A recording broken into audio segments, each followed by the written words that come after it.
If I could ask people to start heading towards their seats, we are going to get started in about 5 minutes here. If you could start heading towards your seats, we are going to get started shortly.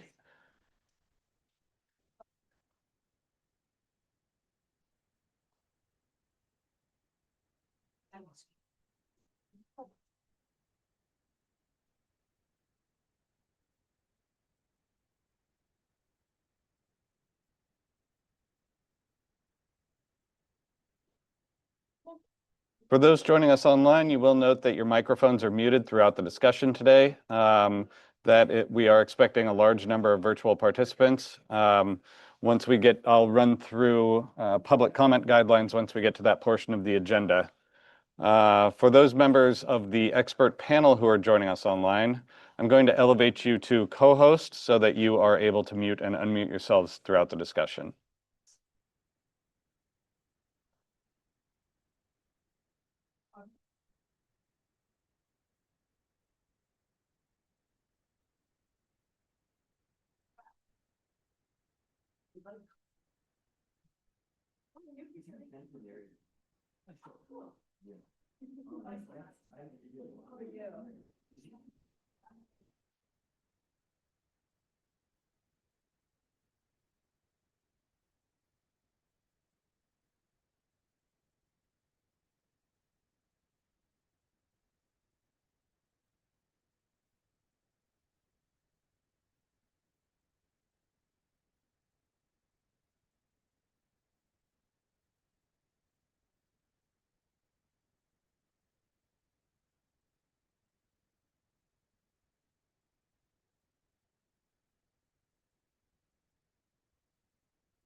Yes, those are all.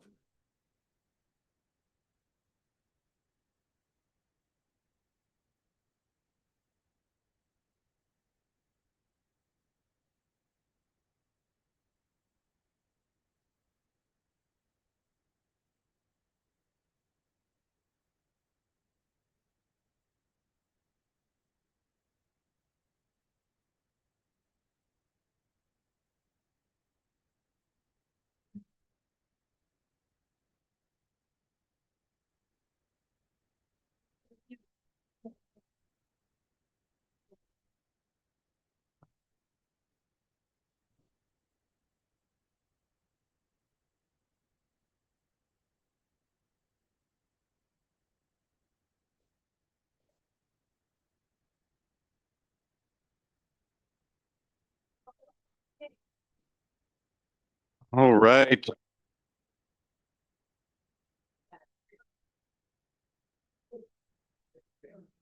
Welcome, expert panel members and members of the public. We are going to get started in just a moment here. For those joining us online, you will note that this meeting is being recorded, and we'll get started in just a moment. Recording in progress. Also note that the meeting is being live streamed on the State Water Board website.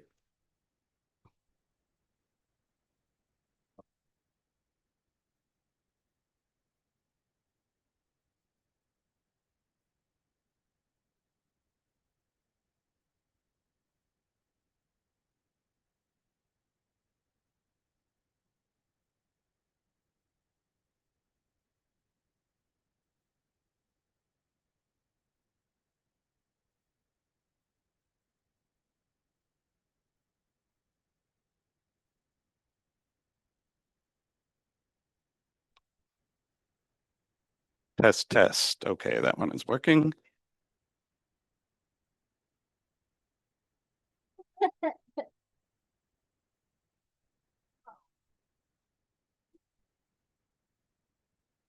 All right, we're just waiting on, I believe, one more expert panelist and a few members of the public to join us. We'll get started in just a moment. Thank you.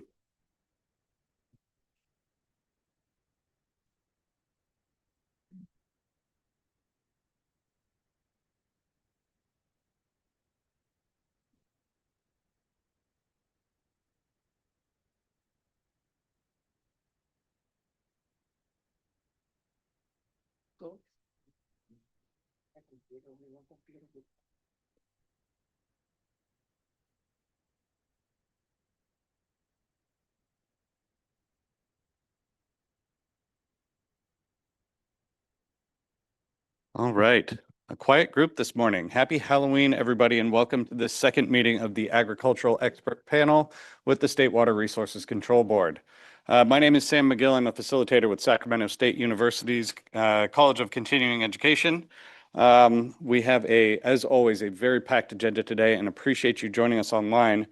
Before I hand it over to Karen Mogus from the State Water Board for a couple of quick opening remarks, I'd like to introduce part of the interpretation team, Mike Solar, who is going to provide instructions on how to join in Spanish. For those joining us in English, I will note that the meeting, the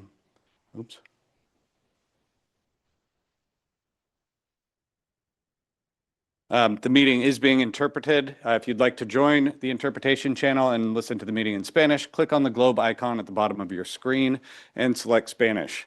At this point, I will hand it over to Mike to run through instructions in Spanish. Mike. Good morning. Thank you very much. For people speaking in English, please know that interpretation services are being offered for today's session. To listen to comments and questions given in Spanish, please select the globe icon at the bottom of your screen that says interpretation. Then select the language, English. You will then be able to hear a live rendering of the comments in English. Thank you. Por favor, noten, se ofrecen servicios de interpretación para la sesión de hoy. Para escuchar el programa en español, seleccione el icono del globo en la parte inferior de su pantalla que dice interpretación. Luego seleccione su idioma, español, y de ahí podrá escuchar todo el programa en español. Muchas gracias. Back to you, Sam. Wonderful. Thank you so much, Mike. And thank you to the whole interpretation team. That's a really vital service to make sure that these meetings are accessible to as many individuals as possible. Very quickly, I want to run us through a few meeting guidelines. I won't read through the entire thing, but the most important thing that I want to hit is using electronics courtesy. I know that all of you are extraordinarily busy and appreciate you taking time out of your day, but I would ask that everybody reach into their pocket right now and put your phone on mute. Better yet, turn it off, but I know that's really not possible in this day and age. For those joining us virtually, you will note that your microphones are muted right now. That will, because we are expecting a large volume of individuals throughout the day, you will remain muted until the public comment section of the agenda, and I'll run through guidelines for that a little bit later. You're welcome to rename yourself if you're joining online. If you would like to, you can use your first and last name as well as the organization that's bringing you here today. You can do that by hovering the cursor over your name in the participants list and clicking on rename. That's just helpful for us to know what's bringing you all here today. Certainly not required though. And then finally, I mentioned it already, but public comment will be held for any items requiring panel approval and during the designated public comment period at the end of the agenda. I'll be running through guidelines many times. You'll get sick of hearing from me, but we do this just to make sure that everybody who wants to speak has the opportunity to. So taking a very quick look at our agenda here. In just a moment, I'm going to turn it over to Chief Deputy Director Karen Mogus from the State Water Resources Control Board for some opening remarks. And then you'll also hear from the Agricultural Expert Panel Chair Daniel Geisler, who's joining us virtually online today. At that point, we'll also call roll to ensure that we have a quorum of panel members present. Just for everybody's edification, a quorum is considered 50% of the panel plus one. We have an 8-member panel, so we need at least 5 members of the panel present in order to establish a quorum. After Chair Geisler's opening remarks and roll call, we will move directly into the bulk of the agenda for today, beginning with the presentation from staff and leadership from the California Department of Food and Agricultural. agriculture on the fertilizer research and nutrient management support for agricultural producers. So very excited to hear that. I know that was a request, I believe, at the very first meeting of this group. And that's going to be really vital information for the panelists and for everybody here in the room. After that, we will also have a presentation from the State Water Board and from the Central Coast Water Quality Control Board on regulatory processes and procedures. Again, this was a request directly from the panelists and from many of you in the room to better understand how we translate everything, all of the wonderful technical experts that you see in front of the room, translates into an actual program further down the road. So excited to hear that. Both items 3 and 4 are also going to include time for panelist discussion, but will not include a public comment period. We'll break for lunch around noon. We want to make sure to give everybody as much of a break as possible. I know that these meetings are very long, especially on this Halloween Friday. So want to make sure that you have an opportunity to get out of the building, stretch a little bit, and get something to eat. And then we'll come back for panel discussion. And that's really the bulk of the afternoon. During that agenda item, there are 2 items that we will ask for the committee's official approval of. One is a schedule modification that I'll run through later, and the other is kind of prioritizing information requests and presentations that the panel has requested. We want to make sure that we have a clear process in mind so that we can get them the information they need in the very, very short amount of time that they have to actually discuss things. The rest of that item number 6 is focused entirely on the panel charge questions. So that's really the panel's opportunity to take everything that you hear in the morning, everything that's been discussed to date, and start coming up with answers to the whole reason that we're here, to walk through the questions that have been posted for the expert panel since the inception of this process back at the beginning of August and even before. Around 3 o'clock, we're hoping, we will transition to public comment. Just a quick reminder, for all of these public meetings, they are noticed on the State Water Board Agricultural Expert Panel website, and there's a process there for submitting your name to the public comment queue. If you didn't have a chance to submit a request for speaking in advance of today's meeting, we're hoping that we have some time, but we will give preference to those that follow the process laid out in the meeting notice and in the public agenda. It's our goal to get you out of here at 4. I don't know if anybody has young kids or is planning on trick-or-treating themselves, but I know that everybody probably wants to move along and start their weekend. So with that, I will stop talking and hand it over to Chief Deputy Director Karen Mogus. Thank you. Oh, Please. sorry. Sorry. Thank you, Sam. And just want to thank all of the panelists yet again for agreeing to participate in this process and provide us with your technical expertise. I can't thank you enough, so you'll hear that many, many times from me. I also want to particularly thank Dr. Harder for your costume today. Very lovely. Now I wish I would have dressed up, but thank you. And thank you to all of the stakeholders, interested parties, agency staff who also have been participating in this process. We've had really huge numbers that have participated in our kickoff meeting back in August, our listening session on October 1st, and then our 2 working sessions that we held on the 13th and the 22nd. So your collaboration and participation is critical for us to continuously improve our irrigated lands regulatory program, and just really appreciate how much interest and participation we have from everybody involved. I also want to particularly thank our California Department of Food and Agriculture Secretary Karen Ross for joining us in person. She'll be making some remarks here once I stop talking. But thank you for coming and attending today. So we've gotten a lot done.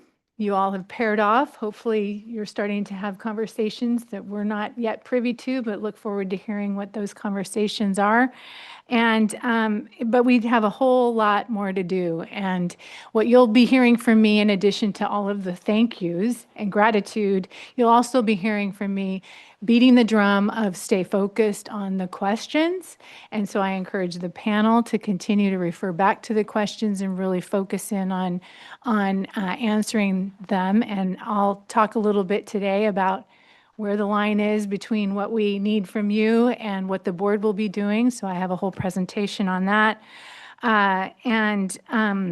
Also encourage all of the interested parties and the commenters to also continue to focus on the questions. And so with that, I will again thank you for your participation, and I very much look forward to the discussion today. And I'll hand it back to Sam. Wonderful. Thanks so much, Karen. So at this point, I'd like to turn it over to the expert panel chair, Daniel Geisler, for any opening remarks that he would like to share. Daniel? Thank you. Good morning. Thanks everybody for joining us, and thank you, Sam, and the Water Board team for organizing today's meeting. And I'm looking forward to an interesting meeting today. Back to you, Sam.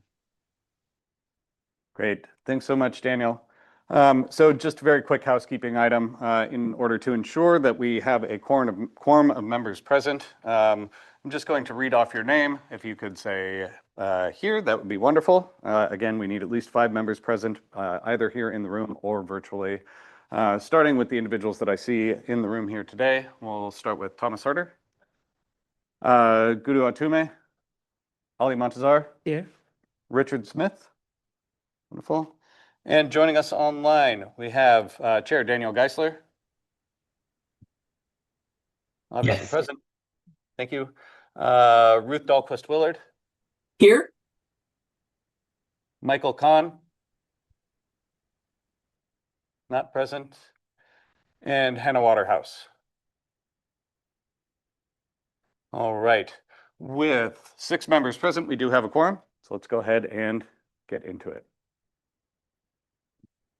So our first panel for the day is from the California Department of Food and Agriculture, speaking to you all about fertilizer research and nutrient management support for producers. It's my pleasure to introduce Secretary Karen Ross from CDFA. And Secretary Ross, I'm hoping you can introduce the rest of your team as we move forward. Of course. And then for those presenting, you're welcome to either sit here at the front of the table or at the podium. They're going to be behind me going, what could she say? You can advance with So my good friend, Thomas Harder, you can go ahead and have chairs up there. Yeah, see, you're special. I want to say to my good friend, Dr. Harder, I'm really sorry I didn't bring you treats. And of course, it would have been something fresh and California grown. Of course, it would have been. But I'll save that for another day. Maybe at your last panel meeting, I'll bring the treats for you. So first of all, I want to thank all of the committee members for agreeing to do this. The first expert panel was extraordinarily beneficial to a new chapter in the use of water and nutrient management on farms.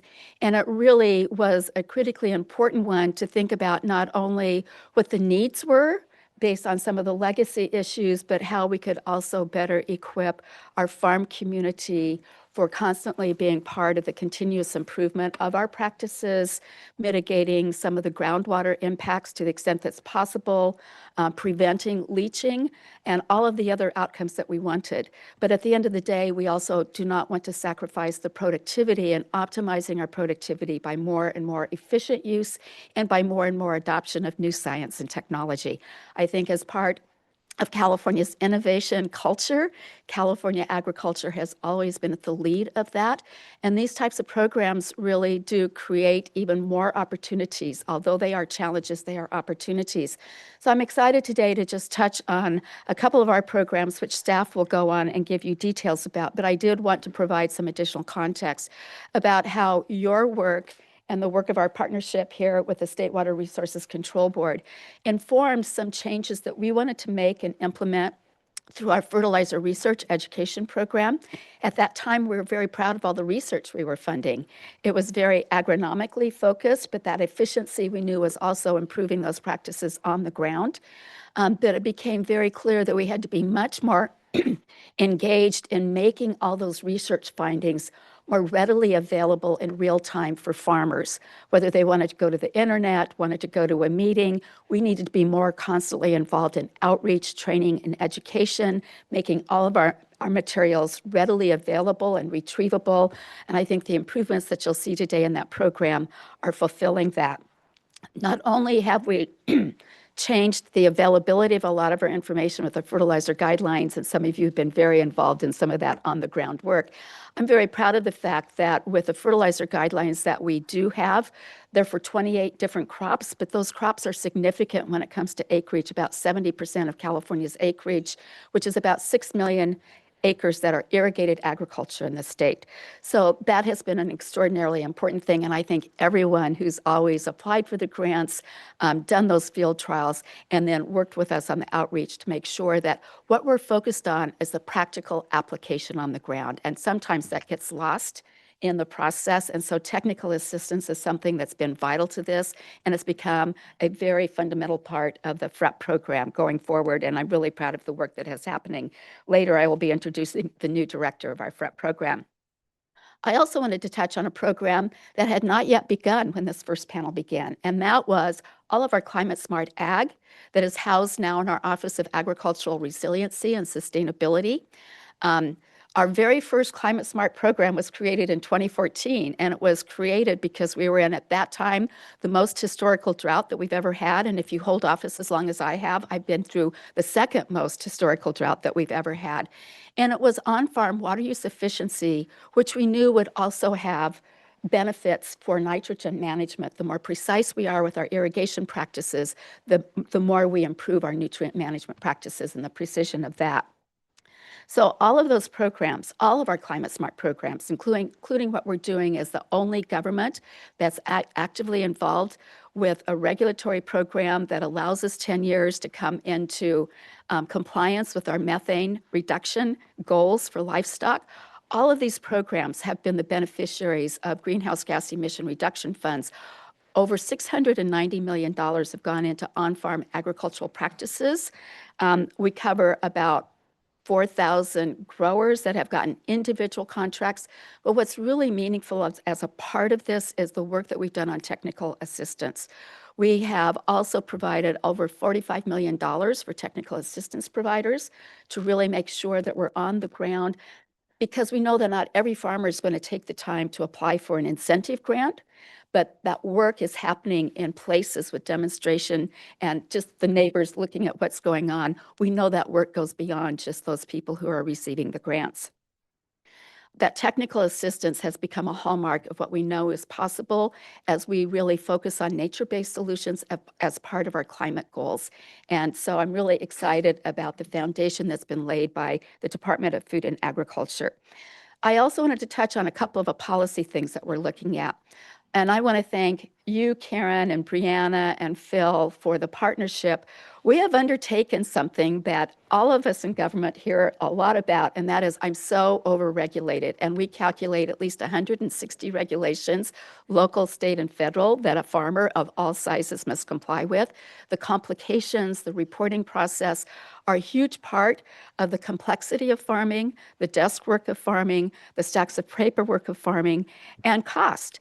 And so we were the recipients of a small amount of funding to join with the State Water Resources Control Board and Cal EPA to undertake a regulatory alignment process. We're in the third year. We hope to have that final report out by December. The draft is out for public comment, and it's available on our online look at things. But looking at all of those regulations, I remember the first governor I worked for, Jerry Brown, said, I can't solve, I'm overregulated, but the more specific you can be, perhaps there's a pathway forward. Under the regulatory alignment study, we looked at two programs. At the Water Board, we looked at the Irrigated Ag Lands Program, the dairy waste order. I don't know if I'm characterizing that accurately, Karen, and the winery order. And at the Department of Food and Agriculture, we looked at the Food Safety Modernization Act and the Produce Safety Rule. The reason for those in particular is because of ongoing cost studies that have been occurring from Cal Poly San Luis Obispo that have shown a dramatic increase in compliance costs. And these were newer programs. So it seemed like this was a good time to see if there are some things we can do that will not sacrifice the environmental outcomes that we're looking for, productivity that we're looking for, but can we also make the ease and the cost readily available to our farmers. And so I wanted you to be aware of that in the background, that as we go forward with the Irrigated Ag Lands program, we do have some good recommendations on that, but it's just one of those bigger picture items that I think is important for you to know.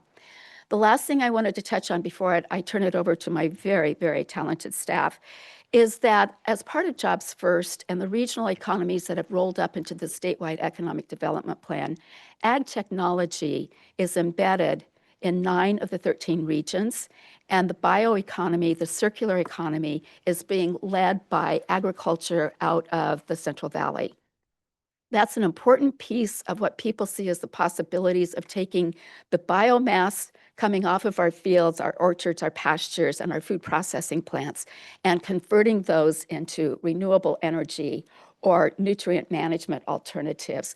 The replacements for plastics, the conversion technologies are amazing, but one of the cautionary notes that I have put in front of everyone, in addition to, as we invest in ag tech, we've got to make sure the workforce is prepared for those jobs of the future, is the fact that the state has a policy to divert 75% of our organic waste from landfills to compost or other uses. That's an important thing for us to keep in mind as we have more and more alternatives. We can't sacrifice water quality nor food safety in proceeding along this path. But the excitement that this has generated in the business community and the farm community is very real. The small country of Denmark punches above its weight, and they're convinced that California and Denmark could be the global leaders on circular economy. And I think that's a grand thing to think about, that nothing goes to waste in our state, and that we continue to lead with environmental and economic solutions. The last point I'll make is that last year, the estimate of our frame gate value broke a new record of over $61 billion. That does not take into account what the cost of production is. As we look at the implementation of another significant law in the state, which is the Sustainable Groundwater Management Act, we know there will be more rotational falling. There could be additional acres taken out of productivity. And the one thing we don't want to sacrifice is the continued optimization of the productivity that comes out of our farm fields for the food security of our people and the health and nutrition of our communities. With that, I'd like to introduce it. I think Natalie Jacuzzi, who's the new director of our Fertilizer Research Education Program, is going to go first. Scott Weeks oversees our Soil Health Program, which is part of our Office of Agricultural Resiliency and Sustainability. And I thank you for your attention. Thanks.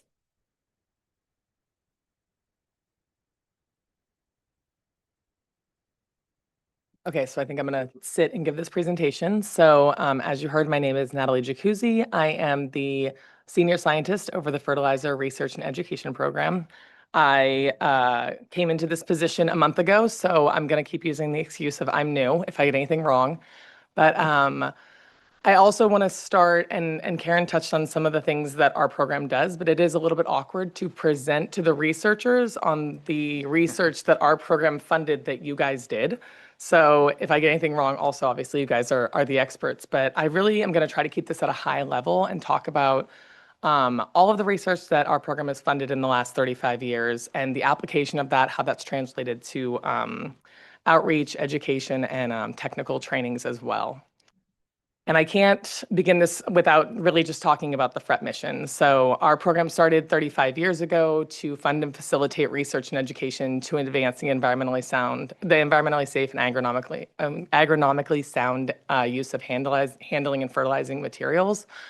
The way that we do that is through funding research, funding technical education, and then funding and facilitating outreach to increase this awareness of more agronomically sound use of fertilizing materials. And we've done this really to meet the needs of agriculture over time. So over the last 35 years, agriculture in California has really changed, right? So our program has had to be dynamic and address the needs of environmental concerns, but also address the needs of agronomic concerns as well. And as our cropping systems have changed and environmental awareness also has changed as well. So we've been trying to evolve over that time. So I'm really going to talk about this from a historical standpoint, but then also some initiatives we've really taken over in the last 10 years as well. So I'm not supposed to spend that much time on this slide because it's what's hanging me up on my time. So I'm just going to give an overview. I'm going to talk about our FREP-funded projects. Obviously, we span a lot of disciplines. Nutrient management is a very general topic, right? But we do span a lot of disciplines in relation to that, as well as we are a statewide program, but we have a distribution of different locations across California, and then our distribution of commodities as well. I'm then going to touch on our crop fertilization guidelines and then our FREP database, which is an archive of every research projects that we've ever funded since the beginning of the program. And then I'm going to talk a little bit of our technical trainings and then some of our major outreach efforts as well. So FREP grant projects. So we have funded 282 projects in the last 35 years, and that we're a small but mighty program. You could hear that ORS, I think, has $690 million. We're small but mighty. We're 32 million in the last 35 years. But with that money, we've been really made a concerted effort to be impactful. So it's been across 282 projects. Obviously, most of them are nutrient management, and this is a pie chart really focusing on what the primary objective was of a project. So some projects are nutrient management, but obviously, as we've all talked about here, irrigation management is nutrient management because a lot of us fertigate now. And even if you don't fertigate, it still is nutrient management. And transport and fate, best management practices, analytical methods, and then air quality as well, and then outreach and education. I will say in the last 10 years, the outreach and education has been much more invested in our program. So while we still continue to invest in technical research, we have really tried to focus on outreach and education to translate all of that technical research into the hands of growers and improve and support them in improving agronomic outcomes as well as meeting environmental objectives. So this is some more categorizations of those 282 projects. We span a lot of commodities. As you can see, we've also gone from in the last 35 years, we've gone from more field crops to more permanent crops, more row crops, things like that. So this is sort of a distribution of the kinds of projects that we funded. And I wanted to show also the regions of California that our program has invested in as well, because we are a statewide program. So we go all the way from Southern California to the tippy top of where we meet Oregon, and there are very different crops across those regions. So we try to make sure that we have a good distribution and representation and are helping to meet the needs of all those agricultural systems. And so while a lot of our focus is on the Central Valley, we do have a lot of focus as well on the coast, and a lot of our projects are as well just statewide. And then the desert, because I see Ollie there. We've been there as well. So, and a little bit in the mountains. So what I really want to get into first is our crop fertilization guidelines. So this was a project that we funded through Dr. Daniel Geisler's lab, who is the chair. So again, a little bit awkward, but I'm going to talk to him about his research. And it started about a decade ago when we wanted to, again, translate all of this research into something that was applicable to growers and certified crop advisors and pest control advisors and the people really supporting growers on their nutrient efficiency. So it was a FREP-funded project to focus on these 28 crops with the highest nitrogen usage, the highest acreage, the highest water usage, things like that, to help support them on, nitrogen uptake curves and the needs of the crop throughout its developmental stages, right? Because it's not just a poundage that you put on for the whole cropping system. And so a lot of these have been translated to Spanish as well. We're continuing to translate some into Spanish. I'm realizing that on the right, it is not a picture of the fertilization guidelines. Those are actually brochures that we've translated the guidelines into, because part of our outreach is that we table at events and we hand out these brochures, and they have things like the nitrogen uptake curve and things like that we can hand out to crop advisors just to give them something to keep in their truck if they want to, get a quick reference guide. But I'll go through the fertilization guidelines, which has a lot more of the information. And then I think I only have 2 slides on this, but this one has a cool animation. So this is a little bit older of a screen grab, but I just wanted to give you a sense of what the fertilization guidelines look like. We have the pictures of the crops, and then we have them separated into field crops and vegetables, and then annual crops. But what I really want to draw your attention to is this column on the left, which is really some more supporting information, because while there is crop-specific information, there is also a discussion about site-specific adjustments. I'll talk a little bit about that nitrogen partitioning and seasonal uptake curves as well. And then field crops and vegetables, soil testing protocols, things like that. And it's really a comprehensive resource, and everything on here has multiple citations. I can't get into it because we don't have the time now. But if you go on to these, for most of the statements that you're looking at, the soil testing and sampling, there is citations and larger resources that you can go to if you are feeling like you have a lot of time and want to go read a 12-page single-spaced publication as well. So the animation's a little bit clunky, but that's what the bottom of the page looks like. And then when you hit background, that'll give you some more of those citations. And you can see some of them are in Spanish. So when you click on a crop, this one, I chose almonds, but if I had chosen an annual crop, it would be more about crop developmental stages. But you can see this is more the seasonal development across a year. But you can see that what I really wanted to touch on is you can see what the recommendations are for things like soil water testing, leaf analysis, and it's really based on the time of year, right? And the need of the crop at that time based on the peer-reviewed literature. And we don't just have this for nitrogen because that's not the only thing that we're concerned about, right? We're also concerned about phosphorus and potassium. We're also concerned about micronutrients. But this, I think, is a really good representation of all of the research that Dr. Geisler's lab went into to really evaluate what these crops look like at this time and what their demand is. And so if I had more time, I'd click on this and show you all the citations. And then there's just a synthesis of what the crop needs at that time, what's based on, what are some symptoms of deficiency, and things like that as well. And the last thing I'm going to say about the crop fertilization guidelines is these seasonal uptake curves. So we've talked a lot about heterogeneity and distribution of data. I think this is a really good example of that. This is just for iceberg and romaine, but we have these seasonal uptake curves for all of the crops as well that are on the fertilization guidelines.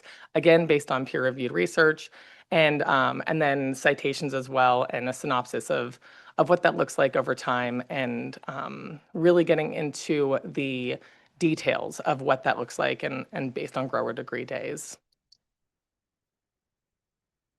So my second overview, high-level thing I wanted to talk about for the FREP program was the research database. So again, we have 282 projects. This database is an archive of all FREP-funded projects. All of our final reports are online as well. But there are some things that we've done for this database that we wanted to make sure that it's easily digestible and relatable for crop advisors, for regulators, for anybody looking for specific information about a crop, about a region, things like that. It provides highlights and take-home messages. And then again, if you're feeling ambitious and want to read a 42-page single-spaced report, those are also available. But yeah, so I'm going to be honest, the search function when I left FREP 5 years ago was not fantastic. So I tested it on this one and I just looked up cauliflower and I actually got studies on cauliflower. So they have fixed that function on the database. So you can look up by crop, you can look up by year, region, things like that. And this is kind of what the data look like when you search the database. You can see the parameters, project county, crop type, things like that. And then a lot of our studies, I also wanted to highlight this, a lot of our studies look at multiple crops because especially with these annual crops, you have your rotations, right? So you're on the same parcel of land for a long time and you want to know what that looks like. So we really try to capture as much as we can with our studies. Like I said, we're small, but we're mighty. Once you click on one of these, I really wanted to just highlight that we do have these project highlights. This is a new requirement also that we started asking of our PIs, which is that if you had to really synthesize all the work you just did for the last 3 to 5 years into 5 bullet points, what would you tell a CCA? If you could just bring them into a field, how is this applicable to a grower? How does this help them manage their nutrients better, manage their water better to optimize their agronomic outcomes, but also meet these water quality objectives as well, or environmental objectives. And then obviously also looking at years of study, and you can see that the full report, again, if you're ambitious, can always click on that and look at that as well. And then there is a little bit of synthesis of the introduction methods, things like that.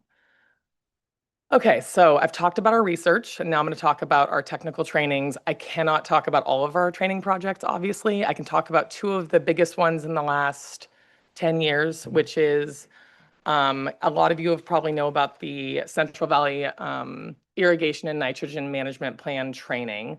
So FREP worked with UCANR to launch this training to provide for certified crop advisors so that they are certified to certify their irrigation and nitrogen management plans for growers that they work with. And so through this training program, we trained over 400 CCAs. It was a 1.5 day training, and they can now sign up on all the irrigation and nitrogen management plans. This program is now managed by the International CCA organization, but we have another ongoing FREP-funded project with UC Davis to provide supplemental training still and supplemental information for CCAs remotely. Something that we have kept in-house is that we realize that CCAs cannot be the only ones who can certify these plans because there's just too many growers in the Central Coast, so we needed to provide some sort of support for growers.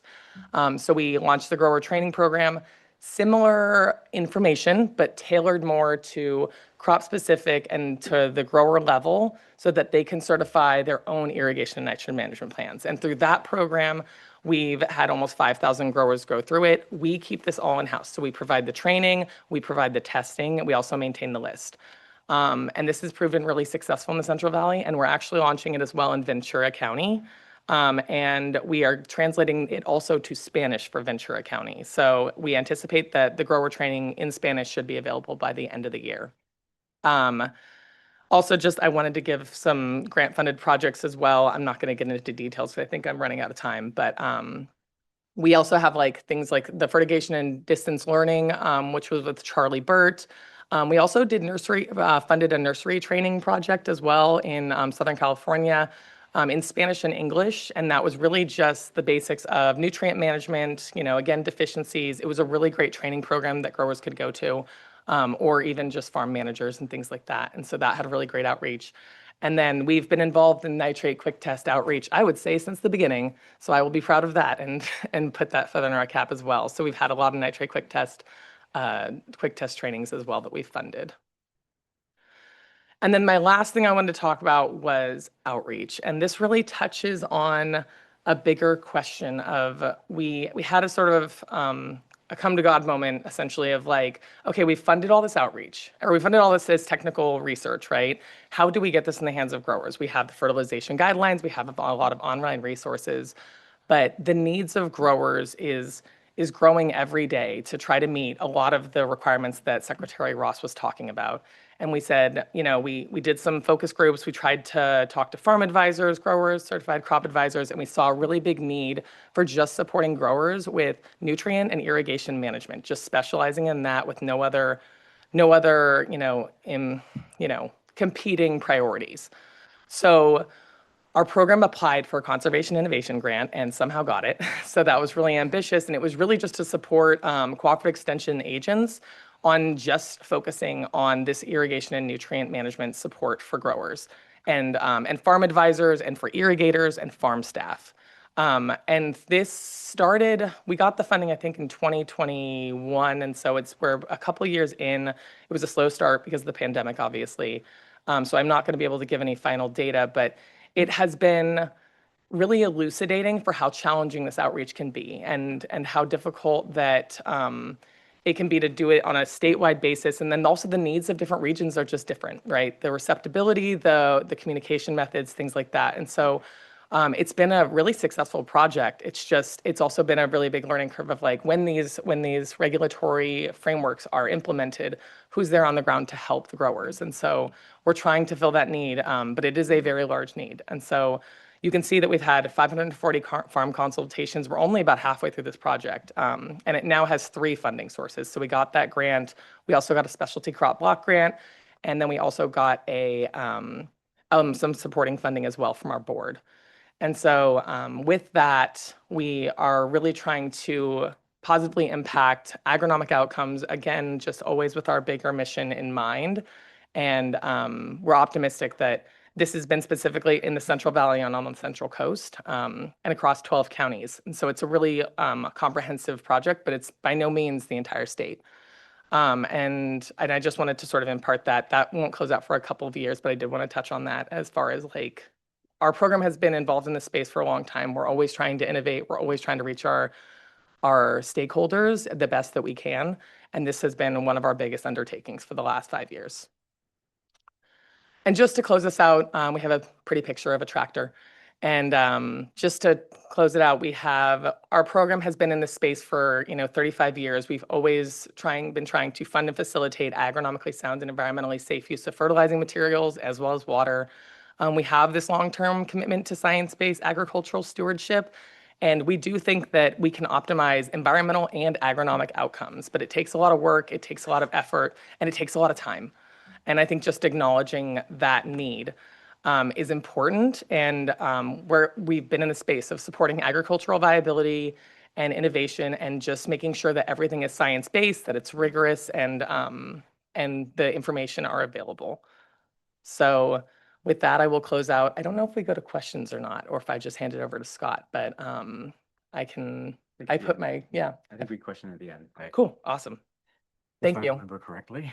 Well, hello, everyone. Let me go to the next slide. I'm not used to giving presentations sitting down, but this is actually quite comfortable. So, I really did think, and during our planning meetings, we did talk about Halloween costumes, and I was thinking about coming in as a grape, but I thought, I'm kind of glad I didn't. I don't know. Anyway, my name is Scott Weeks. I want to thank the secretary for her excellent introduction, as well as Natalie for her work here at CDFA. We're really happy to have her back in FREP.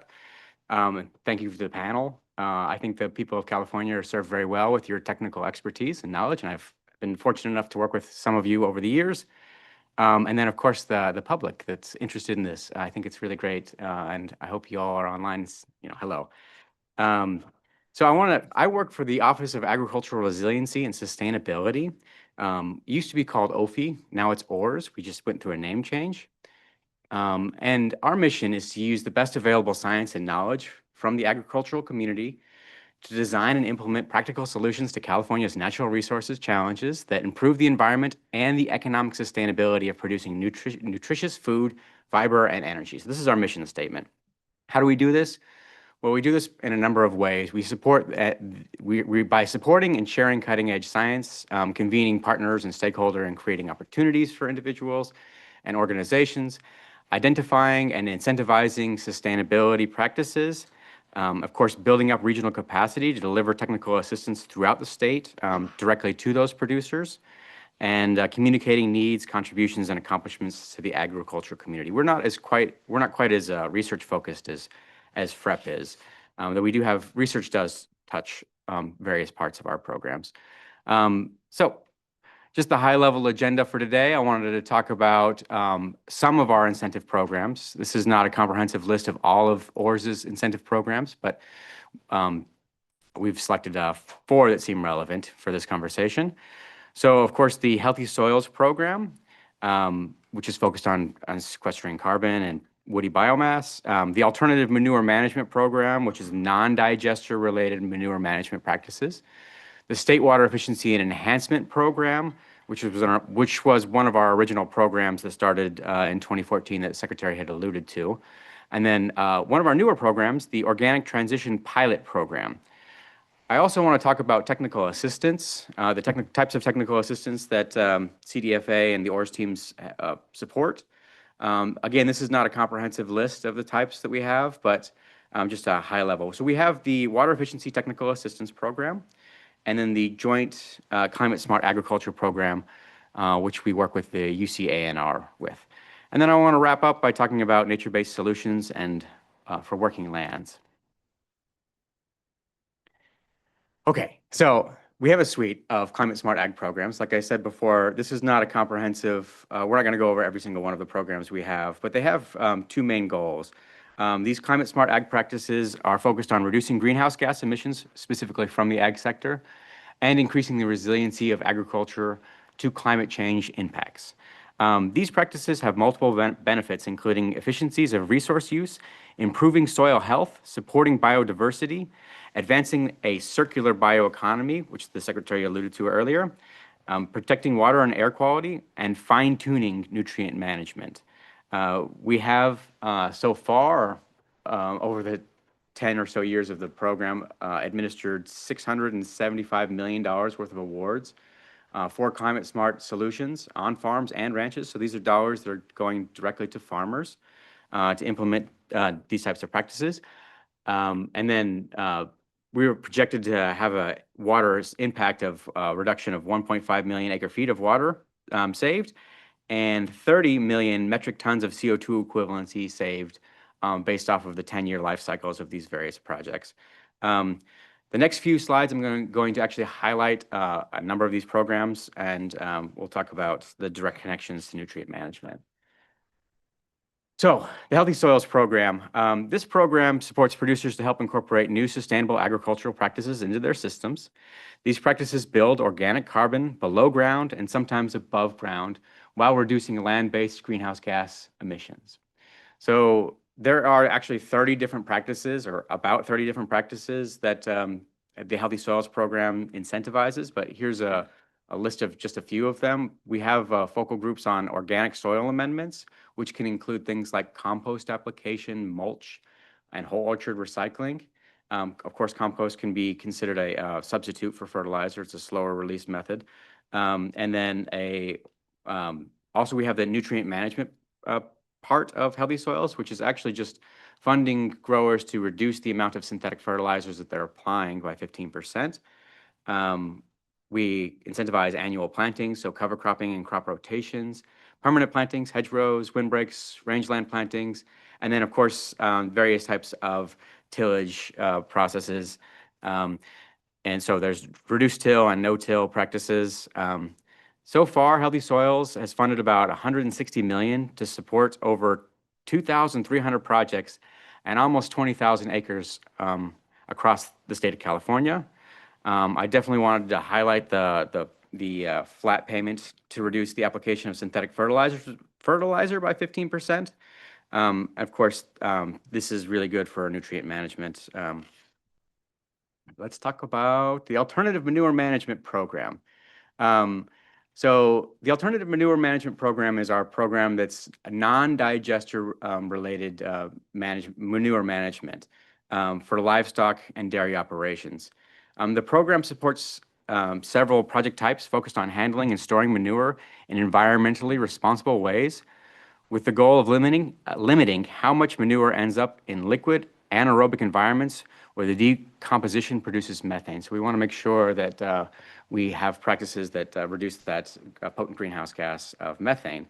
Some of the practices, this is again not a comprehensive list, but some of the practices that alternative manure management supports is pasture-based management, so having the cows out in the field for potentially longer periods of their time, utilizing the manure to create compost-bedded pack barns, so it can be used as a resource for padding. Of course, the use of that manure to create compost. Another practice they incentivize is solid separation, where you would essentially take the liquid off of the material of the manure, so you can reduce that the anaerobic conditions and the production of methane production. And then the conversion from flush to dry scrape manure collection.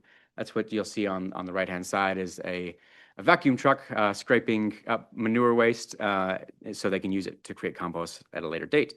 So on-farm composting of manure solids allows nutrients to be transported off-farm and into places where it might be needed. So it can help create that circular bioeconomy that we had alluded to.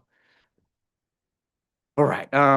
The State Water Efficiency and Enhancement Program is actually the program that I am the most familiar with. This is the program that I've been working on for 10 years, give or take a little bit. This program supports on-farm irrigation improvements that reduce water use and greenhouse gas emissions from agricultural operations. And this funding is used to install irrigation upgrade to equipment that improves irrigation efficiency, as well as reduces the energy consumption. So we actually have two primary pillars, which is the reduction of total water applied, and also reduction of energy or reduction of GHG emissions associated with pumping. Eligible practices include a list of things, but the ones I wanted to highlight were irrigation water management. Of course, in-field ET sensors are really useful technology for farmers to assess how much water they're using and what the water demand will be. Soil moisture sensors as well. We incentivize the installation of efficient irrigation systems, so installing things like drip, subsurface drip, micro sprinklers, but that's not limiting the other types of efficient irrigation systems that we will support. For example, we'll support a center pivot. Of course, the retrofitting of existing systems. So you'll see that many of these irrigation systems are legacy systems that can use a nice facelift. And so we'll incentivize upgrading those systems, potentially to lower pressure systems, to reduce the water and energy use. And then pump repair and replacement, just making sure that the pump efficiency is working at peak performance. A lot of pumps out in the field are operating quite poorly, so it's a great benefit to have an efficient pump from an energy standpoint. And then fuel efficiency changes for the pumping system, so installing things like solar or converting from diesel to electric pumps. Those are the types of things that we'll fund. SWEEP started in 2014 as a response to the severe drought that we had, and we've had 11 different solicitations over the years. Our new assessment tool does include N2O emission resulting from changes in irrigation systems, so that's a new upgrade for our quantification estimation tool. And these improvements to irrigation systems and scheduling can also support fine-tuning of fertilizing materials through precise fertigation. So it's not listed there, but we have paid for injection systems for fertigation systems to essentially spoon feed your crop and reduce runoff. Okay, the organic transition program, I hope I'm doing okay on time. Let me know if I have to go faster, but the organic transition program is a pilot program that we have received so far one-time funding for. And this program provides financial and technical assistance to commercial farmers and ranchers to transition traditional agriculture or conventional ag into an organic production. So it provides both technical assistance and general financial assistance. So technical assistance can be about that planning phase, sort of getting your ducks in a row and making sure, maybe developing an organic transition plan. And then the general financial assistance is they'll provide up to $1,000 per acre in order to incentivize transition to organic and some of the things that might be used there. Of course, organic reduces their inputs on the use of synthetic inputs, so that's great for nutrient management. Okay, another program that we have, I seem like I'm going on for a long time, but now I'm moving into the technical assistance wing of things.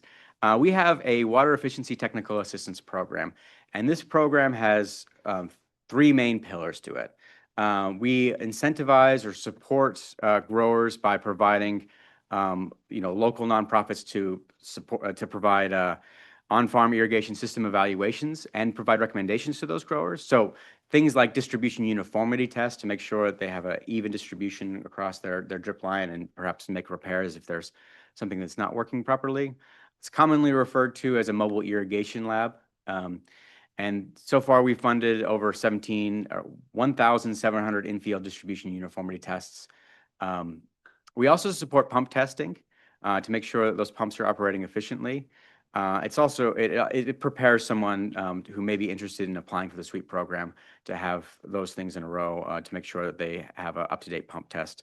Looks like we've supported about 1,300 pump tests so far.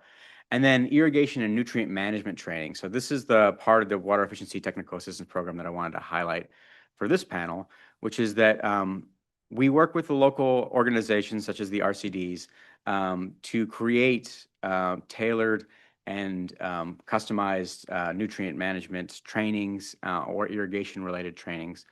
And these are offered in a variety of different languages, including Spanish, Hmong, Punjabi, and Mandarin. I'm sure there are others as well that we are supporting. I want to take a moment to just highlight the video on the right side. It's a link to a video in that Monterey RCD supported the creation of Spanish language training video and it was highlighting Celsa Ortega's farm, and she shared her knowledge and her field experience. And I thought it was really it's a really relatable and easily digestible video, but it has quite a lot of details that I think can help growers get started on understanding best practices. Seems like I didn't print the rest of my slides. My printer must have ran out of paper, so I guess I'm doing it live. So now I want to talk about the Climate Smart Ag Joint Pilot Program. This is, again, a part of our technical assistance suite. We work with the University of California Agricultural Natural Resource Group and have a joint program to provide technical assistance, education, and outreach to increase the adoption of these climate smart ag practices that we incentivize. Of course, this includes participating in communicating research findings and leading and creating trainings, having field days and workshops, and supporting producers as they apply and participate in ORS incentive programs. So really, this is a method of supporting farmers who may not have the ability or may not understand how to fill out our complicated quantification tools or are just quite busy with their normal life. And these types of technical assistance helps farmers apply for our programs. Since 2019 was when this program started, they have served 24 different counties in 6 different languages and had actually 100 outreach events while assisting 1,325 different farmers. When they're really focused on helping small-scale farmers and non-English speaking farmers, as well as what the department defines as the socially disadvantaged farmer. There is a case study that you can find on our website, and I put a link right there if you'd like to know about that. Okay, I want to wrap it all up by talking about nature-based solutions and targets. So California is tasked with transitioning to 100% clean energy and carbon neutrality by 2045. And in order to do this, AB 1757 envisions that 3.1 million acres of land go under healthy soils practices by 2045. So this is just the beginning of a long process as we continue to see that compost applied and soil organic matter built up into these healthy soils practices throughout the state. This is part of the nature-based solutions effort, which is to deliver on California's climate change goals and land management practices that increase the health and resiliency of the natural systems, which support their ability to durably store carbon. I think the key word here is durable. That's just getting started. And our state's goals are quite ambitious to implement many more acres of healthy soils. And we're excited to participate in that. With that, I think you're welcome to learn more by visiting our website. You can reach out to ORS in general, or my email is here. I'm happy to take any questions if they're here. Thank you so much. All right. Thank you both. So we do have about 15 minutes. We wanted to pause here for any panel questions. It'd be great to get thoughts from those panelists joining us in the room first, and then move to individuals joining us online. Any questions for the presenters?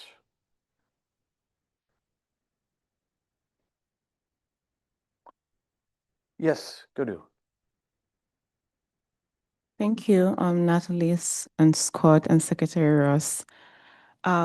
First of all, I just appreciate the list of various technical assistance services. I think it's very, very helpful to have that targeted one-on-one outreach education TA, and it would be great to consider that as we go through our 9 questions. It'd be a helpful recommendation for us to make.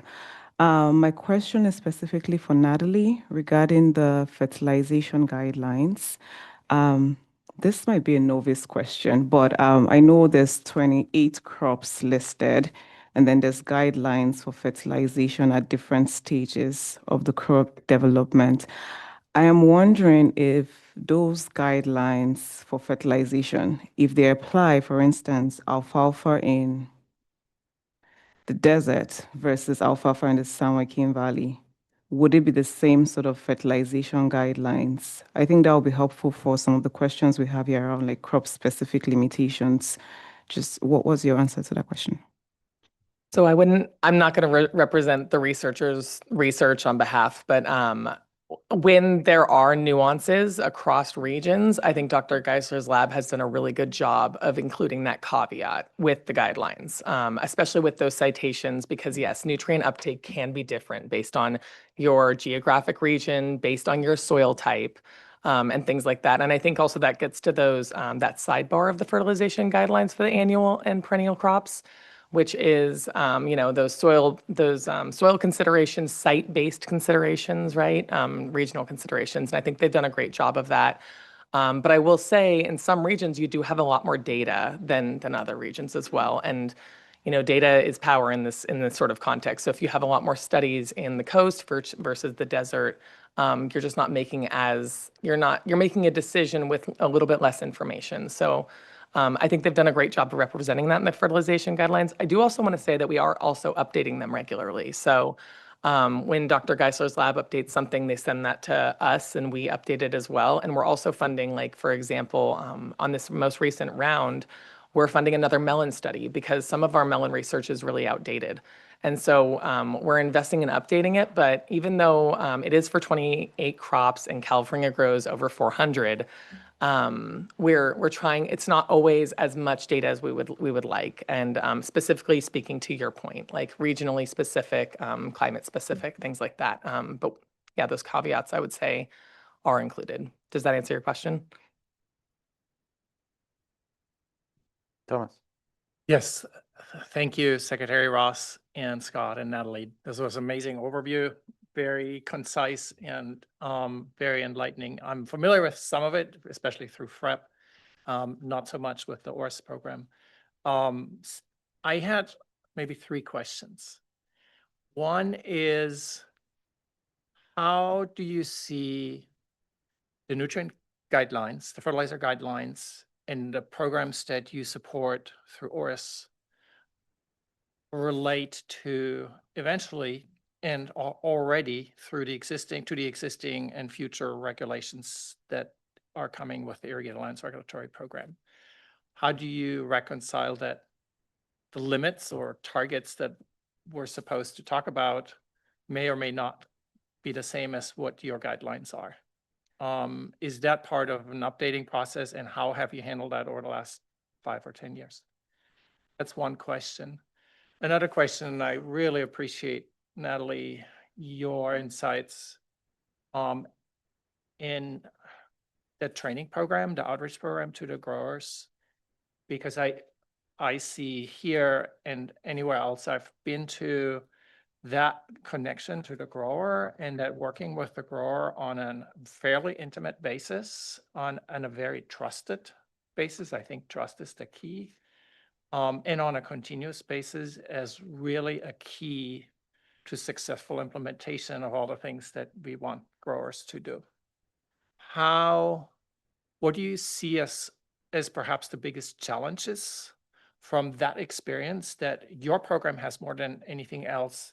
And I want to include cooperative extension there, because I think between your program and what cooperative extension does, and then the CCAs, they're on the ground doing this. Where are potentially the biggest challenges to get to where we want to be? So that's the second question.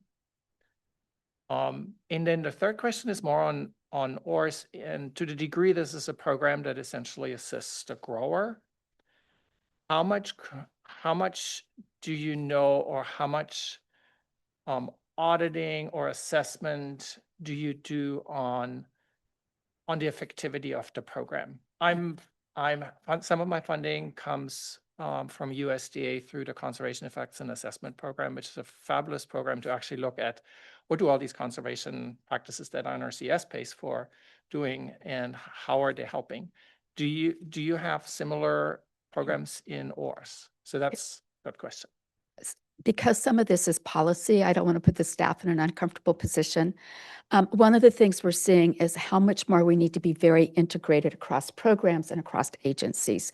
So many of the regulations that growers are dealing with are in a silo, and they've been stacked over a few decades, which makes it very difficult to find a new pathway forward. And so the questions you're asking are all about how do we better integrate across programs, even within the Department of Food and Agriculture. And so that's question number one. I'm going to give you the standard answer, which no one should be surprised about. The biggest challenge is uncertain funding, that a lot of our programs have been one-time funding, and it is yet to be determined how the ongoing Cap and Invest program, which has just been rebranded and extended, will do the allocations from what they have been for the decade that allowed us to get started on all of this and to glean the learnings from what we've done, which have incorporated all of the technical assistance, because from the beginning, we knew that that was the only way to make this work. You have to have people on the ground. At that time, UC Cooperative Extension had not yet regained some of the funding they lost 30 years ago. And so we were purposeful about being able to fill that gap.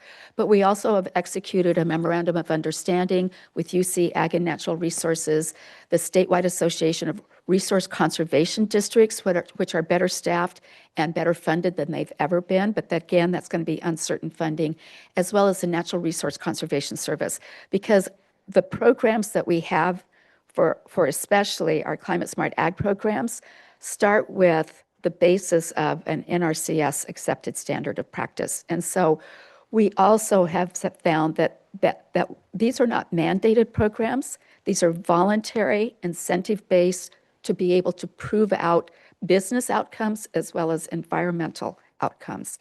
And this is what we see as the magic sauce of the enrollment, and all of our climate smart programs are oversubscribed by 300%. That's how popular they are and how much we see the opportunities for making a very smart economic case for growers and the right thing to do for our environment and the changing climate. So I did want to just put that in as policy because I don't want to make staff uncomfortable trying to come up with a straight science answer to all of you scientists.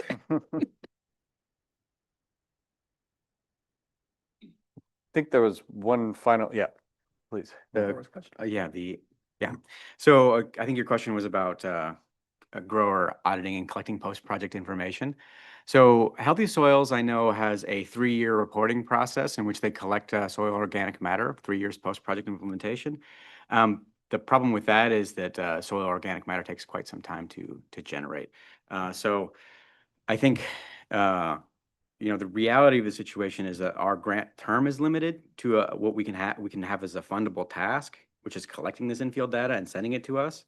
And so we do collect that information, but from a timescale perspective, soil organic matter building up takes considerably longer than the 3-year time period. Now, for SWEEP, we do a post-project outcome reporting in which we will select projects randomly, random number generator, and request that they provide us both water and energy records post-project in order to assess the outcomes of those projects.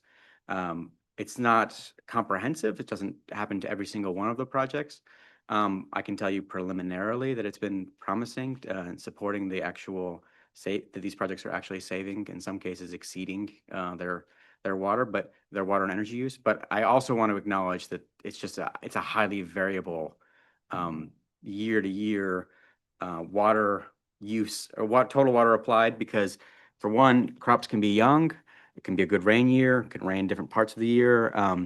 There's a lot of variables. They could have surface water that they're not reporting on. There's a lot of different variables about whether or not they truly are meeting. I believe they are meeting and exceeding those targets, but there's a lot of variability to that information. All right, thank you. Next, let's go to Ali, followed by Richard, and then I'll check in with the panelists joining us online.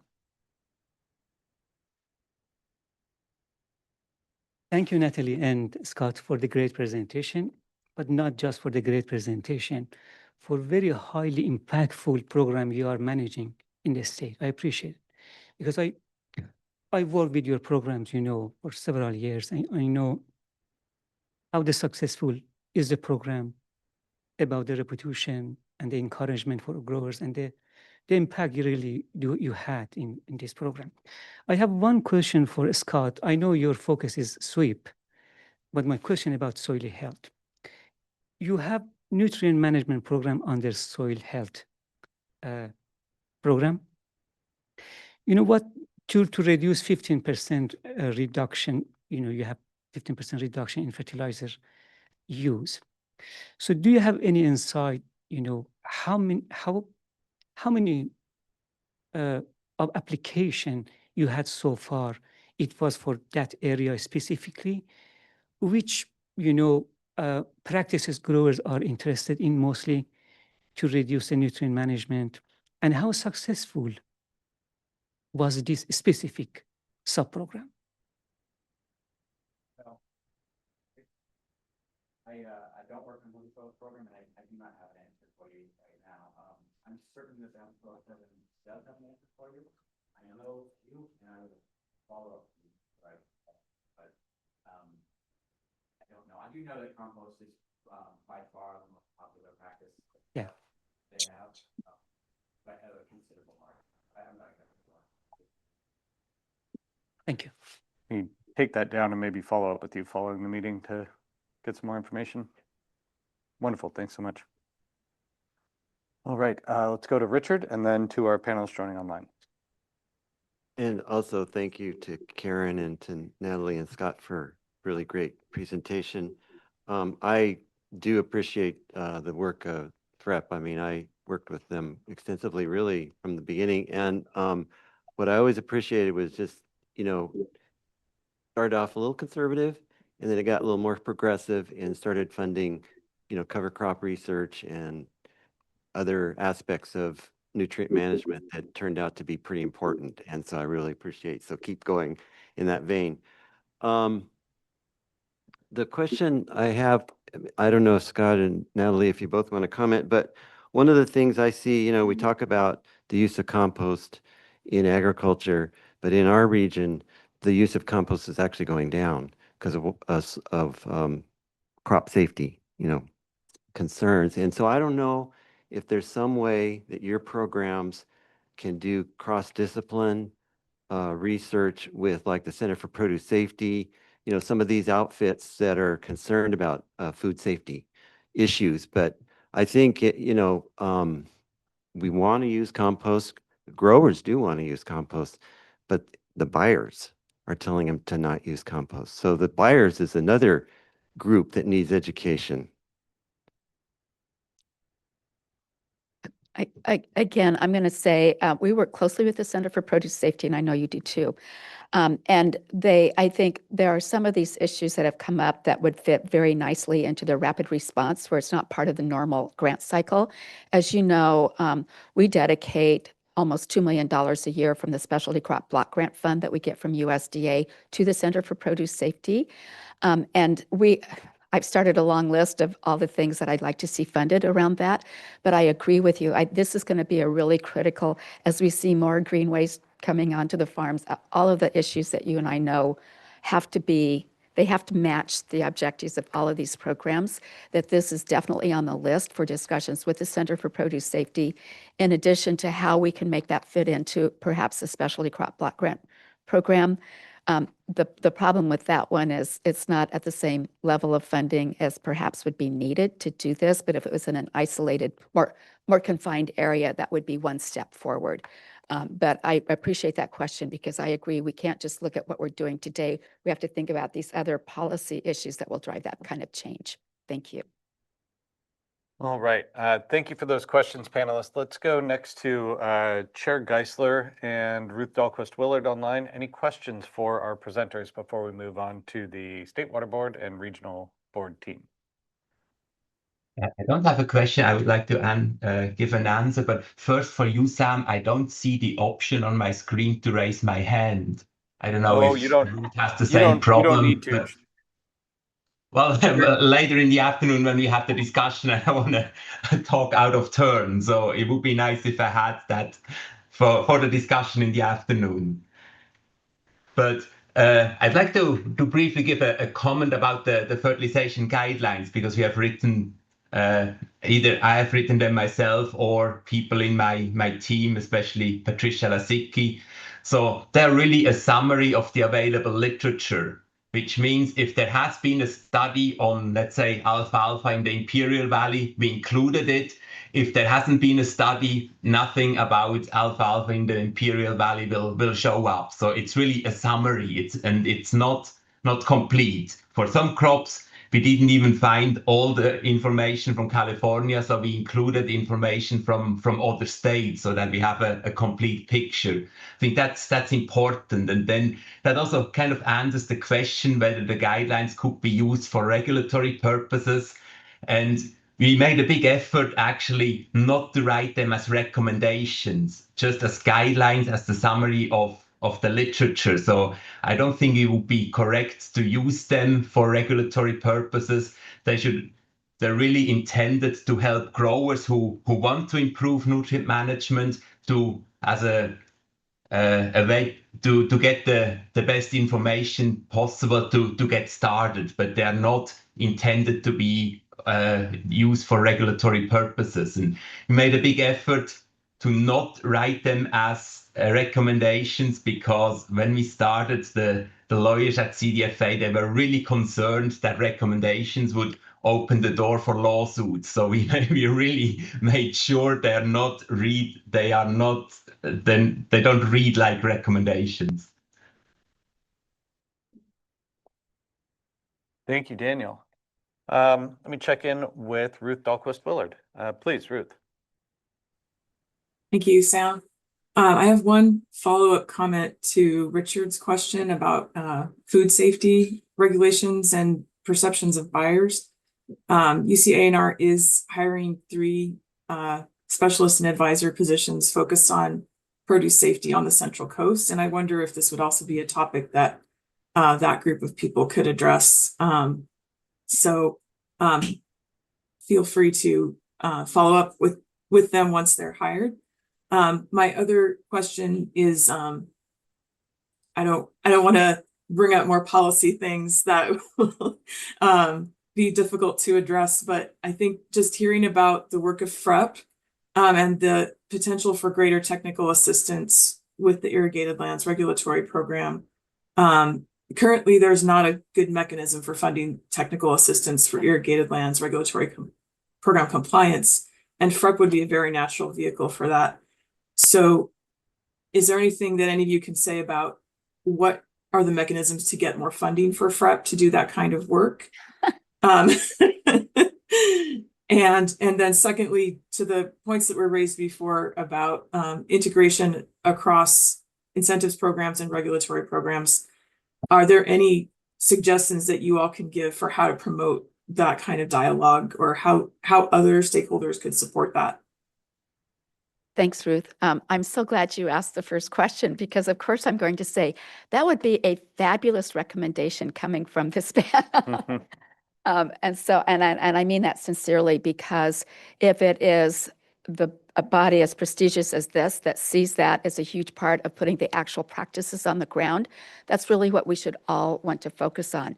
As we know, times in ag right now are not as good as they have been. There's a lot of challenges, and we want to be there to support that kind of work for the long-term stability and vitality of our rural communities. So I say that somewhat jokingly, but it is something that we continue to bring up, that the technical assistance, we've made this investment, I call it our intellectual infrastructure, and we can't abandon that even as grant dollars might decline.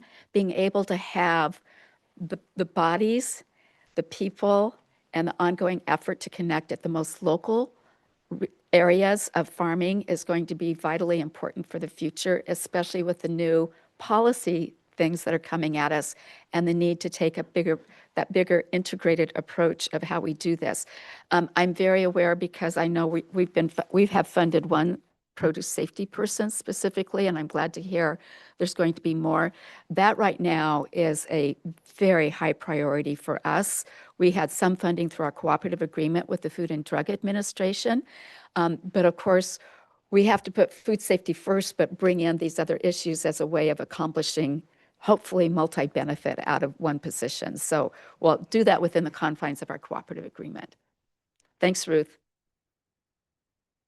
Wonderful. Thank you all, and thank you presenters for bringing this information today.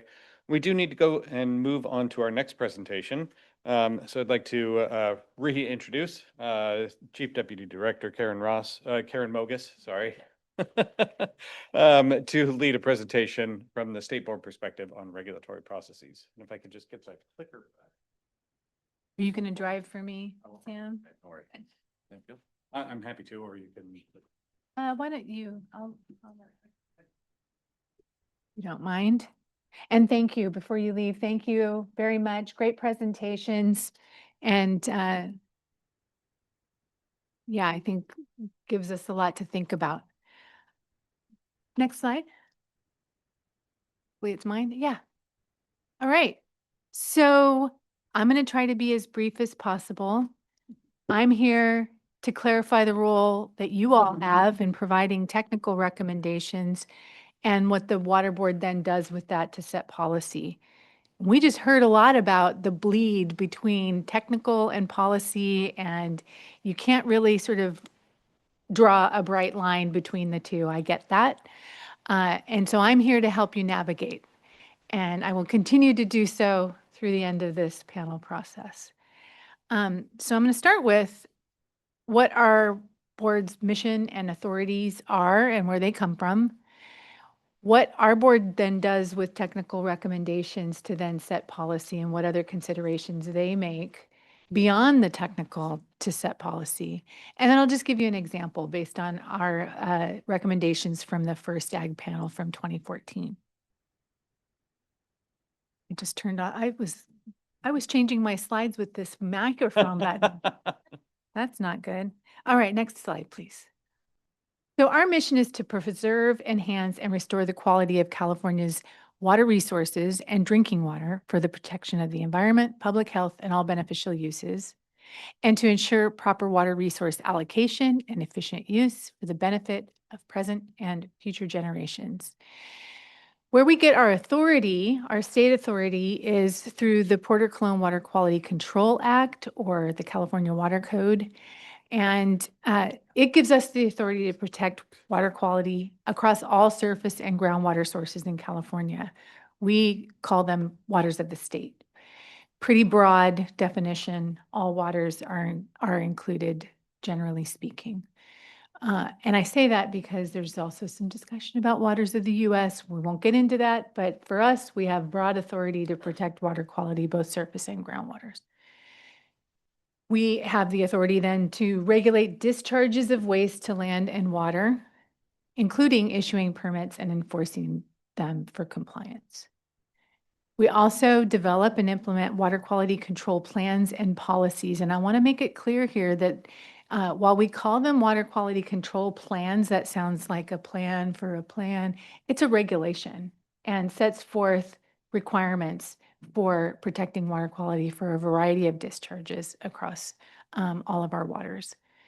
And then finally, it also gives us the authority and direction for implementing federal laws like the Clean Water Act. Next slide. So the non-point source policy I bring up because it's one of those regulations that the State Water Board adopted back in 2004 that was adopted under our authority to develop policy for water quality control. And the goal of the policy is to protect and improve the quality of surface waters and groundwater from the impacts of non-point source pollution. And I bring this up because, of course, agriculture is a non-point source of pollutants to our waters. The definition of non-point source refers to pollution that's not traceable to a single, say, pipe or point discharge. It's diffuse across a landscape like agricultural runoff typically, or urban areas or forestry. But of course, we're here talking about agricultural runoff. And runoff being not just to surface waters, we think of runoff to surface waters typically, but also leaching to groundwater. So the key strategies that are outlined in the non-point source policy are first, identification of non-point sources of pollution and prioritizing which ones we're going to work on to improve water quality. It's focused very much on implementation of management practices on the ground to prevent and reduce non-point source pollution. And it can include voluntary actions, regulatory approaches, and financial assistance. And we have also monitoring and assessment, which is always part of a regulatory program. We need to, are we hitting the mark? Are we in compliance? And then education and outreach. We've talked a lot about that already this morning. It's definitely a big component of our non-point source program, especially when it comes to regulating agriculture. And then finally, enforcement. And I'm going to focus a lot on that enforcement aspect for the rest of my presentation and how limits, what we've asked you to consider, fit into that and where that line is. And of course, it's not a bright line, but the line between the technical and the policy, and hopefully keep you focused on the technical. Next slide, please. So the board's role is to take your recommendations and consider additional factors, like cost of compliance is a huge one that our board is very much interested in knowing about, and I think that applies to all of the regional boards as well. They want to know what are the impacts of their decisions in terms of costs. Economic impacts, of course, are related to that. The feasibility of implementation is also a component that the board will consider in making regulatory decisions. I would argue, and I'll talk a little bit about the characteristics of an enforceable limit in a minute, but I think feasibility is also something we're asking for you all to provide us with some direction on, especially those that have experience on the ground. Is it feasible? Is it a program that we can implement? Is it too complicated, or can we put something in place that's both technically sound, but then also simple and feasible to implement? Among all kinds of other factors that the board will hear from interested parties across all of the stakeholder, the spectrum of stakeholders, from environmental justice community to ag practitioners to other stakeholders. All of this is done in an open, transparent process with lots of opportunity for input from a wide range of interested parties. So very similar to the process you all are going through, where you're hearing from the public, you're speaking to each other, this whole Bagley-Keene garbage that you guys have to deal with. It's all about being transparent and making sure that everyone has access to the thoughts and discussion that you all are deliberating over and discussing. Next slide, please. So I'll focus this in on the first two questions, which really do guide you to in the direction of, can we set limits? So the first question is, do we have enough data and research to set limits on nitrogen-related limits on agriculture? If so, what metrics and methodology would we use for developing those limits? We have some in place. They're not regulatory limits, but we have reporting requirements for applied nitrogen, removed nitrogen. Are those appropriate metrics and methodologies? And then what additional data should we be collecting in order to implement the recommendations? And then question two, next slide, says, okay, so we want to get to ultimately limits that are protective of groundwater to achieve the goal of 10 milligrams per liter, the maximum contaminant level for drinking water in groundwater.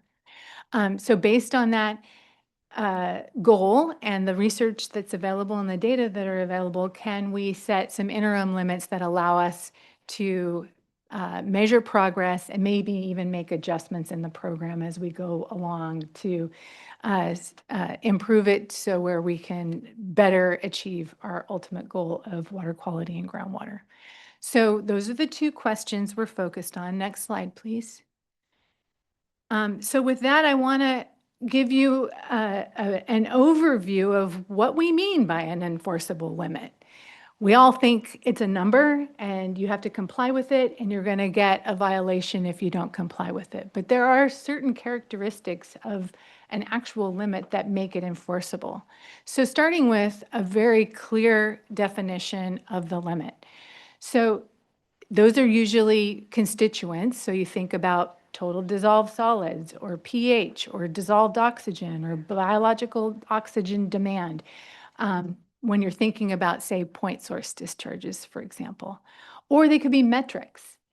And for the Irrigated Lands Program, we've got metrics that we've asked to be reported on. We don't have limits, regulatory limits for them yet, although I will speak to, you'll hear from the Central Coast, they've gone to that level, or at least attempted to. They can be metrics as well. So what I'll say is that the first panel consciously determined that it's not feasible to measure compliance using groundwater nitrate data. What other metrics can we use in order to drive improvements and decreases in the amount of nitrogen applied? And so that's where we get the A over R and A minus R. And that gets us to the value. And preferably the value of a limit is numeric. You give any permit writer a narrative objective and they're like, come on, can you just give me a number? Tell me what I'm supposed to do, right? So preferably numeric, either concentration or load or other measure that cannot be exceeded. So again, we're talking about other measures besides a constituent concentration. We're talking about more practice-related metrics that we've got in place now. And then we need to know where the limit applies, when it applies, and then how do we measure it and report it. All of this needs a scientific basis and rationale that links the limit to protecting beneficial uses and getting to our goal of water quality and groundwater. So, and then also, is it measurable? And how do we measure that and report it? And is it feasible and attainable? I would argue that you all have a role in defining all of those things all the way up until we get to the incorporated into permits, where there's a lot of technical information that we need from you to help us define what an enforceable limit may look like. And so you can call it what you want, call it a threshold, call it a, whatever you want to call it. We end up being the ones, we being the water boards, end up being the ones defining it as an enforceable limit or not once it gets into the permit. Next slide, please. I just want to kind of step us back and make sure we remember why we're talking about limits, because I just said call it what you want, but in fact, we have some policy reasons why we've asked you questions about limits. So this is just reminding you, you've asked us, what do we mean by a limit? I hope I've explained that pretty well. And then what's the difference between a target and a limit? And really, it's the enforceability. A target is a non-enforceable standard that may require additional work to be done or some other, but it's not a violation of a water quality limit. Whereas a limit is an enforceable standard that could result in what we call progressive enforcement. It never starts with, oh, you're going to be fined or you're going to be shut down, have a cease and desist order. It always starts with, hey, you've got a violation. Here's a notice. Maybe you should be doing something to fix this. And, we can certainly go into the details of how we go from a notice of violation to some sort of fiscal liability or fine. I don't know that that's necessarily valuable here. Just know that we don't go out the gate with a fine. We start with a notice, pretty informal. And go from there and see how compliance progresses based on that communication. Next slide, please.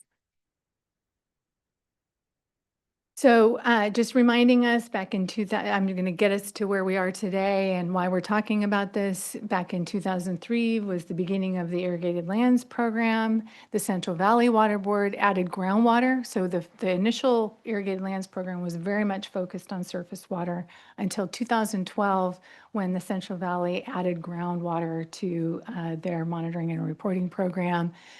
The first statewide ag panel based on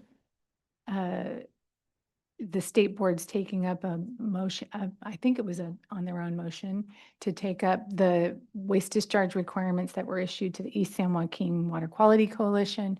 Took that up, and a result of that was to have the first expert panel who, as I mentioned, said, don't do regulatory limits. Do this A over R, collect some data for a period of time to see what limits might make sense. And so that's what we've been doing.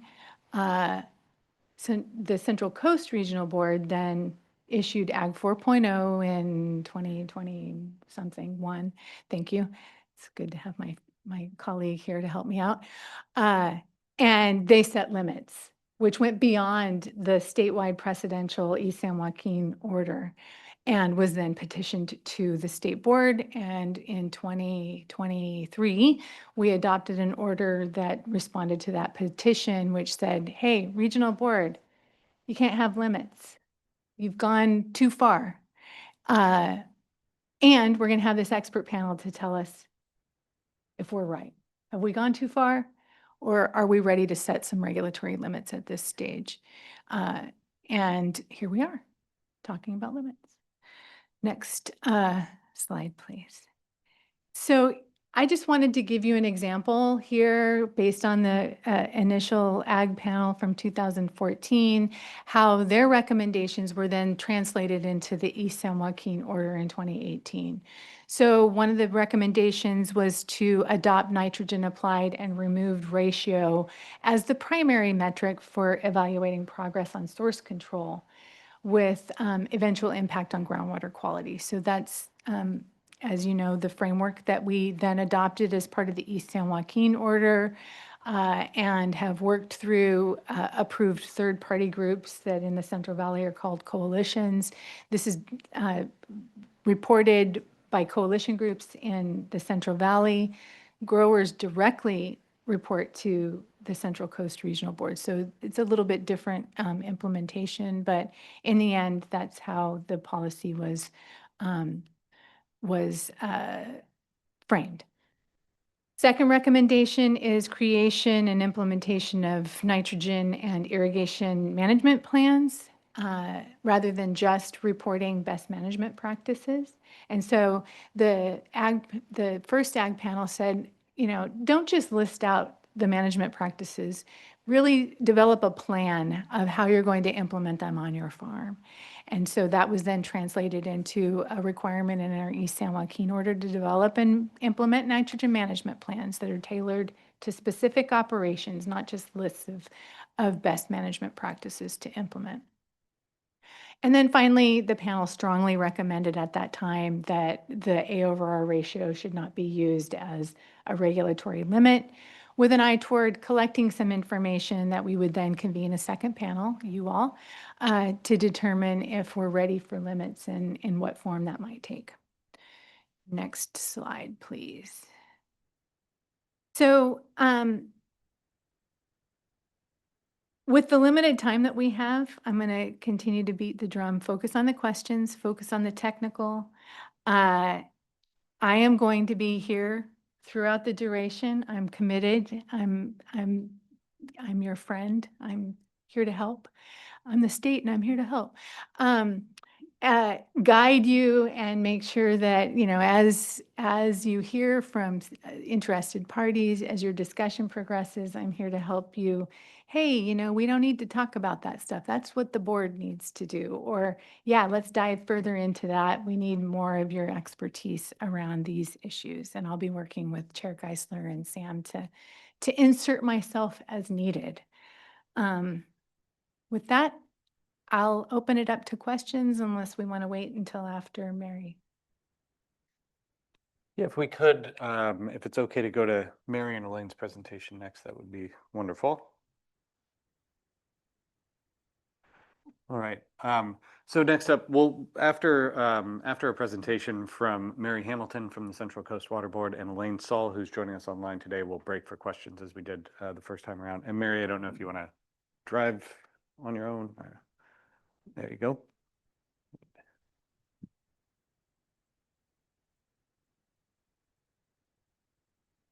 Thank you, Sam. And I will quickly turn it over to Elaine so that she can just dive right in and start giving you some information about our branch level A and R calculations, and also a little bit of information to preview materials we're developing for you all in response to your questions about groundwater quality data as well. And with that, I'll hand it over to you, Elaine. Great. Thanks, Mary.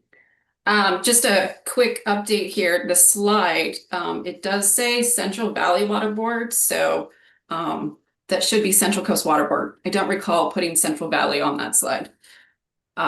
Let's go ahead and dive in. Mary, if you can go to the next slide, please.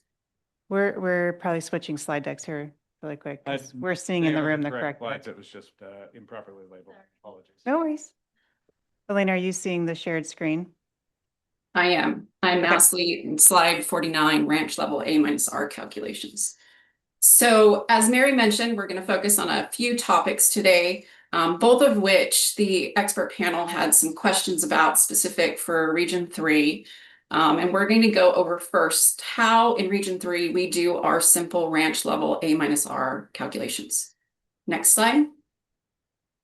So to be able to get to the ranch level calculation, some information on how the Central Coast region determines a ranch is something that we'll go through first. So we've heard it discussed many times that a ranch, and this particular example here shown on the screen, is 120 acres, identified by the bold dark line. A ranch in Central Coast region can have multiple crops that are grown in the same year, multiple rotations. And for this example that we're going to use, in many cases, broccoli and then lettuce was grown in different blocks on this particular ranch in a single year. Next slide. For our calculation, our simple calculation of A-R, all of the nitrogen applied from all sources of nitrogen is accounted for. Growers report this information in their irrigation and nutrient management plan summary report. And we'll go through the specific parameters of all the sources of nitrogen in the next slides. For this example, 716 pounds of nitrogen was applied per ranch acre per year. Also in this example, all sources of nitrogen removal was 227 pounds per ranch acre per year, for all of those crops, the multiple rotations that occurred in 1 year's time. So you'll see the simple A-R ends up being 489 pounds per ranch acre per year of nitrogen discharge. Something to note, in the agriculture order, in Ag Order 4.0, we have multiple formulas, multiple compliance pathways for growers. This A-R that I've demonstrated here is one of the ways. We have two other compliance formulas that get at incentivizing the nitrogen in the irrigation water. In our region, we are groundwater dependent. A lot of the groundwater in our agriculture areas has high nitrogen concentrations.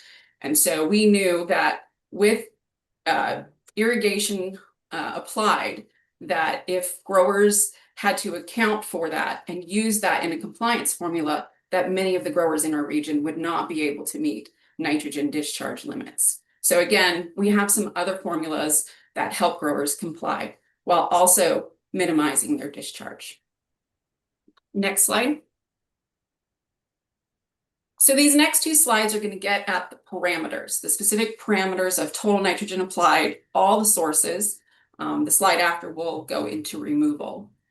So the parameters in black font, these are the parameters that are left after the State Water Board remanded portions of our agriculture order back to us. So what we have left and what is part of our compliance formula is the amount of nitrogen applied from fertilizer, from compost, from organic fertilizers, as well as the amount of nitrogen in irrigation water. The parameters in orange, the compost discount factor and the organic fertilizer discount factor, those are things, again, that the State Water Board said, you know, the Central Coast Regional Board cannot use those discounts until the expert panel weighs in.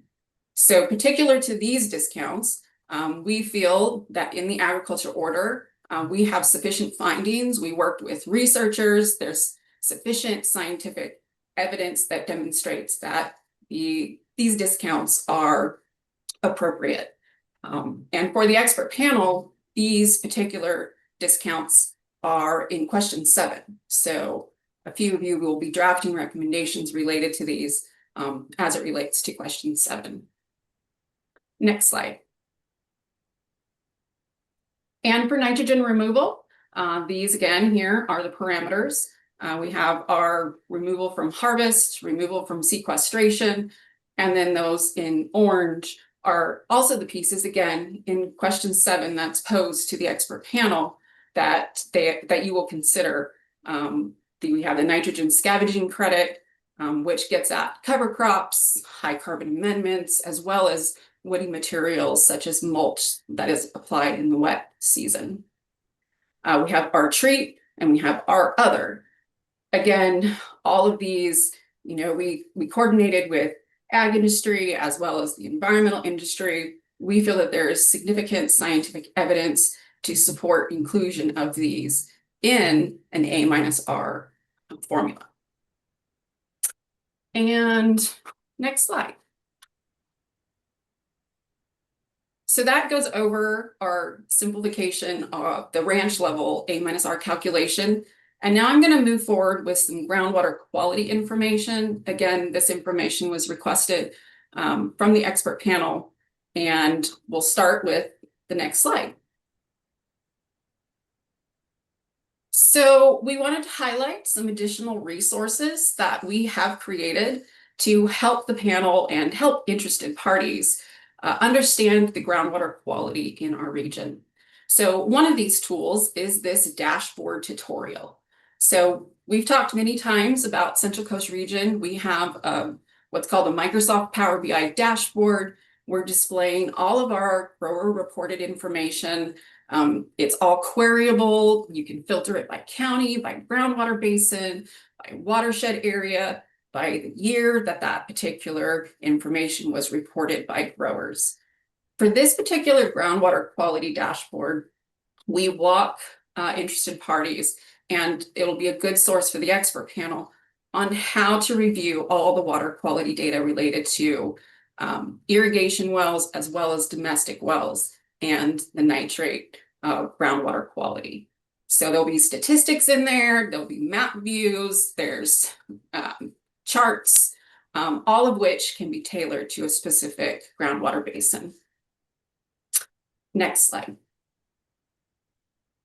Additionally, another resource that's going to be coming towards the expert panel is the maps. So something that we've heard of interest to the expert panel are maps that show well concentration data, irrigation and nutrient management plan data, such as our ranch level nitrogen applied and nitrogen removed data, overlaid with aquifer risk mapping information, as well as statewide crop mapping information.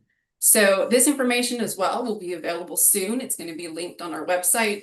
And once it's ready and available, we'll be providing that. And this is in a similar effort that the State Water Board themselves are also undertaking to create something such as this. Next slide. And this here is the last slide of my presentation, and it's getting at groundwater quality conditions. And we have a fact sheet that's recently been created.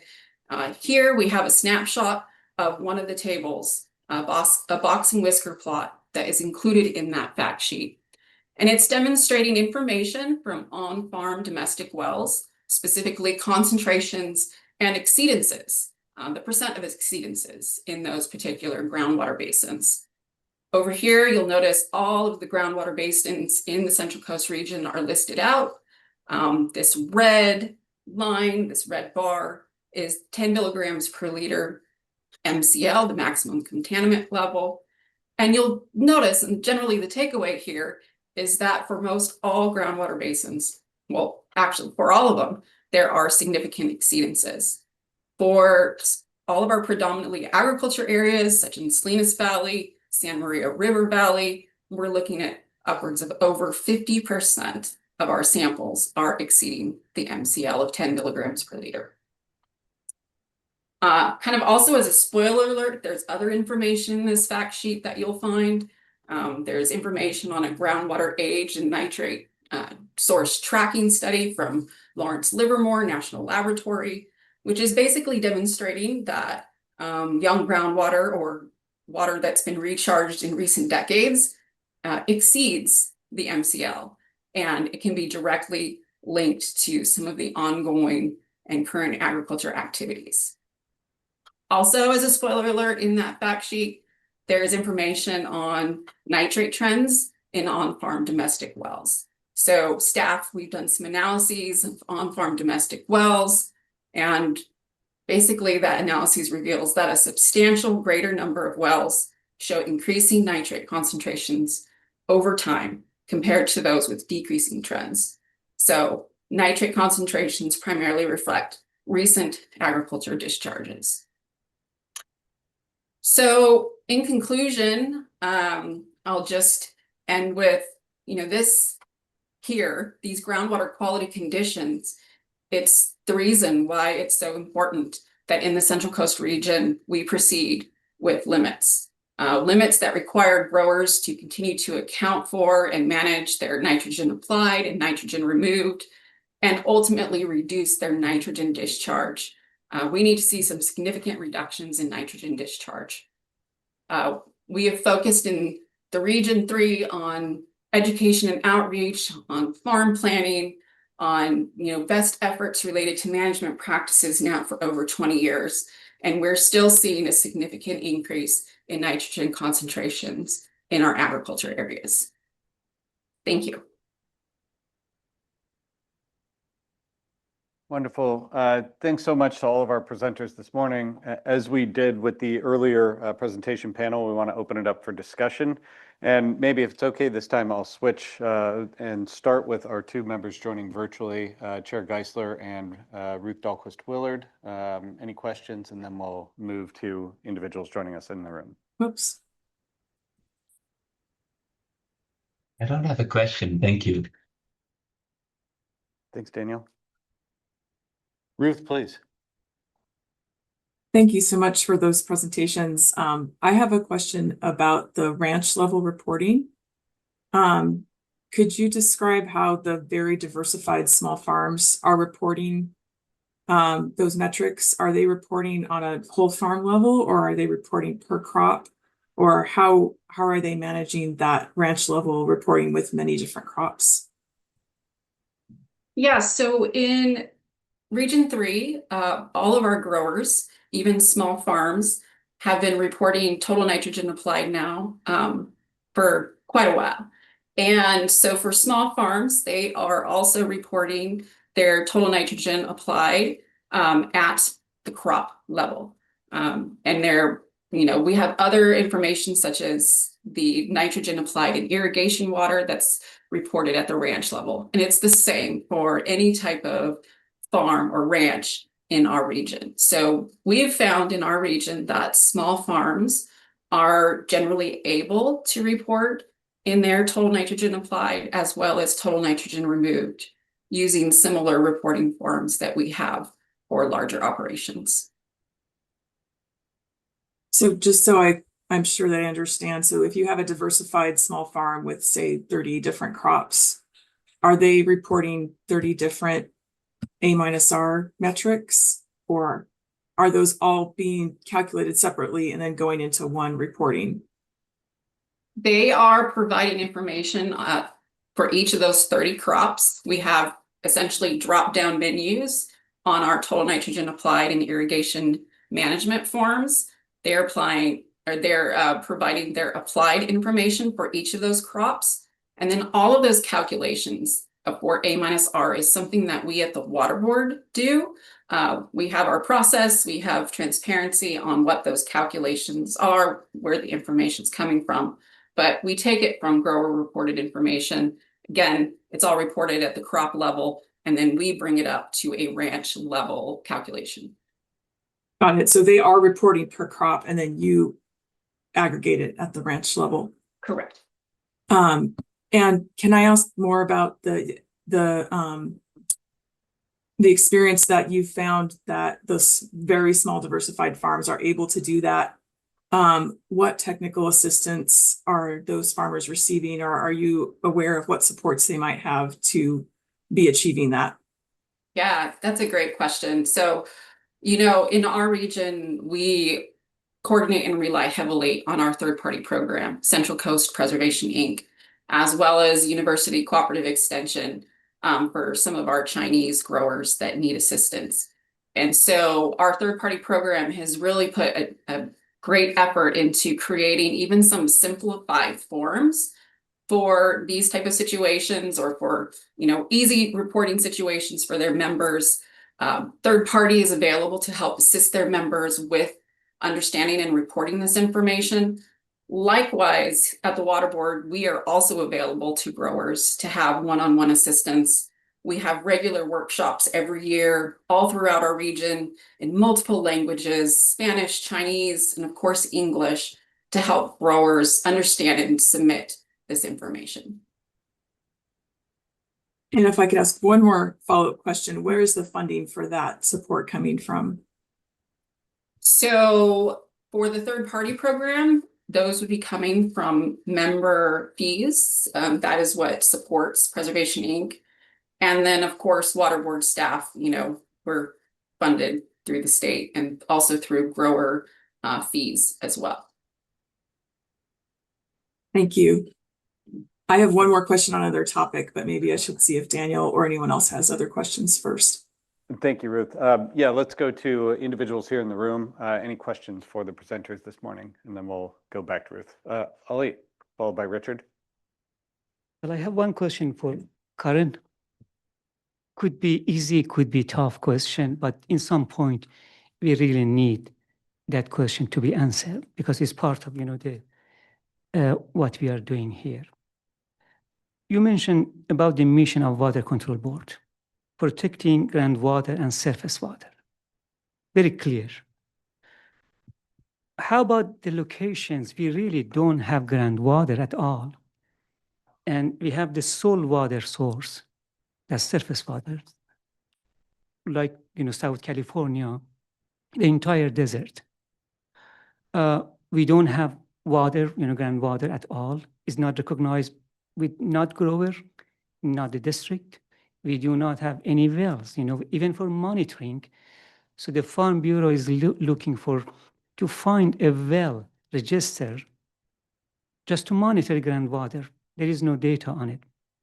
They found 2 wells comes from 20 years ago, and the owners are not available, at least to take that data and, you know, from groundwater to see what the quality is. So it means, you know, the region believes, the irrigation district and growers, since they don't use it, they believe it's not usable at all. That's, you know, a common understanding of the region. So in those conditions, you know, we don't have groundwater, we don't have really surface water, except Colorado River water comes to the region. So the only thing can affect it by nitrate is Salton Sea. And Salton Sea is the drainage sink of the region. So how we should incorporate, you know, this kind of region into this program? Of course, monitoring should be always part of, you know, any region. That's the right for the state. Growers and the region support that monitoring, but how we should, you know, incorporate a target or limit on those kind of region. I'll start and maybe Eric can help me finish if necessary.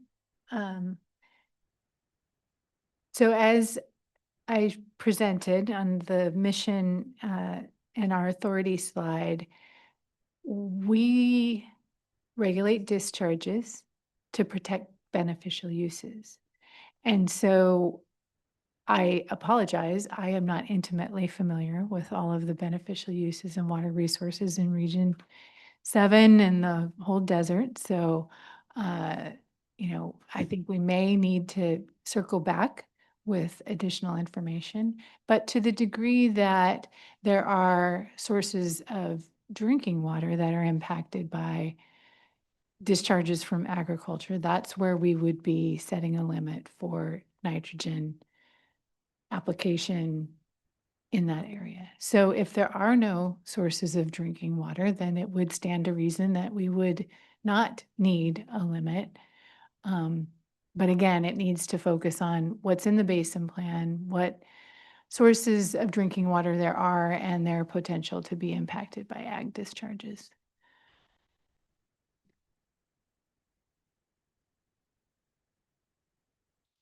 Yeah, just that, yeah, I'm also not familiar with the Region 7 Basin Plan, but I suspect there are various beneficial uses designated. So there's a factual question. And I think we'd have to follow up, but I would point out that question 9 does contemplate, adding additional exemptions to the approach articulated in the ESJ order. But we can certainly follow up on this. Thank you. Thank you. Other questions here in the room? Richard, and then over to Thomas and Godu. I don't know if this is a question or a comment.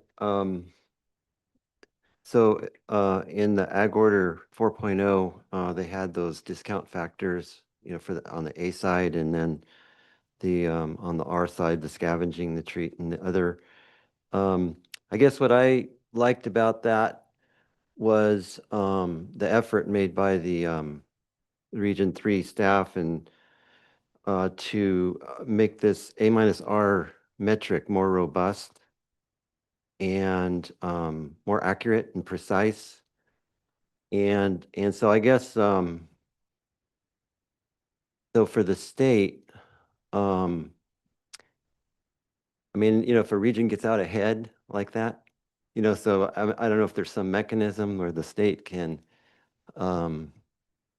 well, I guess this is the mechanism. Here we are. But I mean, in the future, I mean, because I think that, ag research and, all the research that they talked about is going to keep revealing more areas where we can make progress. And so, yeah, it would be good if somehow the state were able to incorporate process to not have to, maybe a simpler way of accepting the new changes that will be coming. Really great comment, and I'll take it as a question and respond with, the regions are often areas where we innovate. And that, we set a bar that's really a minimum on a statewide basis often. And the basin plans all have their own different policies and approaches to implementation, depending on what's important in that region. Region 1, it's all about timber harvest. Southern California, lots of stormwater, lots of wastewater. The Central Valley, Central Coast, lots of ag. And so we encourage the regions to be innovative.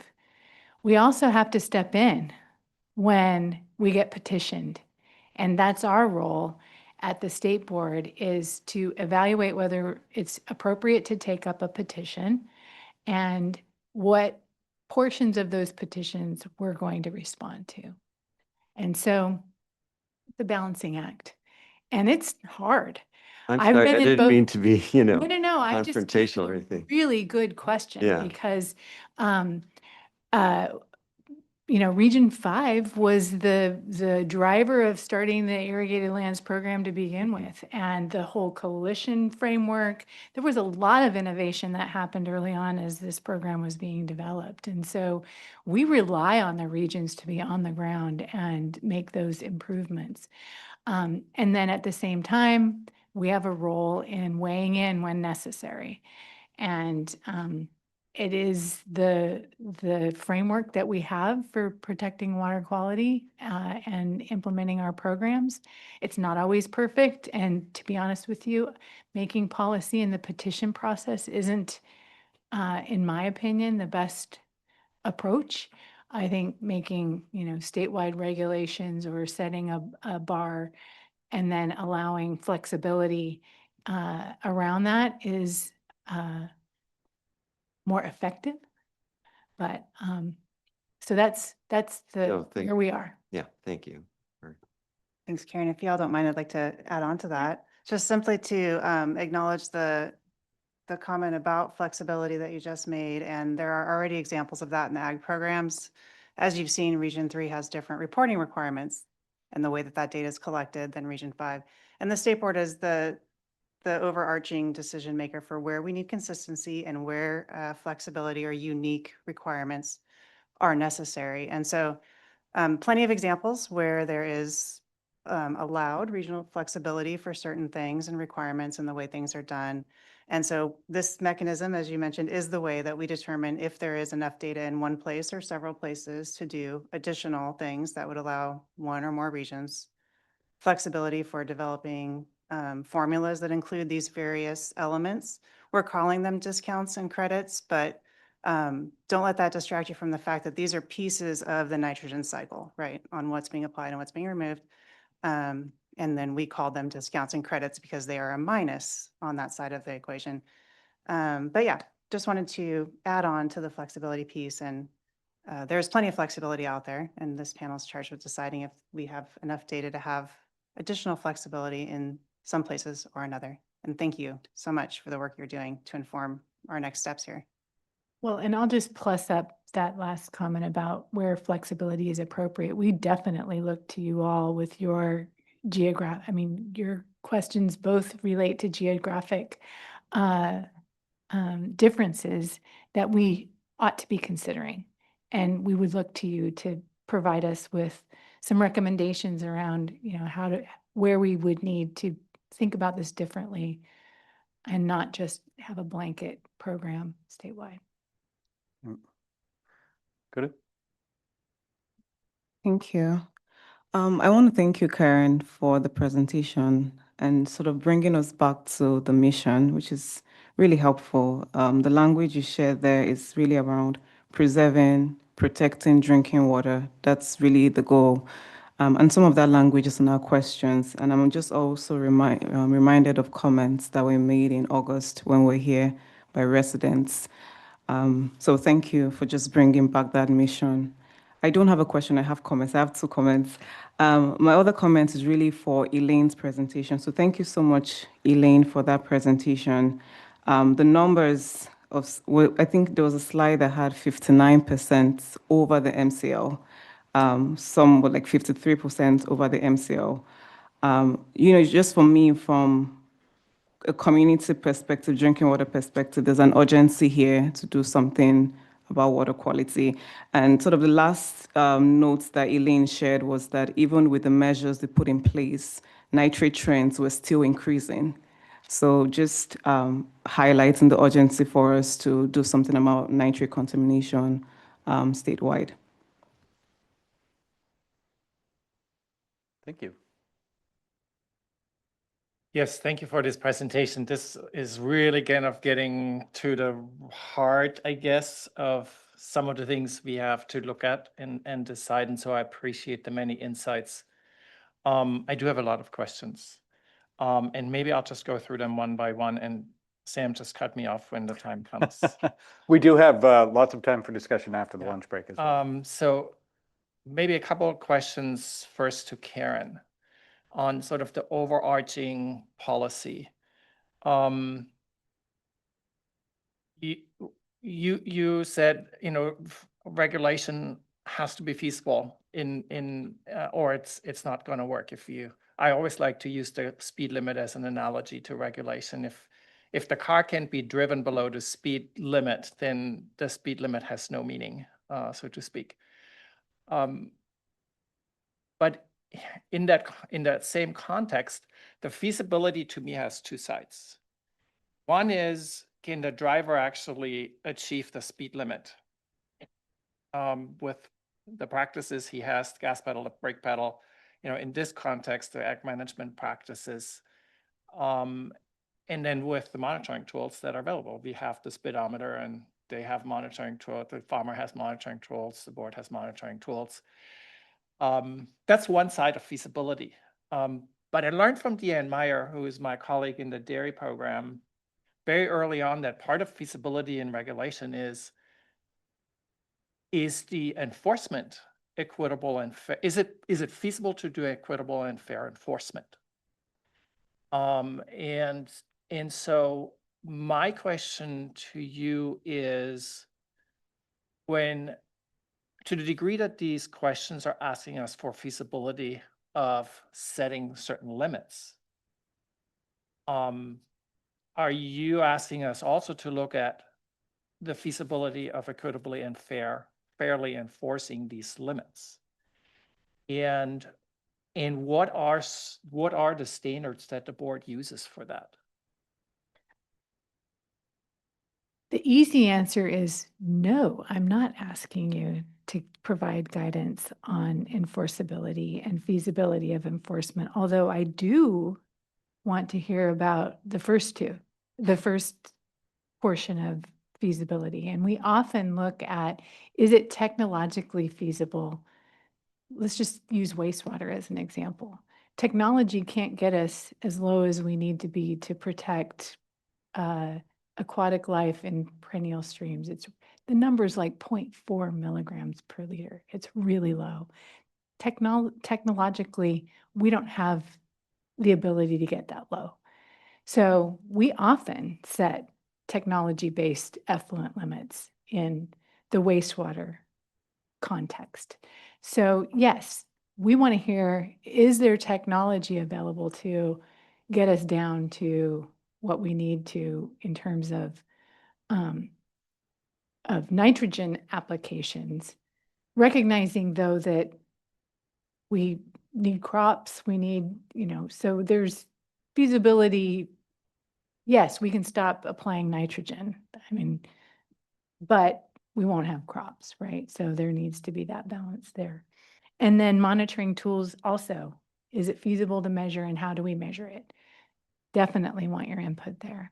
In terms of enforceability and equitable enforceability, you look at the way that our ag program is structured, and it's structured around, we don't have the staff resources to go out and inspect every parcel of farmed land across the entire state. So how do we manage that? We have coalition groups that are our intermediary, providing technical assistance, providing outreach, collecting fees so that they can do monitoring that's in a more regional basis, So we do have the flexibility to organize a program that allows us to utilize our resources most efficiently as well as the dischargers' resources most efficiently.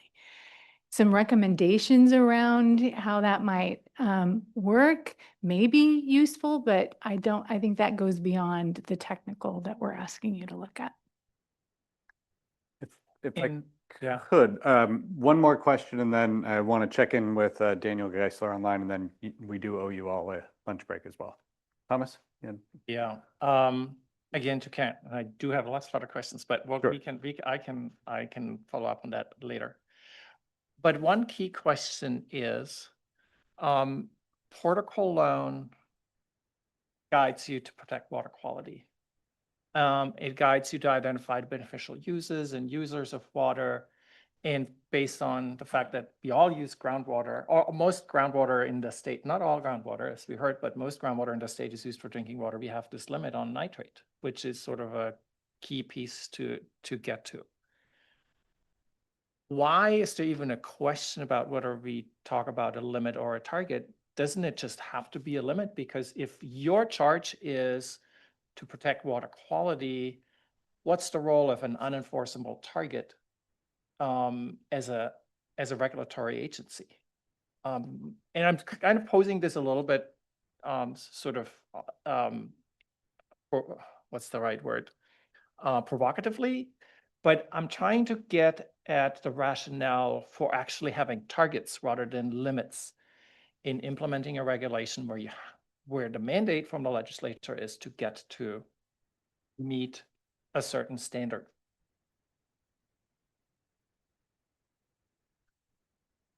Can I noodle on that answer? Sure. I will Absolutely. come back with you for a not off the top of my head answer. How about that? All right, let's go to Chair Geisler, and then we will take a lunch break. Daniel? Thank you. I have a question for Elaine. You mentioned in response to Ruth's question that small farmers report crop-specific nitrogen applications. So I was wondering, do they have the option to report ranch-wide application rates? And if not, I would be interested in if that option existed in the future, if they could report nitrogen applied on the ranch and not per crop. Would that cause any challenges on your end? So right now, all small diversified farms, they are reporting at the crop level. There is not an option to report information for nitrogen applied and removed at the ranch level, except for specific pieces. All growers report nitrogen from their irrigation water at the ranch level, as well as all nitrogen applied from compost, as well as organic fertilizers, I believe it, or amendments at the ranch level. So there are some that no matter what, small diversified farms could report that information at the ranch level. But when it comes to more of the conventional fertilizers, that is reported at the crop level. Have we contemplated rolling up the information? At this point, no. We feel like we need that crop-specific information because we are finding that a lot of our small diversified farms, or just small farms in general, are still growing high-risk crops, high risk for the potential to pollute groundwater. They are, discharging nitrogen. They're high risk in regards of those crops require a lot of nitrogen inputs. So we feel that that information reported at the crop level is still necessary to get at, are they making progress at the individual crop level to reduce nitrogen discharge? Thank you. All right, thank you all. I know there's a lot more discussion that could be had, but we do owe you a lunch break. So I would just ask that we pause here, and if everybody could be back in their seats by 1:15, that would be wonderful. So we'll see you in just under an hour. Thank you. Darren kindly pointed me to the East San Joaquin order to answer.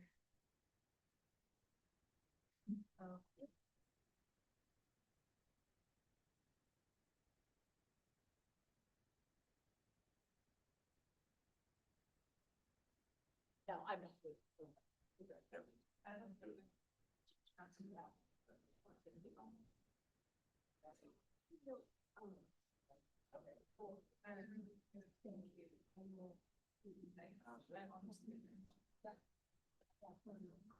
Yeah, and I just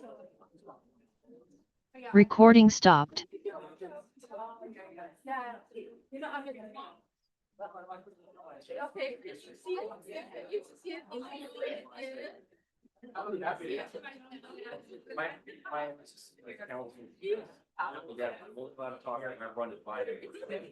Yes, sir.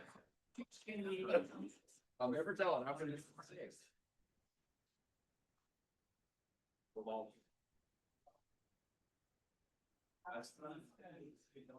Therein lies the problem. Well, I'll put him.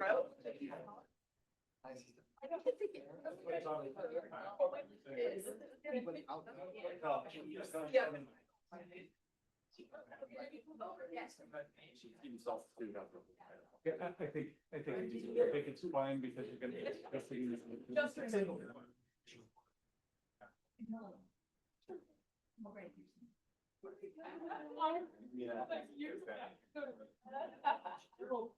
Your targets are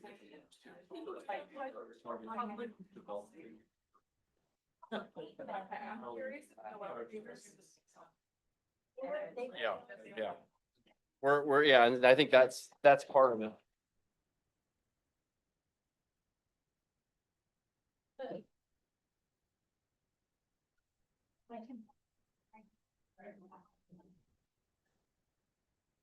Oh, no, I'm gonna.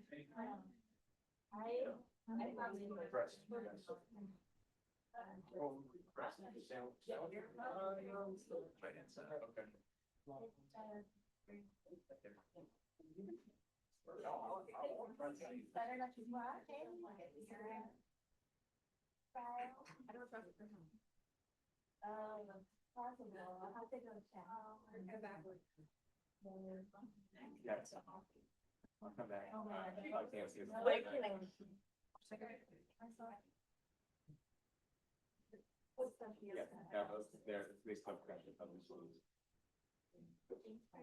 I did, but I didn't think very much by my I did. Maybe I'm so sorry we glitched on that. I'm sorry. I know sometimes we're setting up. They're like to drop. Maybe I'm on the right. They're good. Well, he's on the outside on that. But Elaine, she was great. I'm like, oh, I didn't. We'll cut out. Oh, I see. Like, yeah. I was like, how do I describe my book? No, it was a bad. That's great. Yeah.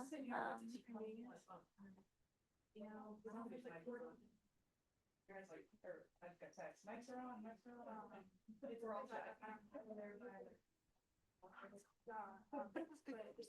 Oh, I do that one. Yeah, that one's always live, right? It's always live. Oh, and I think here.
Richard Smith.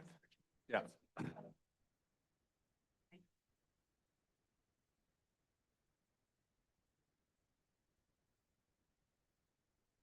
I believe there was a spec.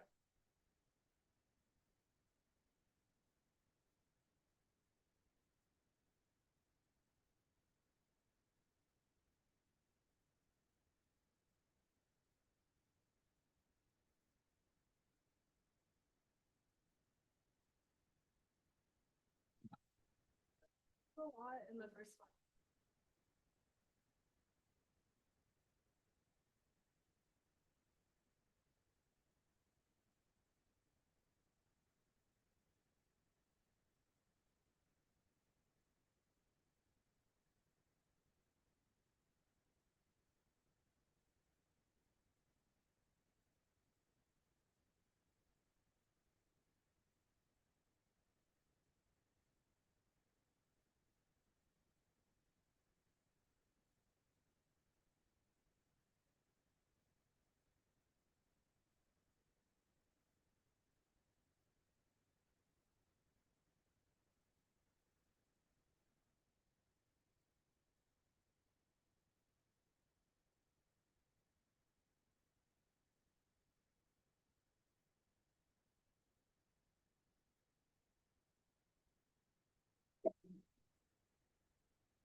All right. Let's go ahead and take our seats. We're going to get started. We're doing everything we can to get folks out of here on time. We have our panel members back. And in the interest of maintaining quorum, let me just check in quickly with our two online panelists. Chair Geisler and Ruth Dahlquist-Willard, are you online? I'm back, yes. Wonderful. All right. That does give us a quorum of members. So let's go ahead and get started. Before we jump into the afternoon portion of the agenda, I wanted to hand it back over to Karen Mogus to discuss some of the questions that were raised right at the end of the last segment. Karen? Yeah, thank you. So during the lunch break, I phoned a friend. So I've got some answers. But first, I'll point you to page 14, starting on page 14 of the East San Joaquin order, which is part of the materials that you've been provided as a panel, is where it talks about the non-point source policy and how that relates to the implementation. Recording in progress. Right. Implementation of management practices and the iterative approach. And it doesn't specifically speak to target versus limit, but it's the general framework that if you're interested in the details, that's where I would point you.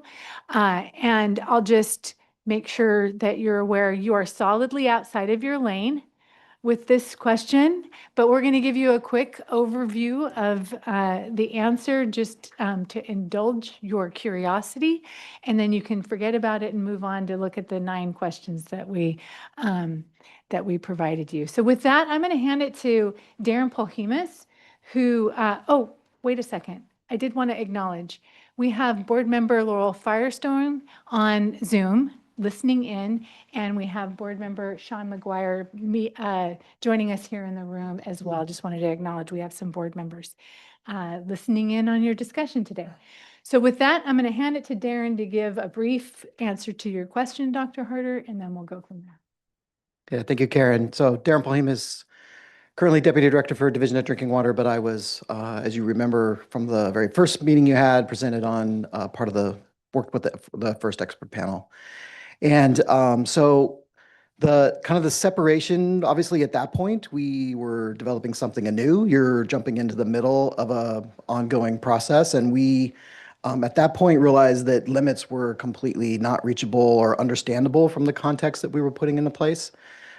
So out of that, the expert panel gave us the A over R ratio as a target to try to develop the science around what would be the art of the doable, as also a way of comparing one grower to another and their practices. And then they kind of said there could be possibilities, but they weren't certain around intercrop comparison and other things that the metrics may yield, but did start us on the path directly associated, which is now handed back to you to contemplate after some years of data collection and pursuing those. But the concept was really that the limit wasn't, because it was so varied by crop and soil type and climate zone and all of those factors, that we really wanted to develop a way to understand how good you could get, because that was an important aspect in a non-point source type of policy.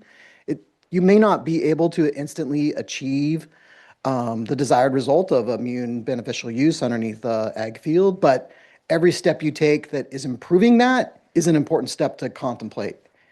Having a resource available for 50 years versus 100 years is a big deal, and how long you can control that, as well as the future concepts of if you can maintain a lower limit that still may not be achieving beneficial use exactly, the treatment techniques then that may need to be employed by public water systems or private owners would be much more cost effective.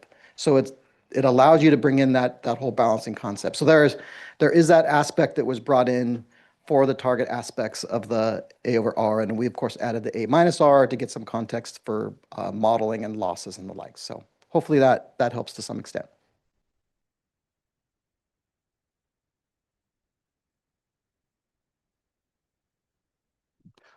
Thank you so much for that clarification.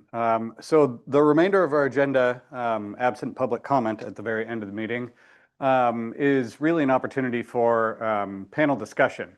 Before we jump into that, though, there's two kind of housekeeping items that we'll need the panel's actual approval of. The first is a quick discussion of modifications to the panel schedule. If you recall, back at your first meeting on August 8th, you approved the panel charter, and that included a schedule in it for the remaining meetings. Through discussions with staff and with all of you at the last work group meeting on, I believe, October 22nd, we discussed this a little bit, but we were asked to put together a very quick proposal on how the schedule could shift a little bit. So just as a quick reminder, the final panel meeting is currently scheduled for January 14th of next year. And we discussed extending that last meeting to kind of the late February, early March timeframe to accommodate additional discussion and public review of a eventual panel draft report.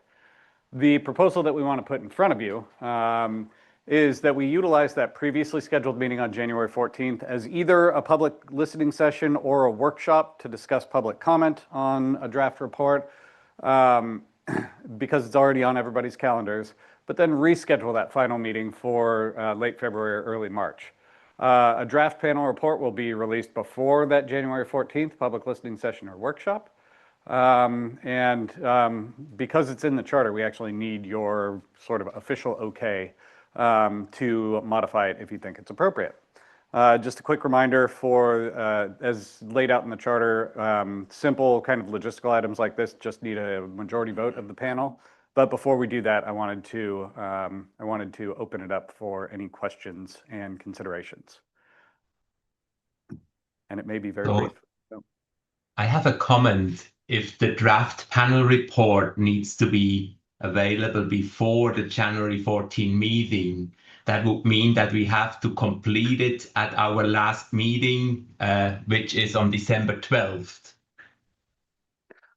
There is one additional working group meeting scheduled for January 7th. We just haven't sent the invites out, but you had all provided your availability for that. So there will be an additional opportunity after that December 12th meeting. Which day would that be? So there's an additional working group meeting scheduled for January 7th. I know staff are working on notices. Now I've seen it. Okay, so that means on January 7th, we would need to have the complete draft of the final report ready so that you could send out, and that would be enough time for the water board, this 1 week period to get public comments. Well, the goal, if you approve the schedule, is just to release the report in advance of that January 14th meeting. It doesn't necessarily mean that public comment would have to be complete by then, if I understand correctly. But I'll look to Karen and Annalisa, I see you. Yeah, so this is something we typically do with our board as well, where we release a draft document, we hold a public workshop, listen to comments. That's during the comment period. So we would anticipate the comment period to extend beyond January 14th to, I don't know, we haven't identified a specific date yet, but that would be the idea. Thank you, Karen. Thank you. So January 7th, what do the other board members think? Is that realistic for us to be done with the draft?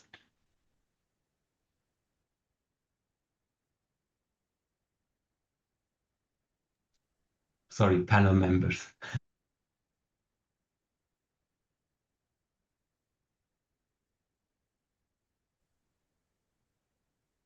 Ruth, I don't know if you had any thoughts that you wanted to share either. So just to make sure I understand, so the January 7th meeting, we would finalize the report. The January 14th meeting, we would have additional public comment on the report and discussion. Then there'd be further public comment, which would be due, like end of January, early February or something like that. And then we'd have a final meeting in February to incorporate the feedback from public comment. Is that right? Karen? So I'll describe how it worked with the first panel and you can noodle on that. So there was a draft report distributed for public comment. There was a workshop with the panel where the report was presented to the public in draft form, and the public was able to provide comment orally during and ask questions orally during that workshop, and then provide written comments by the comment period. Let's just say it's January 31st.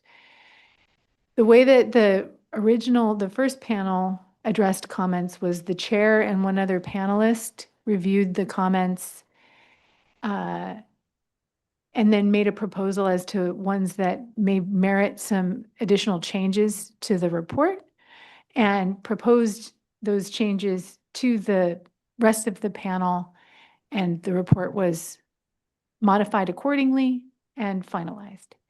And so, yes, that March meeting would be, or late February, early March meeting would be the point at which you would finalize the draft report based on comments that you heard. And then, of course, Chair Geisler will eventually present it to our board as an information item. So that's one way you could respond to comments. Our expectation is not that you respond to every comment, just that you have them, you read them, consider them, and decide if there are any modifications to the draft report are necessary as a result. Does that approach generally make sense to everybody?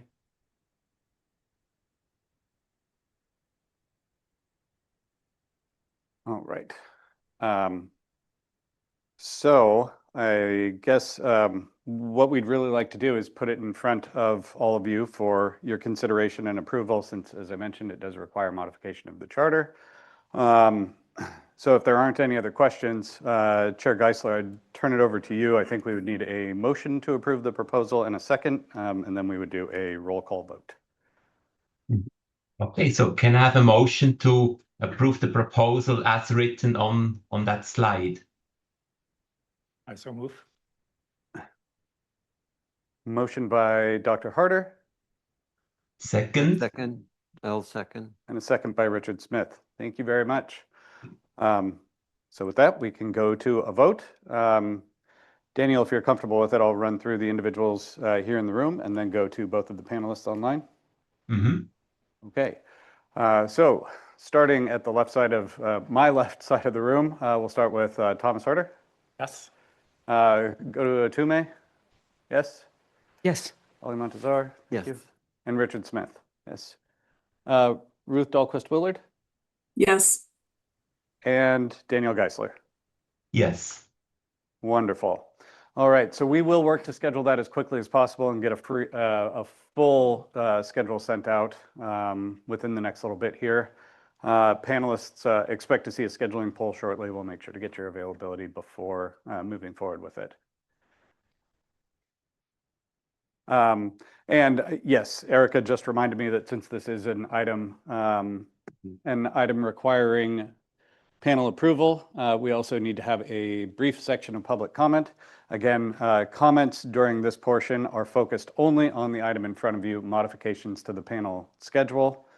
I know this is different than the public comment session at the end of the meeting, but let me look around first to individuals here in the room. I invite you to come up to the podium and provide public comment on modifications to the panel schedule. Are there any members of the public here in the room that would like to provide comment?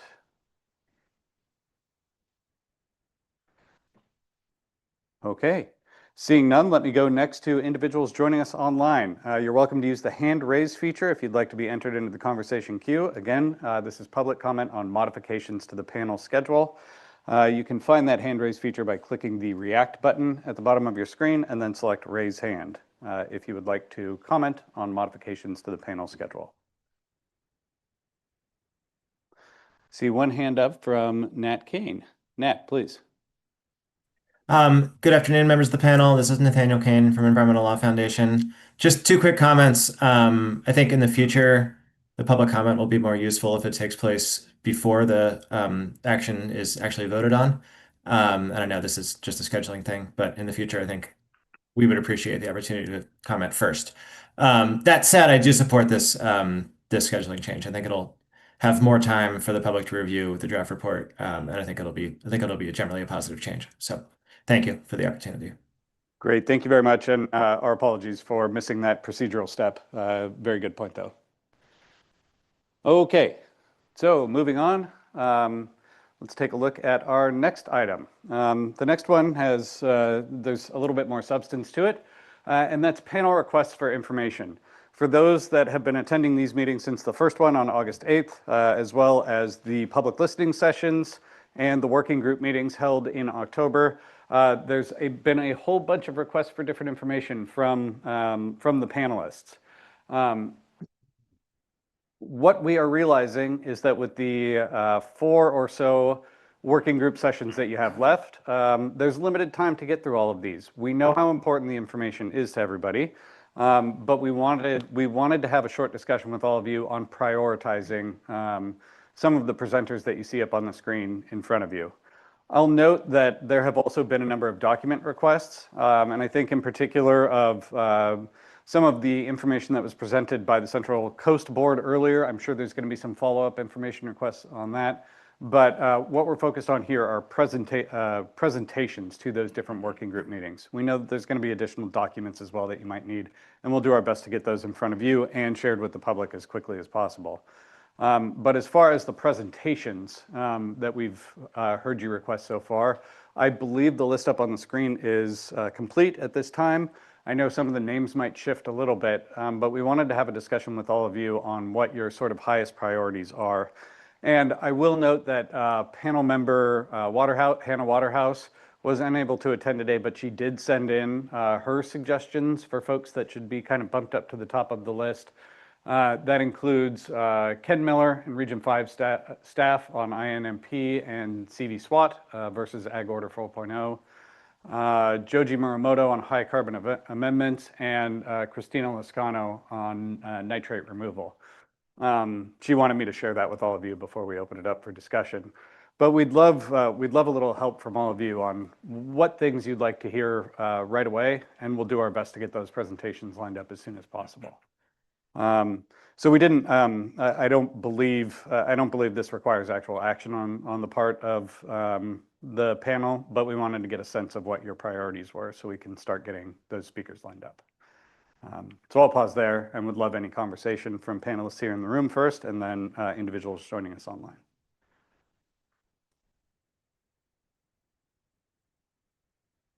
So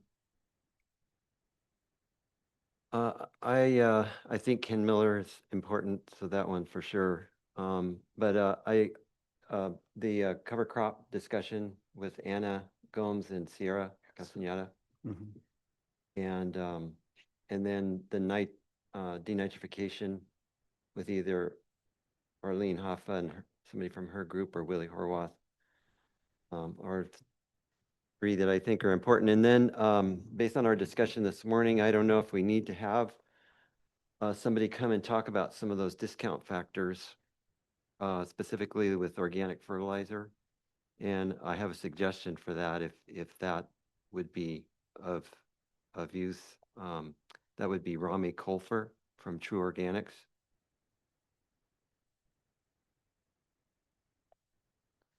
Great, thank you. Other thoughts?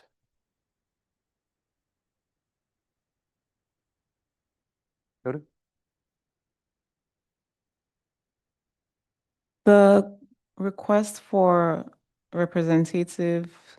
regional representatives on challenges for reporting for small diversified farms, I think will be helpful. I don't know if Richard mentioned Ken Miller, but the Region 5 CV SWAT, as well as Tim Watts, reducing nitrates after growing season, and maybe someone on nitrates on the nurseries would also be helpful. Great, thank you.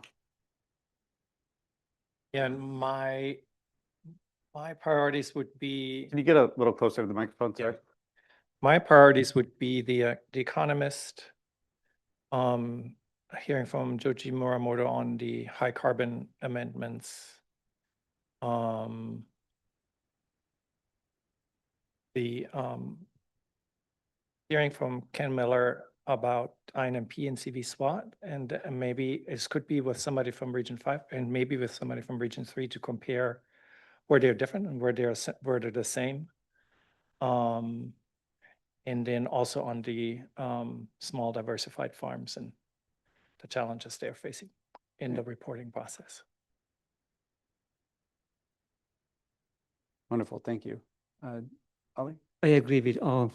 But if you have time, I think it's good to have a dairy specialist, Deanne Mayer from UC Davis, I think, perhaps.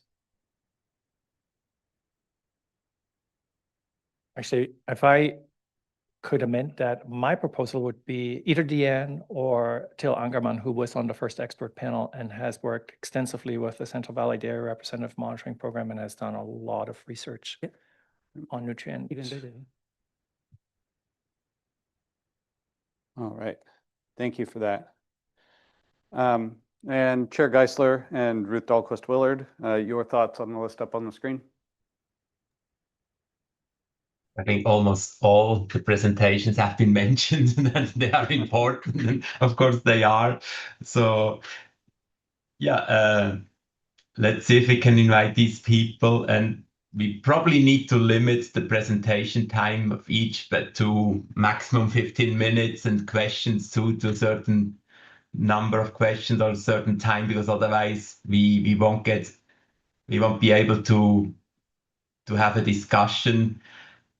I think just in terms of priority, the SWOT modeling that will affect our responses to question 3 and 4. So that could probably be one of the first. Nursery, I think it's very important, but it's one of the later questions. So that could be at the later meeting.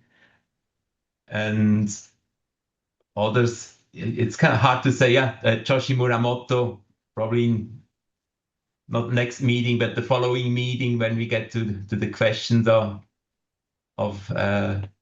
these kind of questions. Very helpful, thank you. For me, the challenges for small and diversified farms is a priority, and also the nurseries, but I agree that could be later on. I'm also interested in the vineyard management of nitrogen for quality, and I'm generally interested in what ongoing practices there currently are that are already limiting nitrogen application. Another one is for organic growers. It's not entirely clear to me how this works, but there are standards in organic certification requirements that relate to protecting water quality. And that's not on the list, but if there's interest in that, maybe related to the speaker that Richard brought up, I wonder if that would be helpful to include as well. Just a quick presentation on current practices to limit nitrogen leaching and protect water quality for organic certification. Maybe someone from CCOF we could invite. But yeah, those are my priorities. I'd like to know a little bit more about the one that is mentioned as follow-up questions for environmental justice and conservation organizations. I'm not sure exactly what that's referring to. I don't know if there's any more background that can be presented. Looking for it on the list.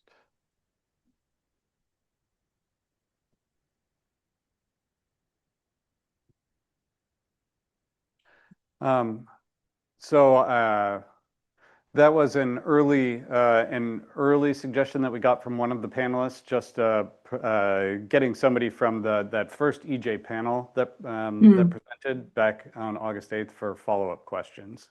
Okay. Do I have that correct? I think. Okay. So it was really an opportunity to follow up with them in a little bit more depth than the opportunity provided back on August 8th. Okay. I mean, we can certainly talk to them. I know some of them are here in the room and online, but I'm sure they would be willing to do that as well. Thank you. That's very helpful. Of course. All right. Well, my suggestion to the group, Chair Geisler, you had some really good process suggestions on the timing of different presentations. I'm seeing some pretty clear alignment on a few of these that we can probably get scheduled for as soon as your November 14th working group meeting. But Chair Geisler, if you're comfortable with it, maybe I can follow up with you and we can just put together a quick schedule on when you feel the different presentations should happen. That sounds good, yes. Okay, wonderful. Well, thank you for that. It'll just give us a little bit more clarity and help us kind of plan out the next month or so of activities. Your next item is probably, Erica, I don't know if you want to walk through this slide. Yeah, I can get us started. Does this? Okay. Yeah, so at your working group meetings 1 and 2, the panel had mentioned that they could use some clarification on the panel charge questions. And so what we've done here is captured some of the questions that we've heard. There was interest in clarification. And we have Brianna St. Pierre, who was helped lead the development of these questions, is available and online to help clarify any of the questions you have on these charge questions or other ones. So we just wanted to kind of put this in front of you now, since we have access to her expertise.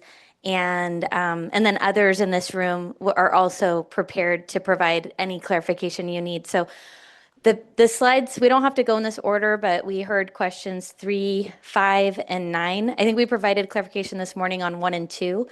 But if there are other questions also, we can, you're welcome to use this time to tap into this knowledge that we have that's available to respond today. So with that, question 3, I think that the clarification that the panel was looking for was related to factors and the scientific or technical considerations or advances related to the factors discussed in the first Agricultural Expert Panel's 2014 report that the State Water Board should take into account in future policy decisions regarding implementation issues or the direct enforceability of the nitrogen-related limits described above. And so I think the question was, what did we mean by factors? And so we've provided some clarification there with regard to definitions and clarifications. And if this provides the clarification you're looking for, that's great. And then if not, we appreciate any dialogue you have. And like I said, we can call on folks from the water boards to help provide the clarification you're seeking. And Erica, maybe I can add. Yeah. I think simply put, when we use the term factors on question 3, it was really the first agricultural expert panel was recognizing that in that nitrogen cycle, there's a lot of inputs, there's a lot of outputs, there's a lot of factors that kind of go into being able to kind of balance that nitrogen cycle. And so that's kind of what the definitions and clarifications we're getting to. And so this just kind of captures that in terms of the factors and how the first ag panel said, okay, let's simplify that now and make a box. And really what we want to do is just say A in terms of your inputs, and then in terms of nitrogen applied, and then R in terms of your outputs. And so I think question 3 was really getting at, like, there were a lot of considerations to those panel recommendations for A over R. Have things changed? Are we still kind of considering the same factors? Are there other factors we should be considering as we kind of shift into these questions that we're looking for this second ag panel to answer? And we can certainly share these slides with you afterwards as well. I know that one of the things that going into this meeting that we wanted to focus on was a draft response to questions 1 and 2. But as Erica mentioned, since you have some of the expertise in the room here, we did want to give you that opportunity to look at question 3.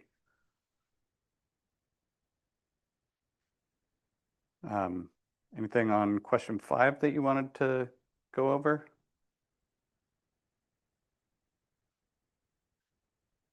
Okay. So let me suggest that we kind of pause here a little bit and shift gears. We had a question about question 5. Yes, go ahead, Daniel. So I think under A, additional aspects, and especially under A, these tables as they currently stand. So I think that was a question that came up. What are these tables exactly?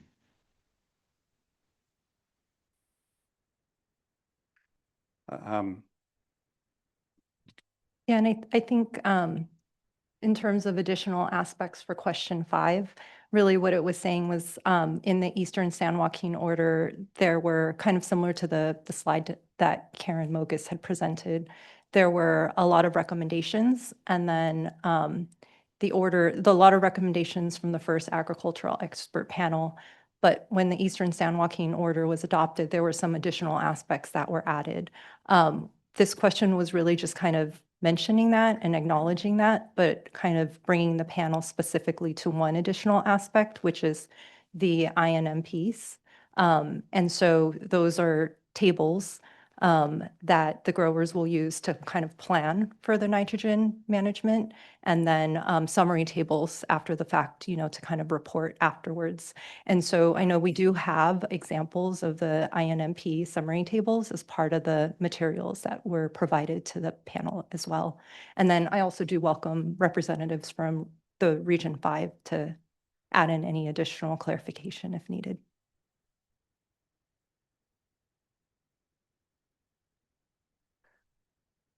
Daniel, does that address your question?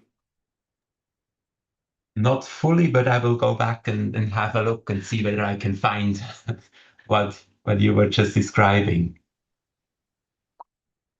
And we'll follow up with a hyperlink to the summary table, the INMP summary table examples that are mentioned at the bottom of this slide as well, just so you have that right at the top of your inbox. Okay. Anything on the clarification on question 9 that you'd like to share, Annalisa or others?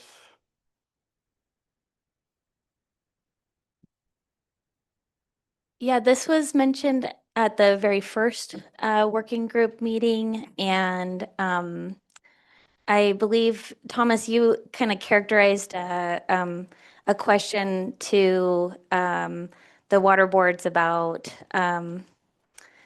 I wish I had my notes in front of me and I apologize, but kind of the regulations around exemptions. And so, yeah, we just wanted to open that up if you still have questions about that and would like to hear more about that framework. We can, we have access to lots of expertise in the room to help clarify what's meant there.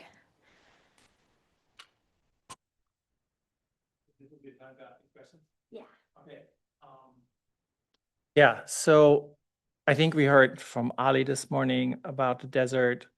And we've heard from several speakers that from regions where agriculture is not a dominant land use.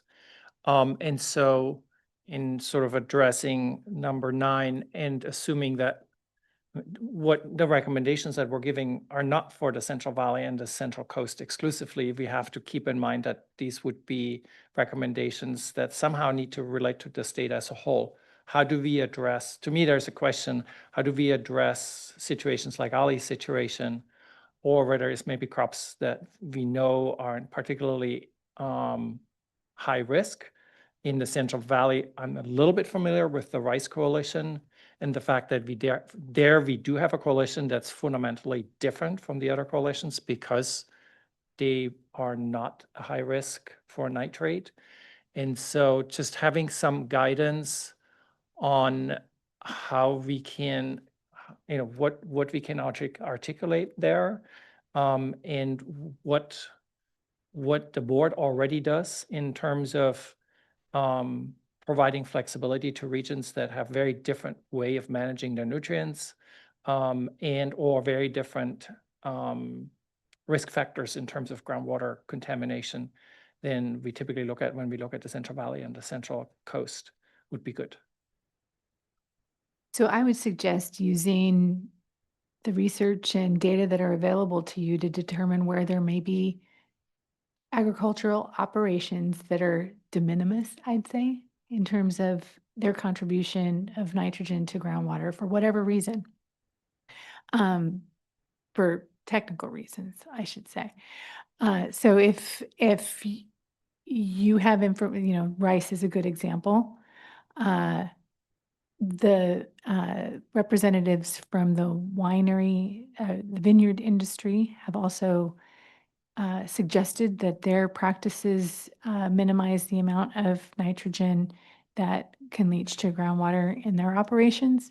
And so I would suggest looking at those possible exemptions in that manner, like having a technical justification for why you consider that operation to be de minimis in terms of their discharge. Do we have, on looking at from the other side, if I understand it correctly, one of the key reasons why this Rice Coalition was able to have a very different order from the rest wasn't that there was on one hand, there was a very good understanding what actually happens with nutrients in rice, what the nutrient surplus is, and that there is in fact a significant denitrification immediately below the root zone. But the other part of this was also an extensive survey at the time of domestic wells in the rice region showing that there isn't really a nitrate problem. Do we have enough data statewide to sort of delineate areas where we don't have a nitrate problem? Oh, sorry.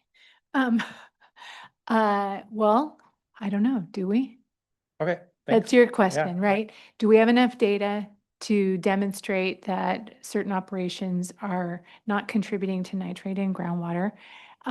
And I would add to that, if we don't feel like we have enough research and data to answer that question, suggest what we would need in order to exempt an operation.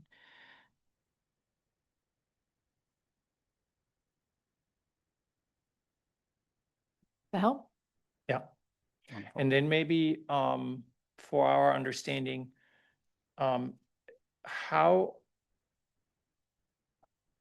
much is the Rice Coalition then in the implementation of the ILRP different from the others? Is there no, I don't know the details, and maybe Patrick knows this. Is there reporting? Is there no reporting? Do they still have to pay fees to their coalition? How does that work? Just like a 1-minute overview of. Oh, this mic is live. The short answer is yes. There's a lot of different elements for the well, for starters, I think the demonstration that Rice made was fairly extensive and involved quite a bit of research that actually got off the ground even before the nitrate control plan was adopted. So it was a heck of a lot of research was being conducted on the rice fields, even as the CV Salts Basin Plan amendments were winding towards their conclusion to show that rice is different, as we've heard from the rice growers before, and a lot of analysis and understanding in the time since that does change their reporting to a fairly significant extent when they're looking at groundwater. It's just very, very different kind of reporting system and structure that they have. The other thing that is, at least in the Central Valley, changes how rice is regulated is it's the only non-contiguous water quality coalition. It's if you're in rice, then you're growing in that, you're within that coalition. We see a lot of growers, they have rice fields that's in the rice coalition, and then the neighboring fields, if they're not growing rice, are in one of the Sacramento watershed coalitions. So it's a very different kind of program for rice in a lot of respects. I don't know. And I know there was the question asked, do we have enough information? I know from our perspective, it took a lot for rice to get to the point where they made a demonstration to the regional board that they are not experiencing nitrogen losses that would impact groundwater or drinking water supply. So I don't know if that data exists elsewhere, but I do know it was a very concerted long-term effort by the rice growers to make that demonstration. I don't know if similarly situated growers in other areas would be motivated to spend that type of money absent that kind of a regulatory program coming into place. I hope that helps. Thank you. Thank you. Any other questions on number 9? All right. I do want to keep us moving. And just as kind of a quick background and reminder, for the first 2 working group meetings of this panel, you really focused a lot of your discussion on panel charge questions 1 and 2. During the last meeting, you all broke up into teams of 2 for Bagley-Keene reasons. Teams of 2 are allowed to meet offline and develop draft materials for consideration. And panel members Richard Smith and Hannah Waterhouse were kind enough to put together some draft text based on the input that they heard during the first 2 working group meetings and their own expertise as well. So I just want to point out the document that panelists have in front of them, as well as those 2 joining us online, is also available on the back table there for anybody who would like to get a copy. The lines are numbered just for ease of following along. But as we move into this discussion, we really wanted to hear from panel members on what works about the wonderful draft that Richard and Hannah put together, what they'd like to see changed, and whether we still need to do some additional refinement. So Richard, if you're okay with it, I can put the document up on the screen, and then everybody has it in front of them. We really wanted to reserve the rest of the time to work through this and hopefully get pretty close to conclusion on responses to questions 1 and 2. So let me put that document up. Just a brief question to the other panel members. Are you ready to discuss it? Is it enough to look at it and then have a discussion right now?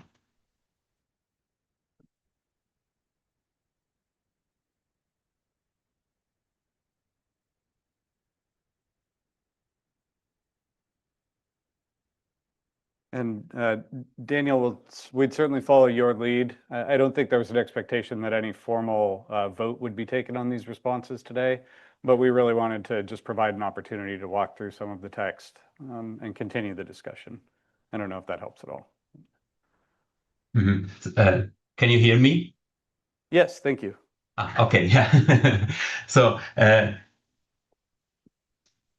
2 things probably. One question is, how do we want to work on it? And that's probably first and foremost a question for Richard. Should we make live changes on the document, or should we just collect our input and then Richard and Hannah could incorporate them for next time? Or what is your preferred way, Richard, to work through that draft?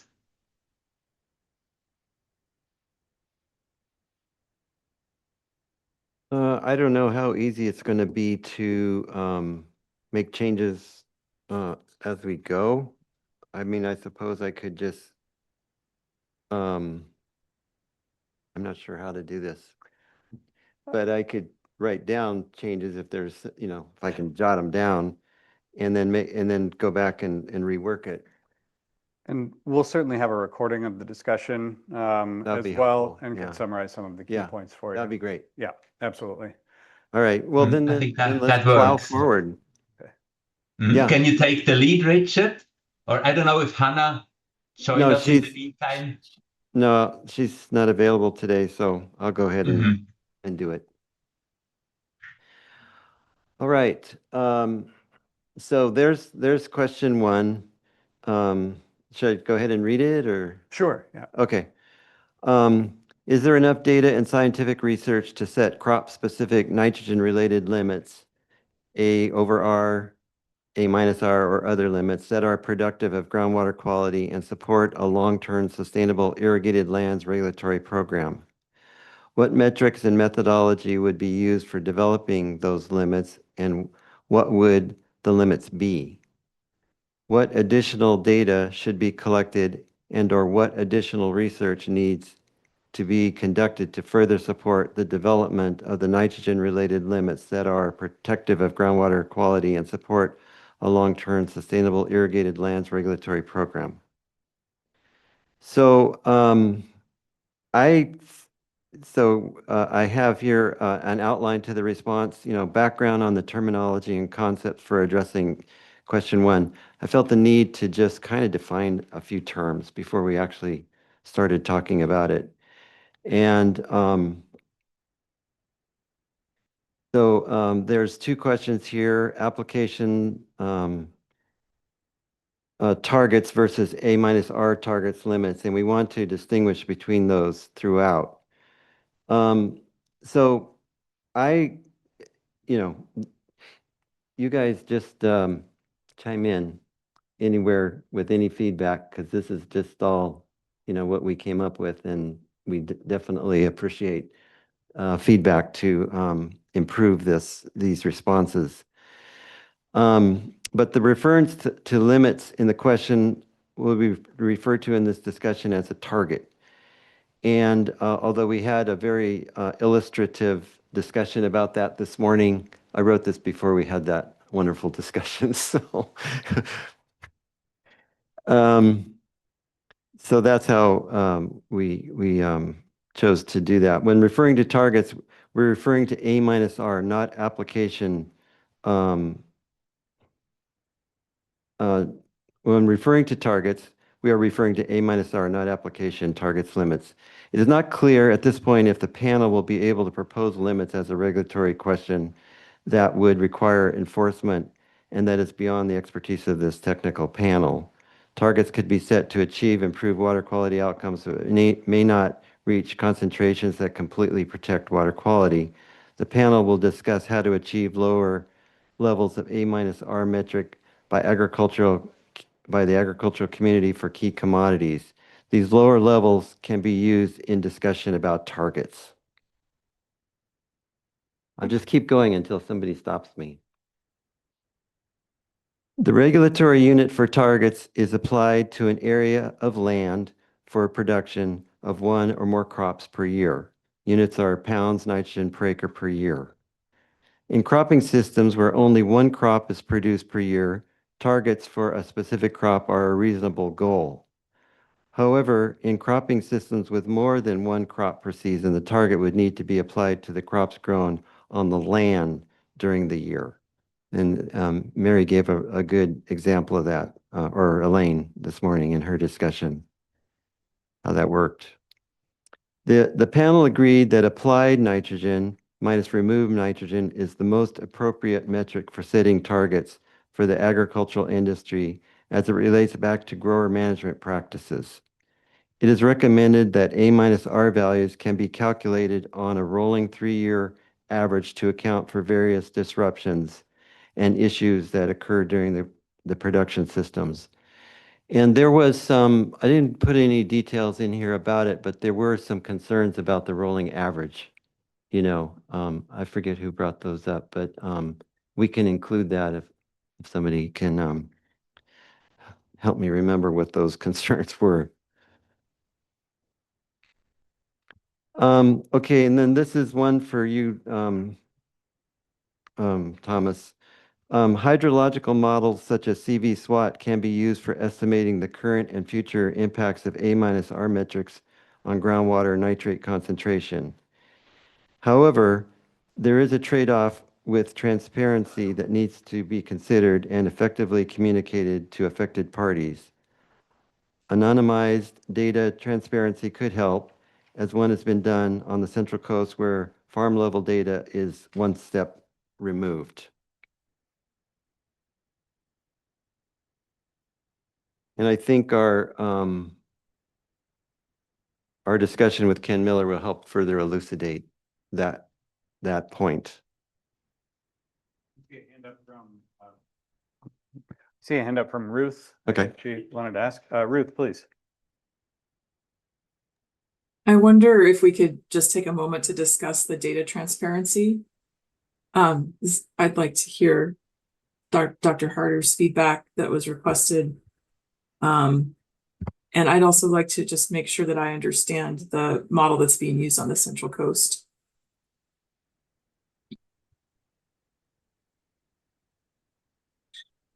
Ruth, are you asking me? Yes, please go ahead. If there's anything you want to add. No, I mean, I think that would actually be a good comment to hear from the Central Coast, perhaps. Okay. How they see data transparency different in their region from how it's handled in the Central Valley region. I don't know, Mary, whether you can address that or whether Elaine is still here.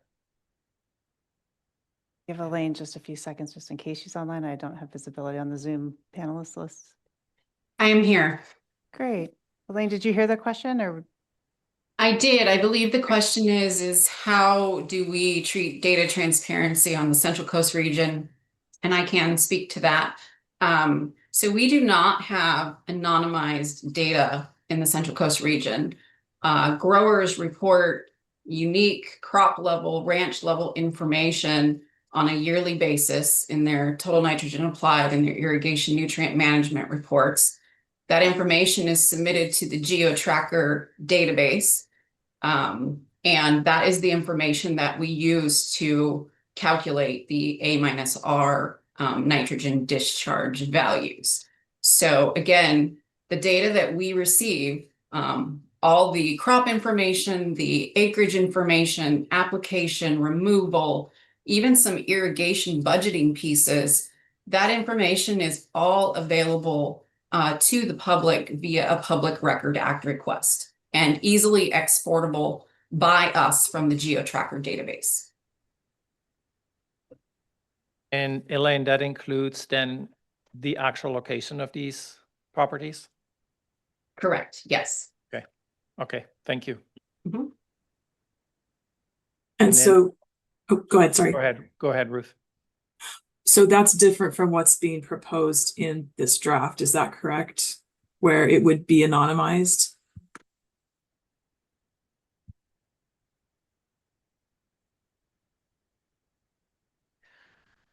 Because it says that on the Central Coast farm level data is one step removed, but it seems like from what Elaine just described, it's not one step removed and it's not anonymized. It's completely available to the public on a per farm basis. Actually, if I understand it correctly, Elaine, it's actually on a field basis or on a parcel basis to the degree that Right. a particular crop might be only grown on a parcel. And that would be mapped out in Gamma GeoTracker or in GeoTracker. Yeah, it will depend on the ranch itself, right? If there is just a single parcel that ranch is defined as, or multiple parcels for a ranch. So we provide information at the ranch level, and that ranch could have multiple parcels and it could have multiple crops on that particular ranch. And that's after you process the information going through your calculations, but the information that goes into those calculations is available in GeoTracker on a parcel basis. On a ranch basis, yes. So just again, keeping in mind that a ranch could have one parcel or it could have multiple parcels.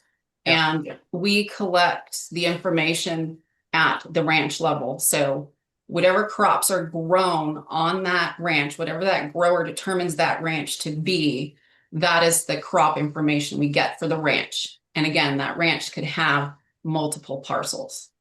Okay, that makes sense. Thank you for clarifying that. So I think what I have here is a misunderstanding.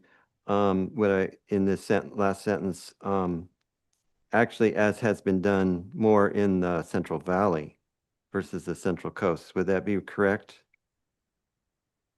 Where the farm level data is one step removed? I think that's more of a correct statement. Yeah. Okay. So Ruth, I'm just to clarify, and this might be just something, so I'm clear.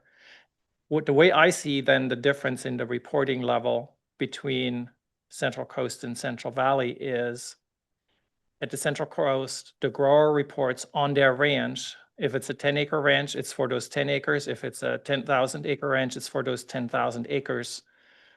A list of crops, how many acres each of those are, and all the A&R numbers going with each of those crops for those acres. In the Central Valley, the reporting is by individual fields, actually by crop also. Patrick, did you want to do this? Help.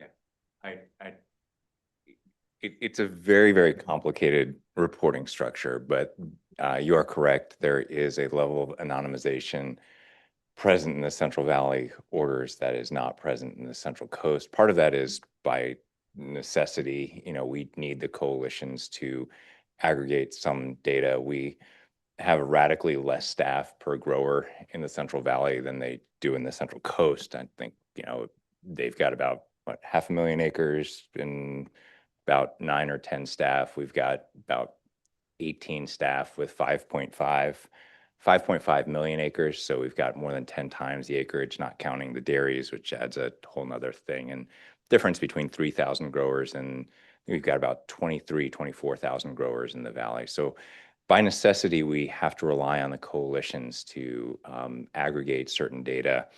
There's also, what you're debating here today is potential transformation of the way we are regulating growers is really on a landscape level, right? Information is provided to the coalitions. The coalitions then transpose that data into township level data that's provided to the regional board. That township level will provide us both the nitrate A-R on a per acre basis, but not an aggregated acre basis. So you don't ever get the number of 200 acres of almonds grown in this township with, this much acreage loss. Instead, it is almonds grown in this township have a per acre loss of this much. And then you have another data set that aggregates, again, a different set of data based off of the total acreage. So those numbers are separated and you never will really have the information on a field specific data that is completely at the coalition level. So, that's one of the complexities of our program. I think our comment to the state board when they were debating the East San Joaquin largely fell along the lines of this is a rational means of conducting a landscape level regulatory program with the resources that we have available. I know our programmatic EIR said that if we're going to do something that is much more control and command, it's anywhere between a 56-person staff to, I think the number was a 356-person staff to do it on an individual farm level accounting basis where the regional board provided all that infrastructure that the coalitions currently provide. So long story short, there's a level of anonymization because we have the coalitions doing a lot of the groundwork of this program for us at the Central Valley.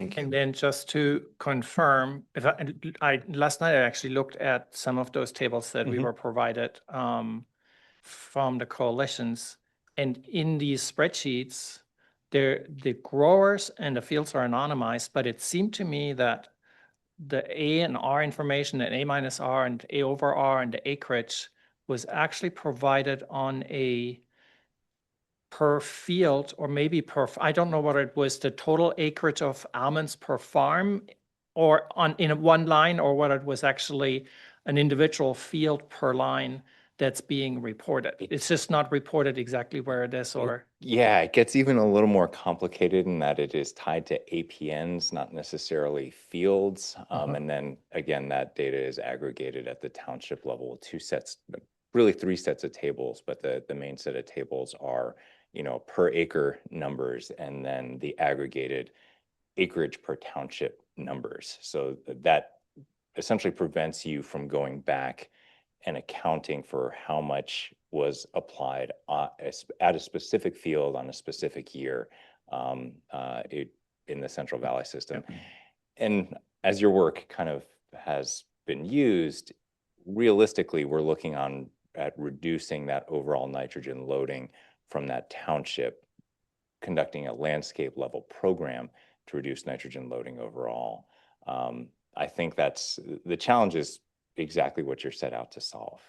We've got these ranges that have been developed in the Central Valley, accounting for a wide spectrum of agricultural practices, hydrogeology, climatic conditions, et cetera, irrigation practices, soil types. And we have a good range about where reasonable crop production can occur. Is it the time to translate that into numbers that would be enforceable by regional board ostensibly? And then will those numbers then translate to compliance with water quality objectives at the groundwater? And I think that's kind of the big picture. But I know we've been And drug you have data. the ability to actually audit the records on on sort of a spot we level? could do that. Thus far, frankly, our arms are working on getting around the issue of getting the models audited, getting the models kind of trued out, understanding how those requirements are being implemented, how outliers are being addressed within those townships. And the spot audits are tougher because frankly, we don't have the resources to go and do a spot audit. And then, again, you're the experts here, just an attorney, and I don't know what I'm talking about when it comes to geology. But the staff here, the way that they've looked at it is there are so many complex interactions that happen below the ground surface that attributing a molecule of nitrogen that shows up in a drinking water well or in an agricultural or municipal supply well is very difficult to attribute to a specific field, given the radical variety of agricultural practices that happen on the surface. So what you're trying to do realistically is grab your arms around that township, pursuant to the non-point source policy, work on an iterative process to reduce that nitrogen loading. And then as better technology is developed, implement those technologies and see what happens. It's tough because it's such an imprecise science. I know that the answer is yes. There are situations where you want the standard. Attorneys want that too, believe it or not. Black or white is guilty, innocent. In this context, especially with such complex geology and the fact that we're dealing with living things, it gets much mushier in our program. Thank you. Thank you. Ruth, did Adam, that answer your how question? incorrect was I? Hopefully not too. Go ahead.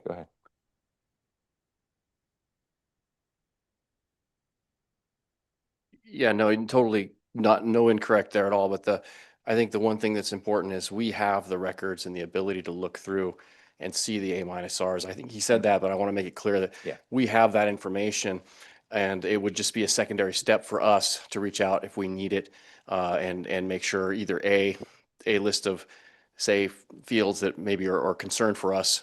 Ask the coalition, hey, can you we want these to be looked into, and so that'd be a secondary step.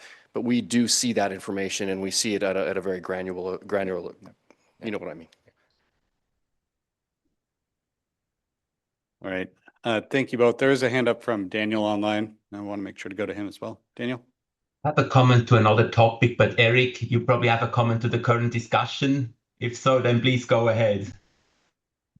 Yeah, thanks. I was just going to mention, I think I am slated for the November 14th to give a little bit of presentation alongside Ken about CV SWAT and our data collection. So more than happy to spend a little bit of extra time on that one, clarifying, what forms of data we get and data anonymization and all that. So I'll just flag that we could probably table it, and I'll provide some more info at the presentation. Okay. Thank you. Thank you. Did that answer your question, Ruth? Yes, that was very helpful. And can I suggest then that on this bullet point, in that sentence about anonymized data transparency, that we maybe mark that to table after we get more information? Yes. Thank you. Yeah. I have a comment to the rolling average. It's still on page 1, lines 33 and to 35. It was me who raised some concerns, and I'm in favor of calculating 3-year averages, but the coalitions in the Central Valley already do that to calculate or to determine who are the outliers. And I think that calculation, or the way they calculate it right now, does not work properly, because they only calculate or determine whether a field is an outlier when the same crop was grown in the same field for 3 consecutive years. So that means with annual crops, if a grower has a rotation, that field never makes it into the calculation of an outlier. Also, fields that have the same manager or are managed by the same grower for the entire 3-year period are included. If a grower leases the land for 1 year to another grower, then no 3-year average can be calculated. So I think going forward, there needs to be a better way where basically every field or every parcel has a high chance and an equally high chance to be included in the calculation of A-R and the rolling 3-year average. Not sure exactly what the best approach is. I would just like to mention that the current approach, I don't think that would be appropriate, because you basically as a grower, you can lease your land once out of 3 years and you will never be, A-R would never be calculated, or you have a proper rotation with 1-year crops. And again, your fields would never be included in any calculation. Daniel, can you help me edit that, those 2 lines there? Mm-hmm. I think the 2 lines are fine, but probably add that it should be calculated in a way that each field has a equal chance and a high chance of being included. Even when the crops change from 1 year to the next, or when growers or managers change from 1 year to the other. So there needs to be a way that fields are still included in the rolling average. Okay, I got it written down. I'll you'll see it again, and if I got it wrong, you can Thank you. correct it. Okay. And I think Anything that else? was a comment Oh, from yeah, Goto and then Ruth. Thank you, Richard and Hannah. I have a comment on bullet point 1, where it says there seems to be 2 questions here. Which line number? Bullet point 1, line number 14. It's probably up. Yeah. It says that there seems to be 2 questions here, distinguishing between application limits versus A-R limits. And I would just recommend to the panel if we can consider having both, not either or. I believe the Central Coast had nitrogen application limits, just with the data showing excess application of fertilizer. So they had some limits to some percentiles. And I don't know if Elaine is still there, maybe she can speak to that. So actually having nitrogen application limits, as well as A-R limits, and not saying it as either or. That's correct. I don't know if Elaine wants to elaborate on it, but she could if she wants. But I think what you just said is So correct. maybe we can consider that through the question, through the responses.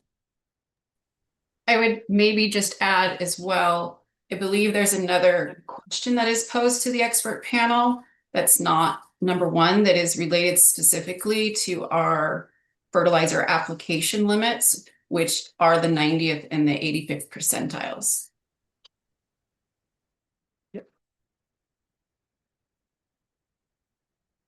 So thank you, Richard, for putting this together. I think I was thinking about all this, regulation and what we are doing here, and we discussed over this time. For me, if regulation wants to be successful, target alone doesn't work that well. I think we need a combination of targets and limitation together. Let me walk through just 1 minute. But, the point is how we want to do that. I think that's the question. You mentioned about technology. We are hoping technology in the future help our growers to improve and reduce nitrogen. I think we have that hope, but there are some caveats we need to consider, because we learn over time from advanced irrigation, for example, drip irrigation.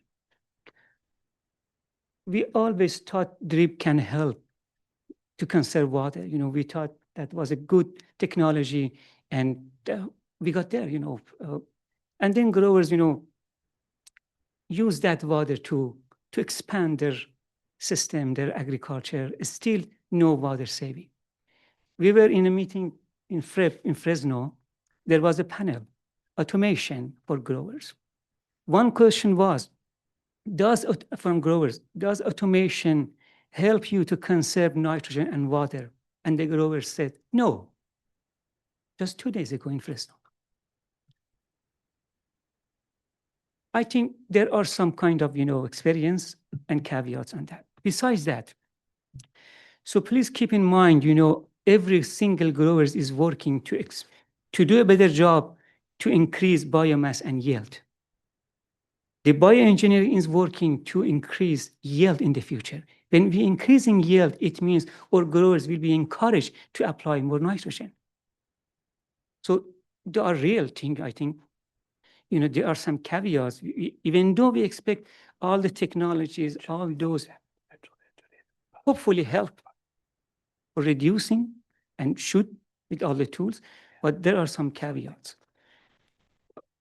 I need to add this and then go with the conclusion. I check for some crops. Some crops, they are, moderate nitrogen use. So A minus R equal 50. For those kind of crop, even for the mother, it doesn't work well. If you do that with a crop like carrots or lettuce, it means growers needs to reduce about 40–45% nitrogen application. I don't know if the growers can do that. We know also this.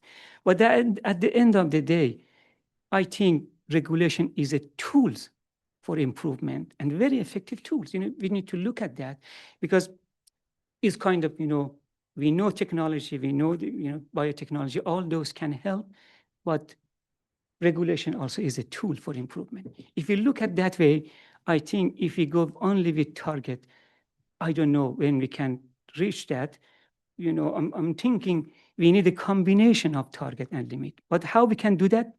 We can do it incrementally following a staircase approach, like exactly what the Ag 4 did. For example, we defined a target for the next 5 years based on the 85%. So today is target, but 5 years after, we get that as a limit for the next 5 years, and we determine another target. With that probably we can, I'm not sure we can go that far to, 50, but we can go closer. Over time, we have the chance to evaluate, how it works, if we need to accelerate it or stop it or manage it. But I think we need a combination of target and limit over time. Target perhaps cannot, you see a lot of complication. Okay. All right. There is a hand up from Ruth. Thank you very much for waiting, Ruth, and then we'll keep moving through the draft.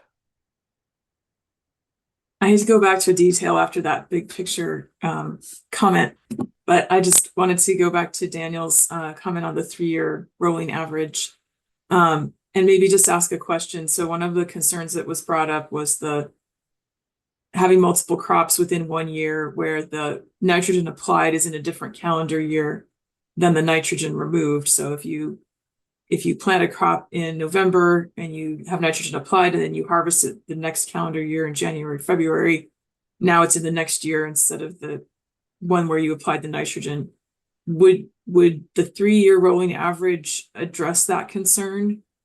Or would it still be the same concern because you're still off in the 3rd calendar year, if that makes sense?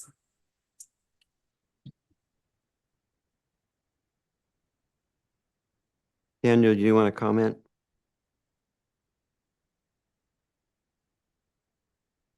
I think you still have to set a date when the cutoff is, let's say it's December 31st.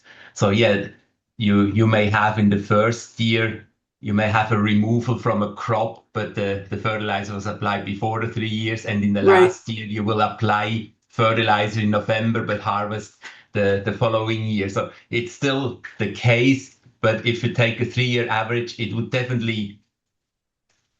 be more accurate, especially when you have a crop rotation and you only look at 1 year.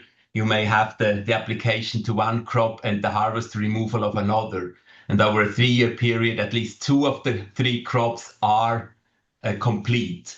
But I think it doesn't take care of that issue, but it diminishes the error a bit. Could there be an option to define what is a meaningful year of reporting data? That it wouldn't have to be January 1st through December 31st? Like, could water quality coalitions define for this cropping system, it's going to be March through February?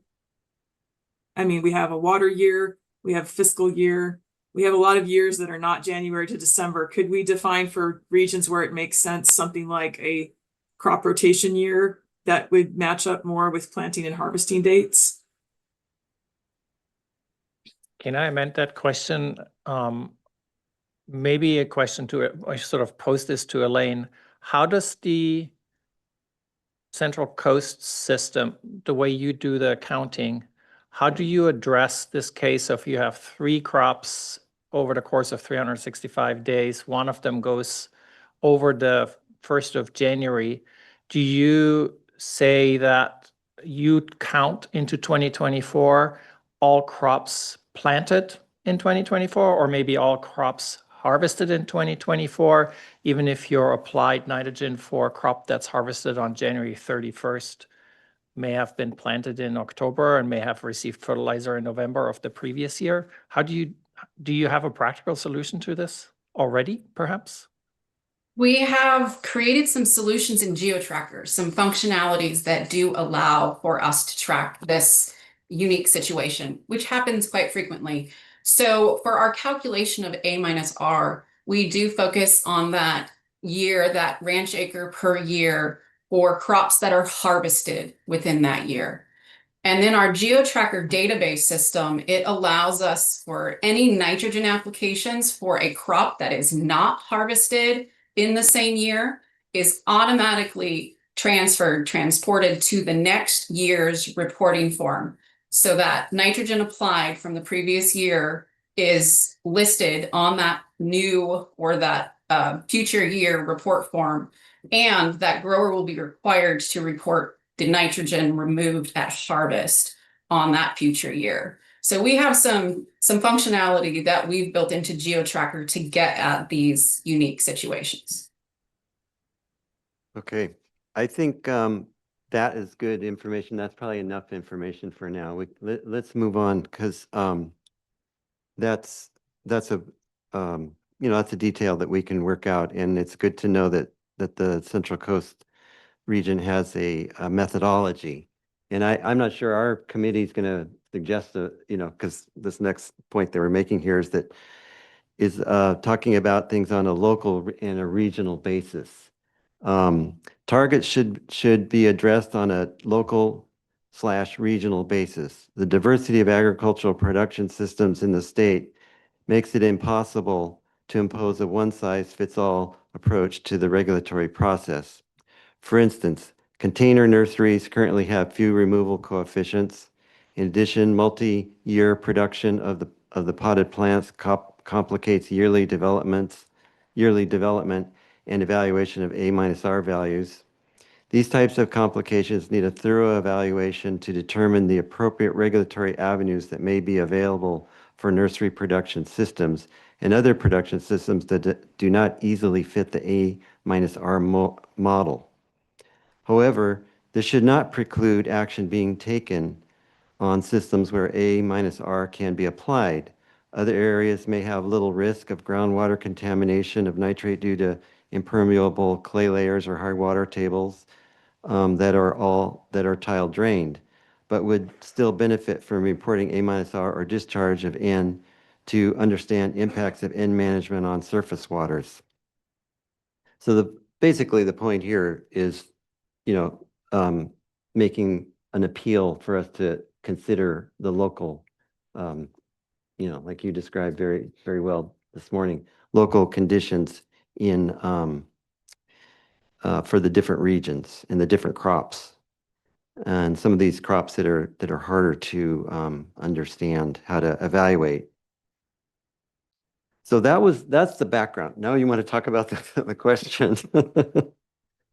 I don't know. You guys good? Okay. All right, here's response to question 1. 1A. Is there enough data and scientific research to set crop-specific nitrogen-related limits, either A over R, A minus R, or other limits that are productive of groundwater quality and support long-term sustainable irrigated lands regulatory program? Now, here's just the summary answer. In several regions, there are sufficient data and analytical tools available to set long-term targets for nitrate discharge from agricultural land that is protective of water quality. In other regions would need more time to collect and analyze data to assess groundwater risk from nitrate. This should not preclude other regions from implementing targets. So going through these bullet points that elaborate on that answer.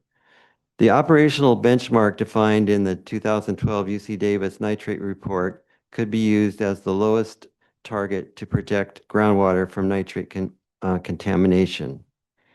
The operational benchmark acts as a reference point above which nitrogen leaching to groundwater has the potential to cause exceedances of the maximum contamination level, MCL, of 10 parts per million nitrogen. For the Central Valley, the UC Davis nitrate report determined that nitrogen discharge in the excess of 31 pounds per acre per year would have the potential to exceed the MCL of nitrate. Accounting for additional recharge due to rainfall, the Central Coast Water Board determined that this benchmark would be around 50 pounds per acre per year on the Central Coast. This level of loading is used here as the ultimate benchmark for agricultural operations to safeguard groundwater quality. There is ample evidence of exceedances of drinking water standards for nitrate in groundwater in some regions of the state. Nitrate monitoring wells in regions 3 and 5 has determined that significant number of wells exceed the drinking water MCL for nitrate of 10 parts per million. In other regions, this is not the case. However, nitrate contamination of surface water and other contaminants may be the concerns in those areas. Hydrological models are available to estimate the factors that affect nitrate leaching to groundwater, including natural recharge from clean water, aquifer geology, denitrification processes, and mix of crop types at a landscape scale on current and future nitrate risk to groundwater. The models can be applied to different size areas from farm to watershed scale.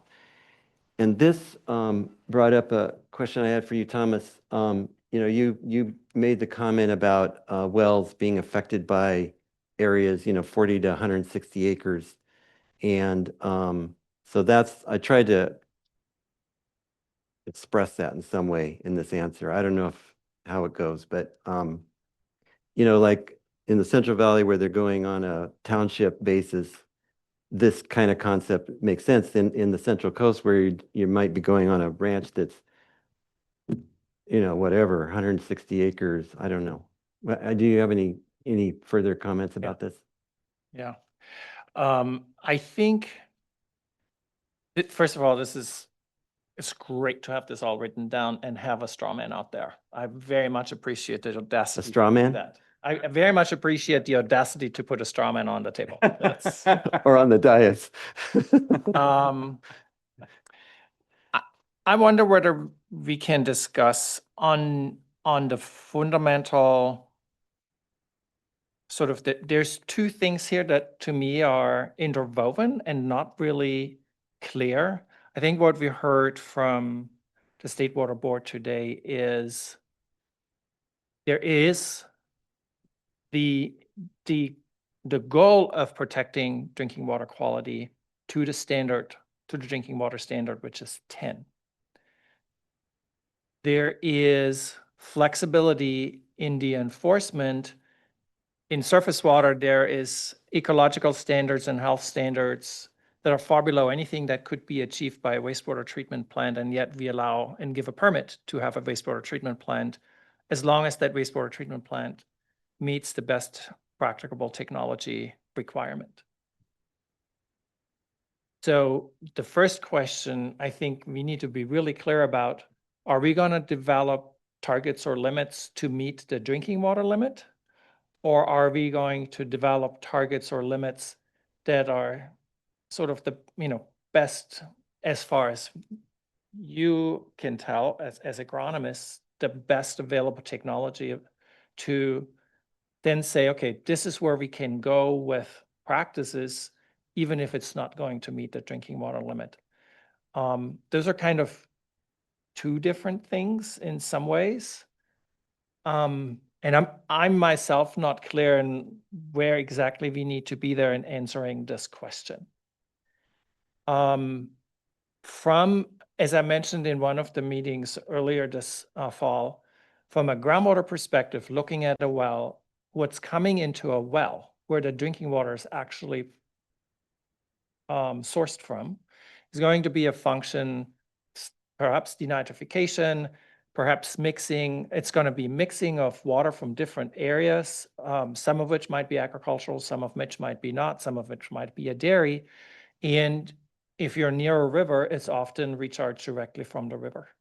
And we do see that halo in terms of better nitrate values around many of the rivers in the Central Valley. I don't know how that, I haven't looked at that for the Salinas River. And so there are these processes, and we can address these with models. In the approach that was taken in the Central Valley, in setting a value and then a target, was the value takes the INMP data and then that sort of information with which they then look at modeling results, sort of get the best matching modeling or model run for a particular field with a particular crop and soil and climate in management practice, including how much nitrogen was applied and how much nitrogen was harvested. And out of a library of millions of runs with a soil crop water model, the one run that's most closely matching that report will then be used to figure out what the discharge of nitrate is from the bottom of the root zone. That's the value. And then the targets were developed by looking at, okay, if we take the values, we feed it into a groundwater flow and transport model, and we look at what that eventually, after sometimes short period of time and sometimes after a long period of time, means for the water quality in the wells. They took townships and said, we'll take the wells in the townships and we're going to look at how much do we have to reduce that value that we currently have across the township, sort of aggregated across the township, to get to 10 milligrams per liter in most of the wells. And they took 80% as sort of that limit. And that was partly based on the fact that neither one of these models is exactly accurate. So to get to 100% would be sort of an overly protective approach. So in the Central Valley, the target is based on this 10 milligrams per liter limit. What I don't know is how the coalition, and so the coalitions have defined, or the target, the first round of developing targets has defined the townships that are not meeting these targets, and has defined by how much these values across the township have to be reduced. It's left to the coalitions to implement that. They could do a step-down process like the Central Coast does and say, okay, we're going to look at this township and we're going to look at this just like you do at the Salinas Valley. We're going to do a sort of a step-down approach. They could use other approaches, but it's not actually prescribed as far as I can tell. And so I don't know that we should be prescriptive about it. I guess the question I have is, should we suggest a methodology here using that model to, to help us approach that, that we want to get to the 10 Right. parts per million? And I don't know that I would say that's the gold standard for everywhere in California. The Central Coast has good reasons to go about the way they go about what they're doing. Yeah, I think that warrants some more reflection. Is do we, how do we take these two different approaches, and how do we consider how this is done in other, or what the needs are in other regions? And that then also reflects back at what are the data that are actually needed to make this work, right? Right. And what kind of transparency is needed or not needed. Yeah. I guess if you wake up in the middle of the night with a brilliant insight, write it down.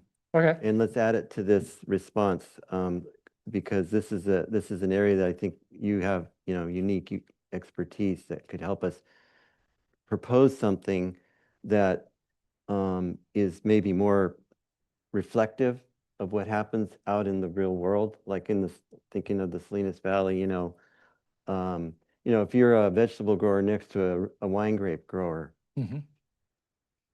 And one has more high risk crops and one has a very low risk crop, Yeah. how does that reflect in the wells, in the interface of those areas? So, Yeah. if there's a way to elaborate on this, that's what I guess I was kind of curious. So. And I think that the task then that I can see that comes back to you that are more on the agronomy side is there are crops that are far from where we need to be, even with the Central Valley targets, right? Mm-hmm. And the Central Coast is very openly faced with that challenge. I mean, we've seen these numbers. And there, this question about can we ever get there and not kill agriculture becomes very relevant. And that's where I see you guys having to weigh in. That's a really tough question. We're going to get tackle. to that question here Yeah. very shortly. And it's a legitimate question. Okay, so unless there's some other comment? There is a hand up from Ruth online. I'll make Okay. sure we don't lose her comment. Well, just as I'm listening to this discussion about limits and targets and what's agronomically feasible, I know we have heard some on this already, but for me, it would be helpful to just have a really good technical overview of what are the reasons that it doesn't work to require that kind of limit. Is it because other nitrogen losses are occurring in the system? Is it because of buyer and consumer preferences that are driving the need for certain quality of crop, not just yield? What does everybody think? Do we have enough information on that already? Some of you, I think, have much more information on that than I do.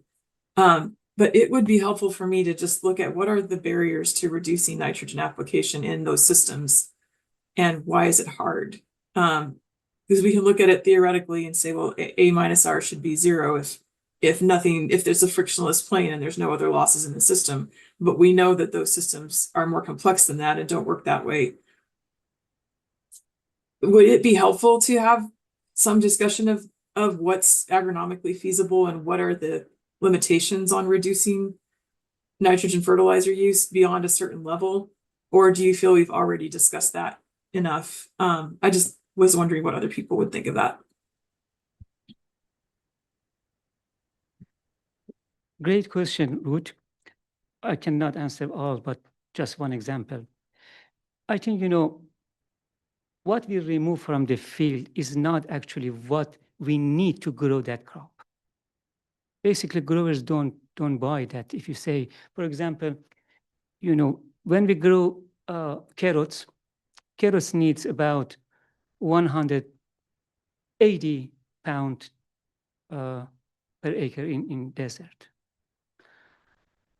But we just remove the root, and the root needs just 55% of that. It means we remove just 110 out of 180.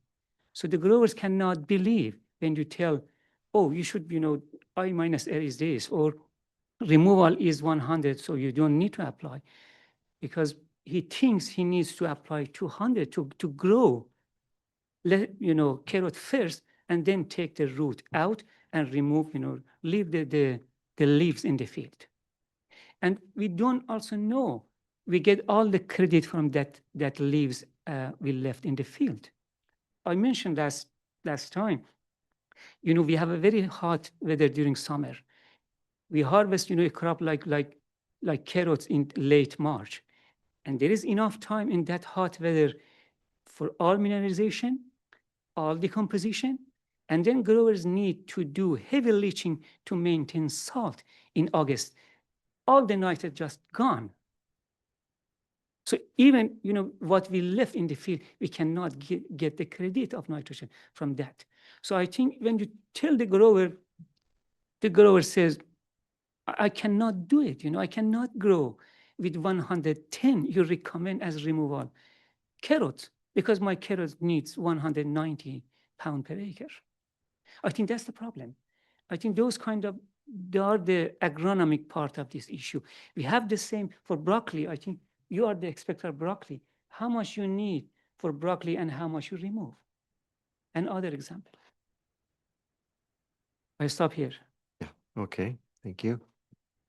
I'm mindful of time, and I just want to throw out there, we do need to transition to public comment shortly, but want to make sure that we have a chance to at least review, look through the whole document together, and then we'll run through a quick process on how to get your comments and revisions afterwards.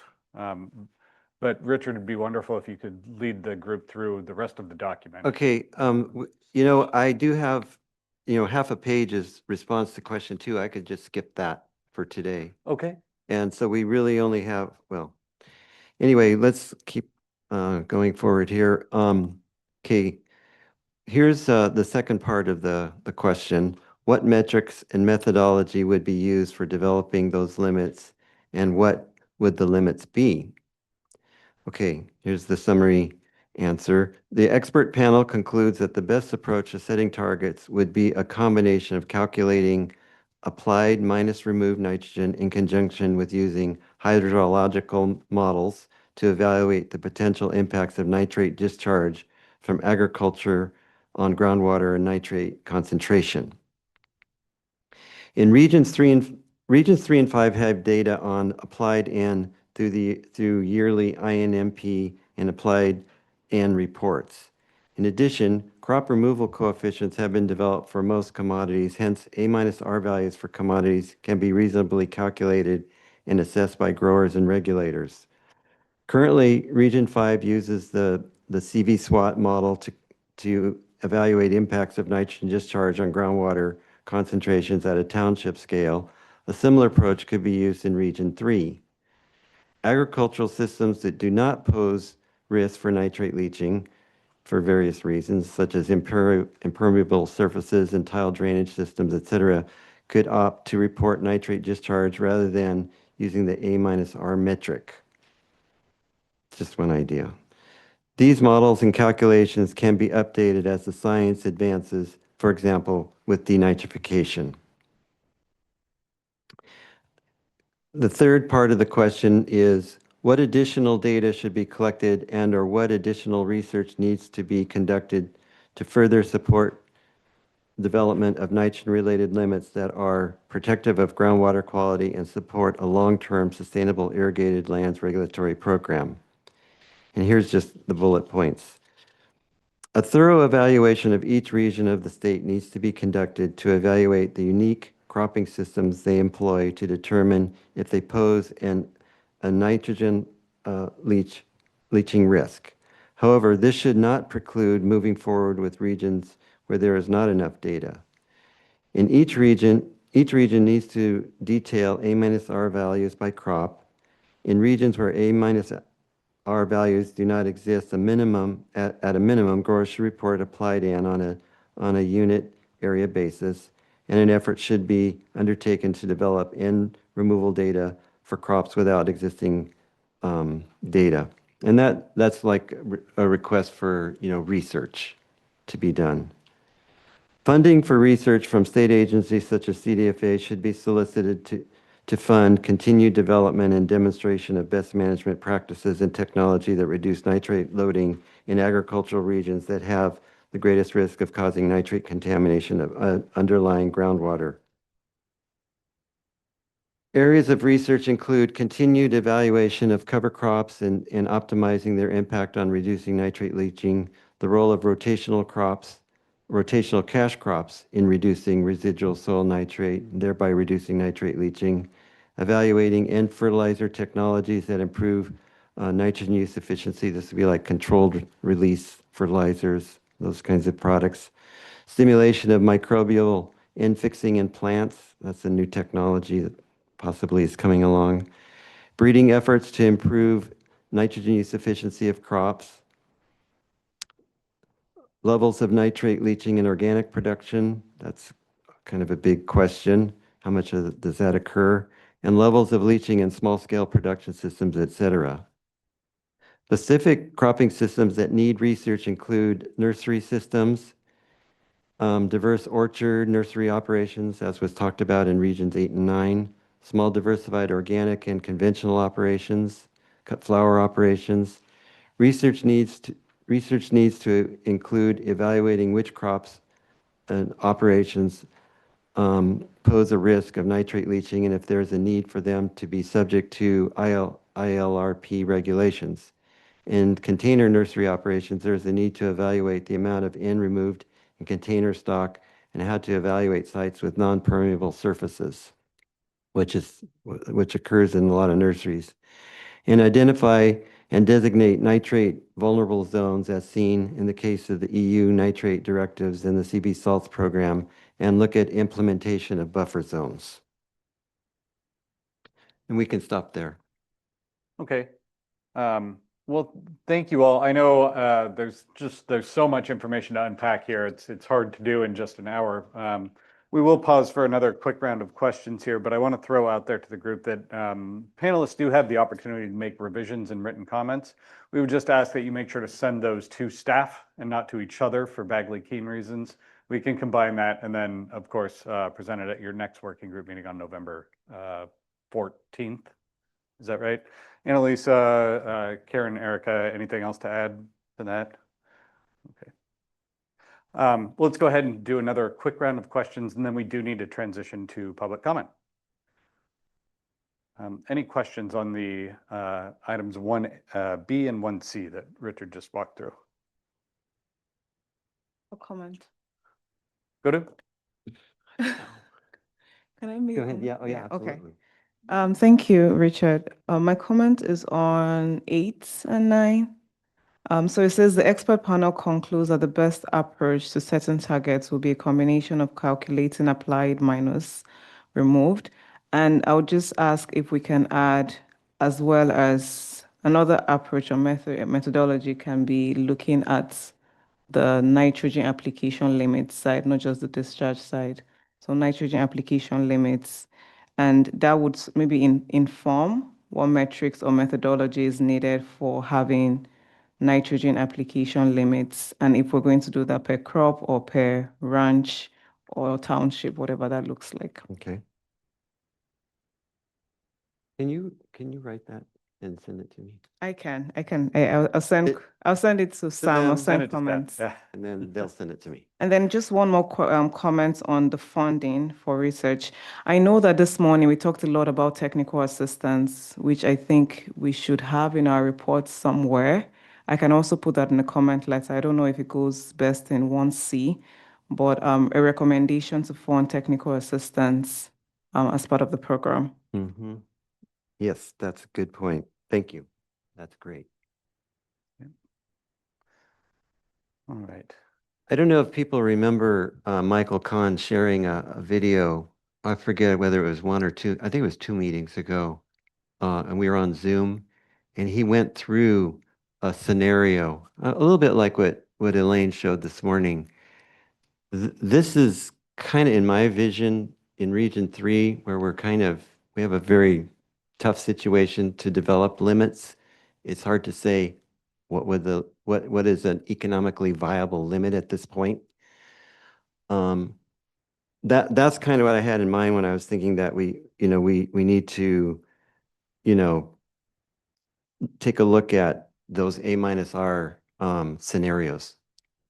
the realistic ones from some of the growers that aren't way out on the right side of the graph, but that are doing, as good a job as they can, and look at those numbers. And in my mind, that's where we would start to understand what are some of the current achievable targets, limits, whatever you want to call it, that we can achieve at this point. That kind of summarizes what, maybe that wasn't clear in what I said there, but that's what I had in mind. A recommendation. I think we've discussed this. I know that Ali mentioned this as well. Is it possible maybe as a panel, we can have the limits be the long-term goal of maybe by 2050, whatever we decide, and that is our limitation. And then these questions around what can a grower do in the next 3 years, we can have that as increasing interim milestones or interim limits that people go through, because I think it makes sense. We cannot expect growers to make a change in 3 years, but that ultimate limit of protecting water quality can be a benchmark or operational benchmark, I think, as they called it in the valley. And then we can have interim. So maybe a discussion on what we want that interim to be, what is feasible per Yeah, crop and per kind of the region. methodology for approaching Right. the goal. Yeah. As we see this as a tool, there is no other way. Target alone, I think for long term doesn't work. You have to go through the limit, but over time, just play. We define target today for the next 5 years. We take that target 5 years for the next, advise, and then as a limit for the next 5 years, something like this. Yeah. Over time. Write that up. Send it to them. All right. Want to check in with Chair Geisler online for closing thoughts on this before we transition over to public comment. I just wanted to thank Richard and Hannah for the writing up this document. I would say you set the bar really high for all of us who will follow and try to write the draft for the next question. So thanks a lot, Richard, and thanks everybody else for all the great comments. All right. Wonderful. So at this point, we would like to go ahead and transition over to public comment. Just a quick reminder that per the meeting notice posted to the State Water Board website, staff have requested that if you'd like to provide public comment, you contact them at least 48 hours in advance of each meeting. We do have a list of individuals who were able to contact staff. I'm going to go through that list first. It includes both individuals here in the room and individuals joining us virtually. After we go through the list of folks who submitted a request in advance, we'll then go to anybody else who may be interested in commenting. So each public commenter will be limited to no more than 3 minutes. I know there are a couple of people who put together short presentations and are kind of providing their comment in series. So the first two individuals that we have on the list today are Jake D'Alessandro from CRLA and Dr. Iris Stewart-Frey, also from CRLA and SCU. It'll take me just a moment to unmute you and get your presentation loaded. 1 moment.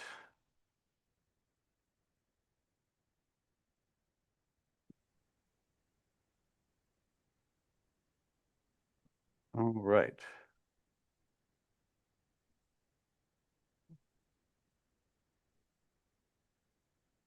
My apologies, just a moment.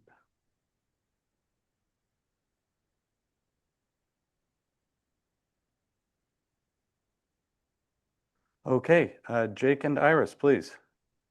Great, thank you. Good afternoon, everyone. You already introduced us, so we can skip that first slide, please. We would like to emphasize 3 aspects today with respect to the discussions. The first one is that there is evidence that there are regions of high nitrate where irrigated lands are the most likely source, and that could be prioritized for limiting nitrate discharge. The second is that nitrate in shallow domestic wells over the past year are higher during times when water and nitrate inputs would be highest, namely in the winter and spring. and that Latina populations in unincorporated areas are disproportionately impacted by high nitrate contamination from irrigated lands only. And this analysis suggests that independent of the economics, which is not the charge of this panel, recent nitrate inputs from irrigated lands are important likely contributors to contaminated shallow groundwater, and they particularly matter for Latina communities. And as we heard from the agency presentations this morning, they have a charge to protect this water quality, and this analysis could help to prioritize. And there's also a list of the data that we've used, most of it publicly available, and 2 data sets we've generated in our lab, which is a mapping of all the CAFOs in the Central Valley, and then also a year-long domestic well test. Yeah, so next slide, please. And I'll pass it on to Jake. Thank you, Iris. As the panel mentioned, they were very interested in what are the impacts of dairies and concentrated animal feeding operations in the Central Valley, particularly on the impacts of groundwater, and we can start to give you some of that.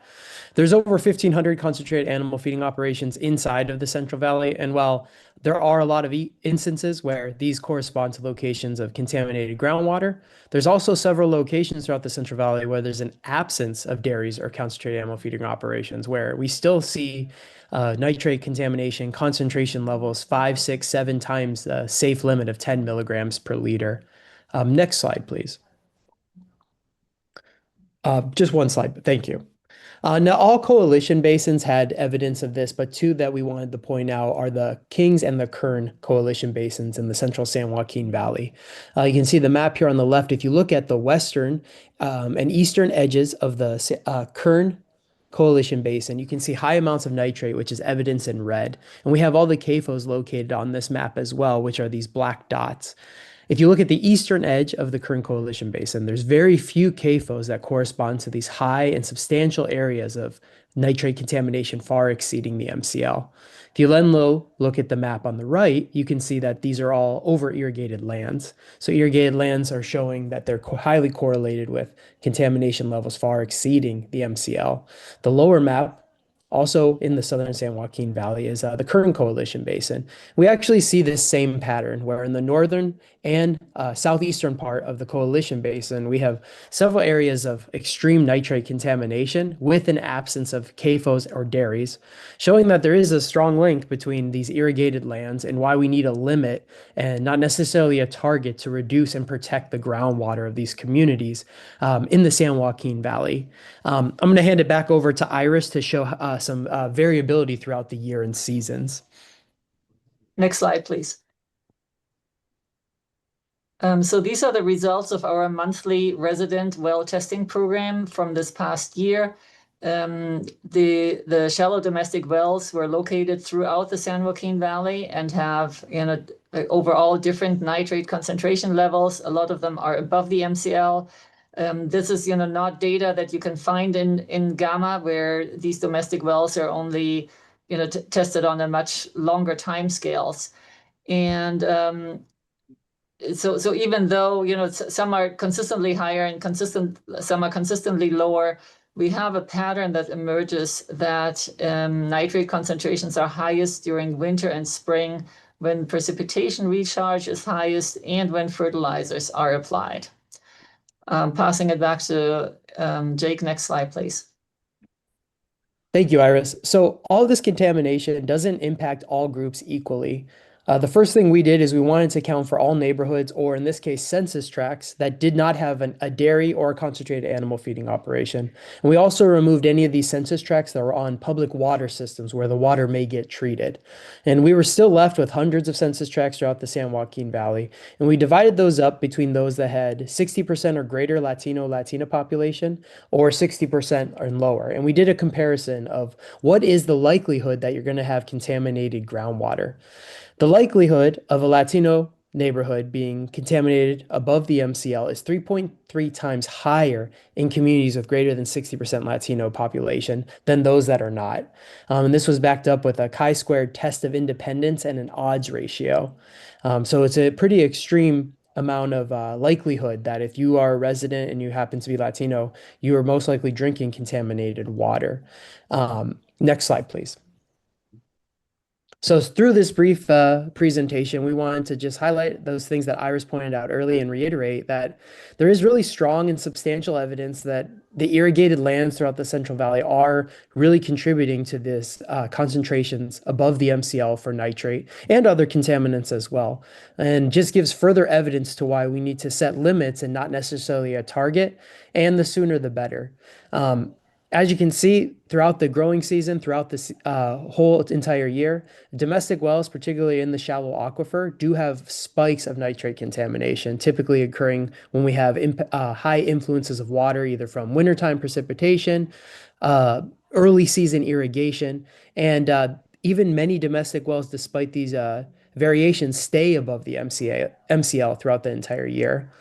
And last but certainly not least, and perhaps more important, is there are a disproportionate impact that certain residents face. In this case, in the San Joaquin Valley, Latina populations, these communities are disproportionately impacted by nitrate contamination from irrigated lands only. Again, we removed the influence from dairies. So this is inputs that are coming directly from the irrigated lands. Thank you all for your time today. Thank you both. All right.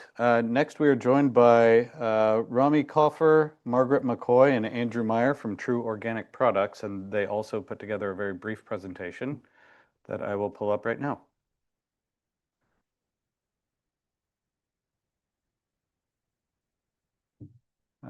Rami, are you there?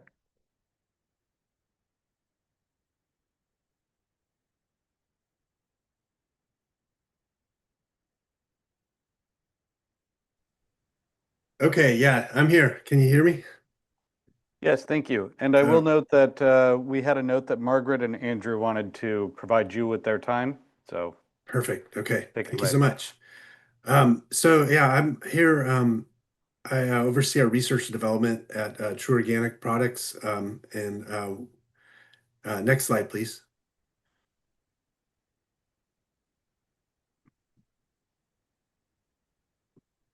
So yeah, True Organic Products is the largest organic fertilizer manufacturer here in the United States, and mostly providing fertilizer to organic growers on the West Coast. And if you get something from the supermarket, you're likely buying a crop that was received some of our products. Next slide, please.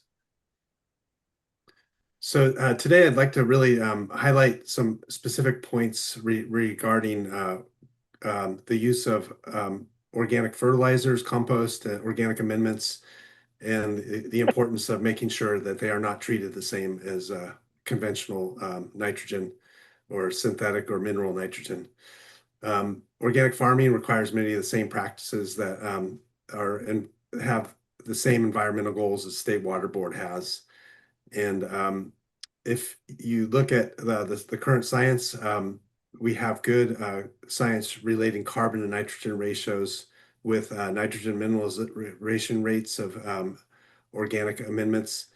And there's good evidence or good support for organic fertilizer and compost discount factors, as well as the credits that have been proposed for high carbon and nitrogen ratio amendments, as well as cover crops. Next slide, please. Organic farming in California is, a major sector of the farming industry, over $5.8 billion industry with 3,300 producers statewide. And this is especially important on the Central Coast, where, is the Region 3. Next slide, please.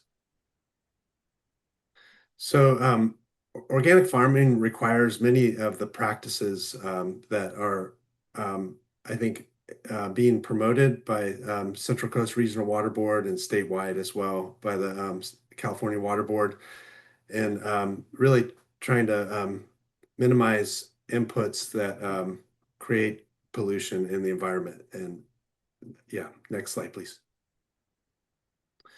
So one of the major differences between organic fertilizer and compost and a mineral or synthetic nitrogen is that 100% is plant available for these synthetic products, where organic products, which are made from things like manure or plant or animal-based meals, their nitrogen is tied up in proteins as organic nitrogen, and it comes along with a lot of carbon as well. And so when you put these things in the soil, they need to be broken down by microbes, and somewhere between 0 and 35% become available for compost, and somewhere between 40 and 6%, 40 to 60% of the nitrogen becomes plant available for organic fertilizers.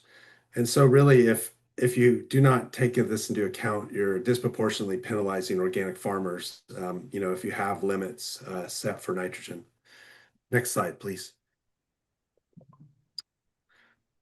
So one example of showing the difference between organic nitrogen and mineral nitrogen would be if you look at soil organic matter.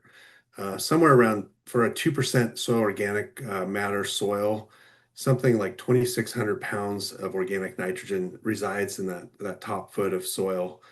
And just a small fraction of that will mineralize in a given year, showing that it's, even with all that organic nitrogen, it's not prone to leach. Next slide, please. So this is where my presentation gets a little funny, because the best results and the best research that's been done on this are really some of the expert panel members, Daniel Geisler, Richard Smith, Michael Kahn, and some others such as Patricia Lizicki and Margaret Lloyd have done excellent work. This particular publication is really what we proposed that we base the organic fertilizer discount to for the Central Coast Regional Water Board. And I'll go to the next slide, please. And what they did is they looked at a wide range of organic amendments, from high carbon and nitrogen ratio compost to low carbon and nitrogen ratio liquid and organic dry fertilizers. And what they found is that there's a good relationship between carbon and nitrogen ratio and predicted nitrogen mineralization rate. Next slide, please. So based on this relationship, there's a regression model you can develop with a very high R-squared, which means there's a very high predictability of how much mineral nitrogen will be released. And based on this, you can come up with a table format, which is actually from Ag Order 4.0, which enables you to predict how much nitrogen you'd expect from a given organic fertilizer based on the carbon to nitrogen ratio. Next slide, please. So I guess one big question is, what happens to the organic nitrogen that doesn't mineralize over that first, during the cropping cycle, over the first 80 days? And the best research we know is that it basically becomes recalcitrant and behaves like organic nitrogen in the soil organic matter. This slide is a study done by Louise Jackson about 25 years ago, where she used nitrogen isotope markers to show that organic nitrogen coming from a plant-based source resides in the soil, and you can account for almost 60% of it after 4 months. Next slide, please. Another really big difference between organic amendments and synthetic fertilizer is that they come along with a lot of carbon. And this is a slide from a presentation from many years ago from Richard Smith, showing just how much carbon is coming from compost, cover crops, and organic fertilizers with typical use rates, somewhere between 2,000 and 1,500 pounds of carbon, organic carbon. Next slide, please. And what this carbon is really important for is feeding microbes in the soil and building up soil organic matter. This is from the NRCS, just highlighting some of the real important attributes that improving soil organic matter does, including improving agronomic benefits to the soil, but also really reducing risks of pollution, runoff, and leaching. Next slide, please. And it should also highlight that some of the other state agencies, such as CDFA through the Healthy Soils Initiative and CARB, California Air Resources Board, all promote organic amendments or organic farming due to the reduction in environmental impact. Next slide, please. And there's been some sort of older and newer, the one on the left is a very new publication highlighting how organic farming systems tend to have reduced leaching. In the case of that left one, it's a great study where they long-term study where they show 50% less reduction in leaching with the same yields. So what we're proposing is not even including this effect. It's just take into account the amount of mineral nitrogen that's being released immediately. Next slide, please. So we have some of the answers that are part of question 7, which is really the question that organic fertilizer discounts and cover crop credits come up. And this is how, based on the science that presented and other studies, I think there's good answers to the questions proposed to the expert panel on this front. And I think, next slide, please. I think with that, I go back to our initial phrases, and I think that is plenty of information that I wanted to present today. Thank you. Wonderful. Thank you, Remy. Okay, let's go ahead and keep moving through our queue. The next request came from Colton Fagundes. Colton, are you here in the room?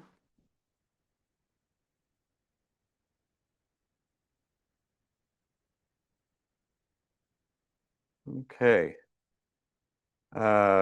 Colton is not in the room. He also doesn't appear to be online. We'll come back to him if he's able to join in a moment.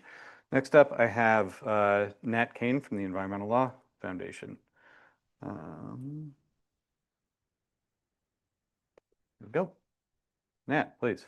Good afternoon, members of the panel. Nathaniel Kane for Environmental Law Foundation. This has been a really, really interesting discussion today.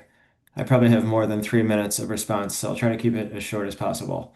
I just want to talk a little bit about what the law says about the questions for this panel and what's required for a regulatory approach that comes out of this process.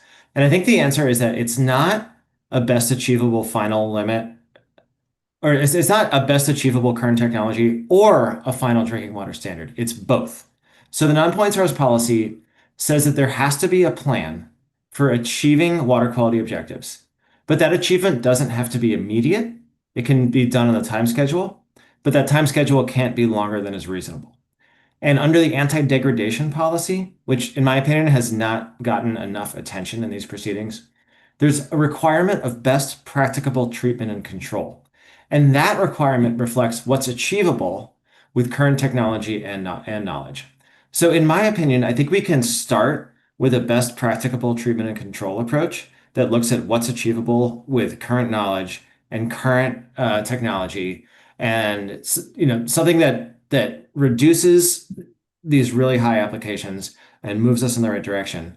But then we also need to have our eye on the final standard and a schedule for getting there over time. So I think it's both. But it's important to realize that these boards don't have discretion to not have a plan in place that doesn't have a high likelihood of reaching that goal. This panel's job is to help the boards figure out how to get there. A second point on the tables, this is a question that was raised and discussed earlier. I think it's really important for the panel members to understand what's in those tables and what's not in those tables. They're in the ESJ order right at the end. I think they're really important to review because it goes to the transparency of this order, and that goes to the feasibility question that Karen raised earlier. If these programs are not able to be evaluated for whether they're working by the public, then they're not working, and that's not a feasible program. We sent a letter to the board and to panelists in late September requesting additional acreage and soil tape data to be added to those tables. for evaluation by this panel, because we think that that data is really, really important to be able to evaluate both the impact of individual fields and the individual operations.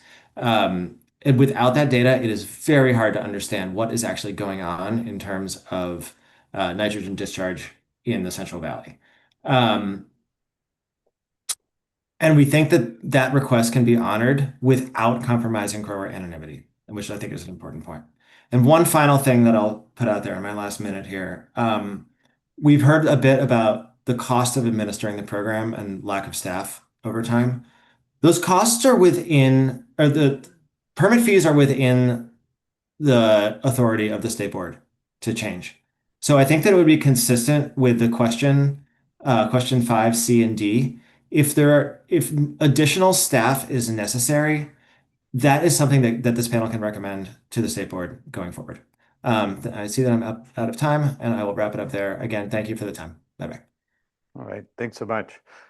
Colton Fagundes was able to join. We'll go to Colton next. Hello, thank you. Colton Fagundes with the California Climate and Agriculture Network.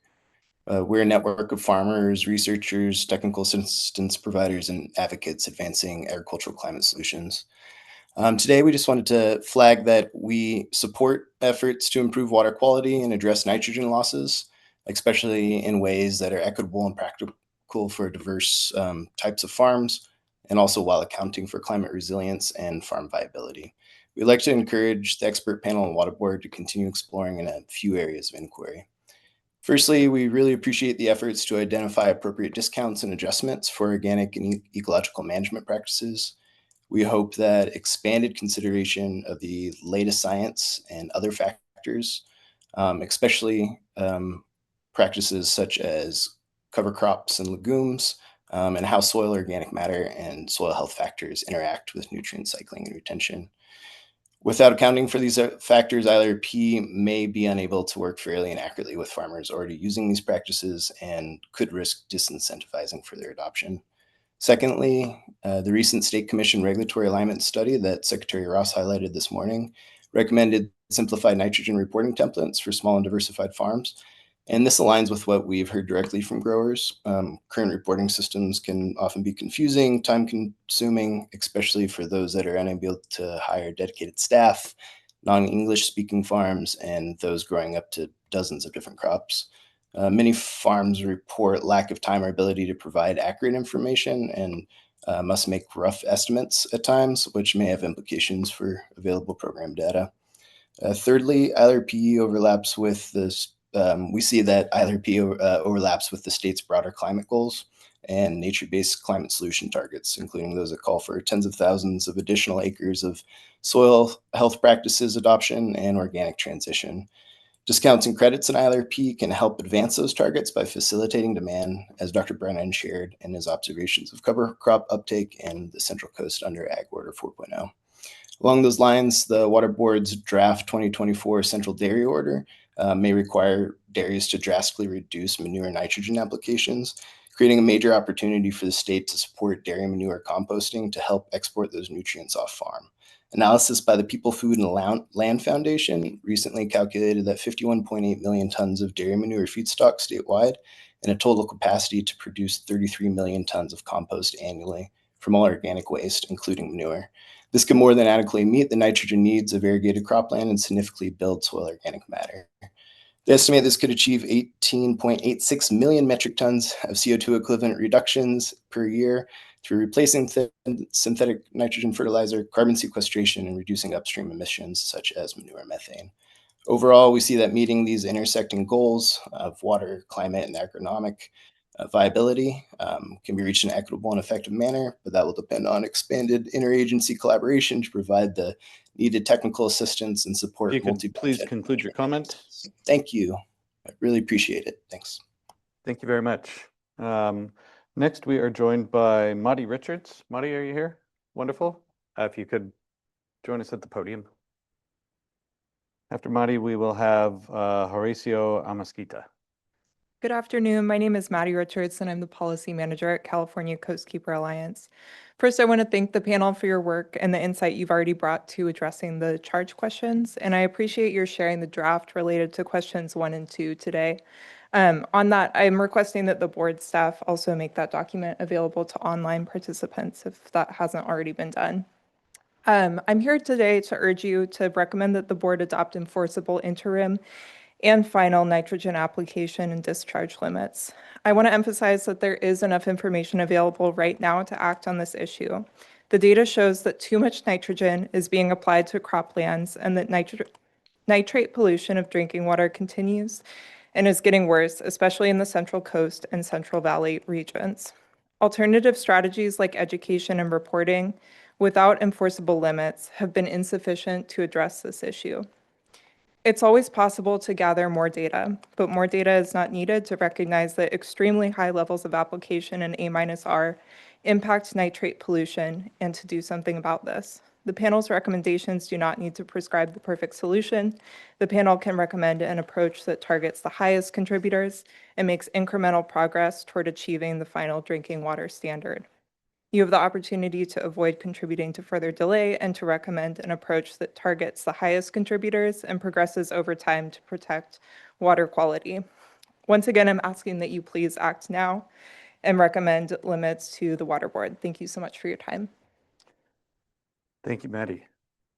All right, next we're joined by Horacio Amasquita, followed by Arohi Sharma. Horacio. Hello, can you hear me? Yes, thank you. Thank you for allowing me to speak. I just wanted to mention that most of the damage that has been done with nitrates, disadvantaged communities are paying a very high price.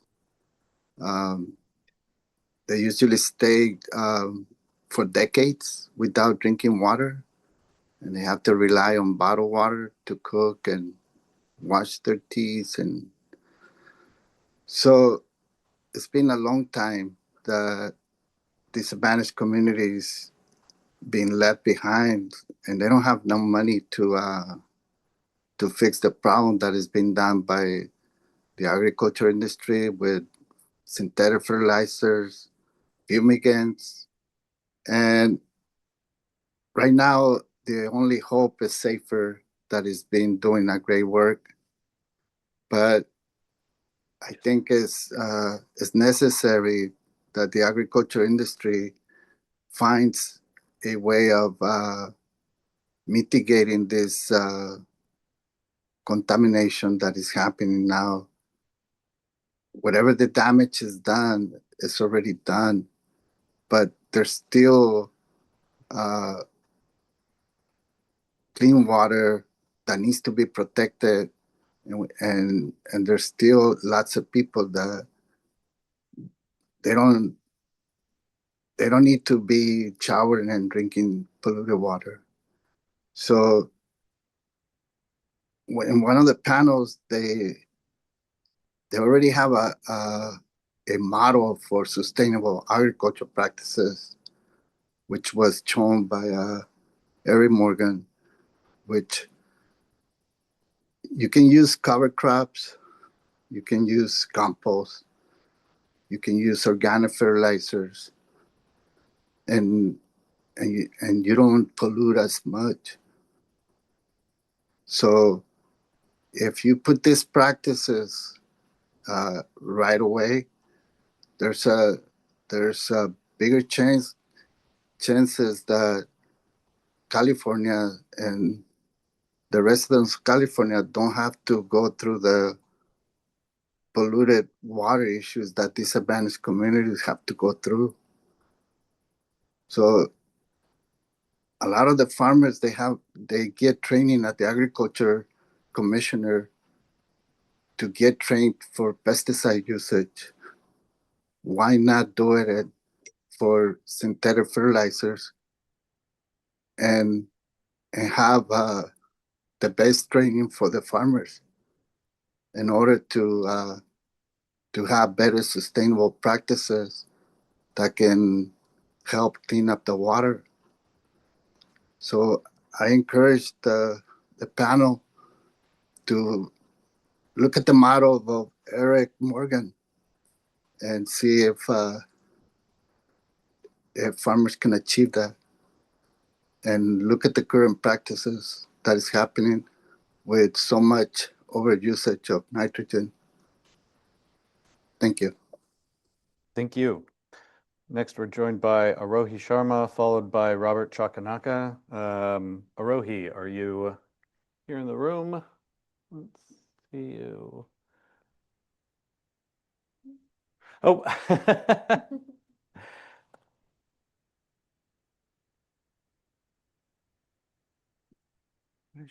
What is she logged in as? Ah, you're logged in as Daniel Rath. That is the problem. Please take it away. It's Halloween. Daniel and I have switched bodies for this. Hi, everyone. My name is Arohi Sharma. I'm a senior policy analyst with NRDC, and welcome to my family's farm.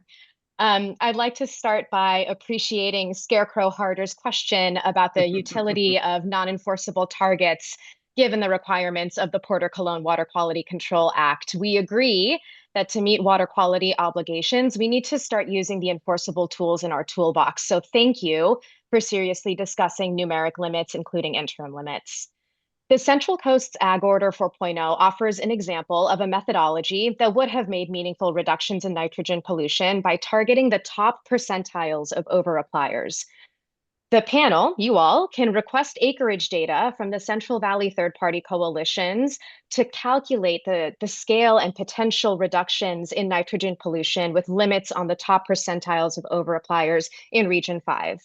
We urge you all to think about what kinds of data products are usable to track nitrogen pollution over time, and how acreage data specifically is necessary to track and independently verify the impact of this regulatory program.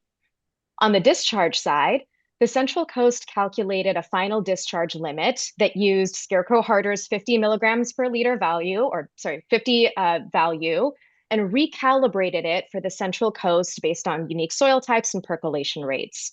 Ag Order 4.0 created a timeline of implementation that worked backwards from that final drinking water protective quality threshold. So that's another potential methodology for you all to consider.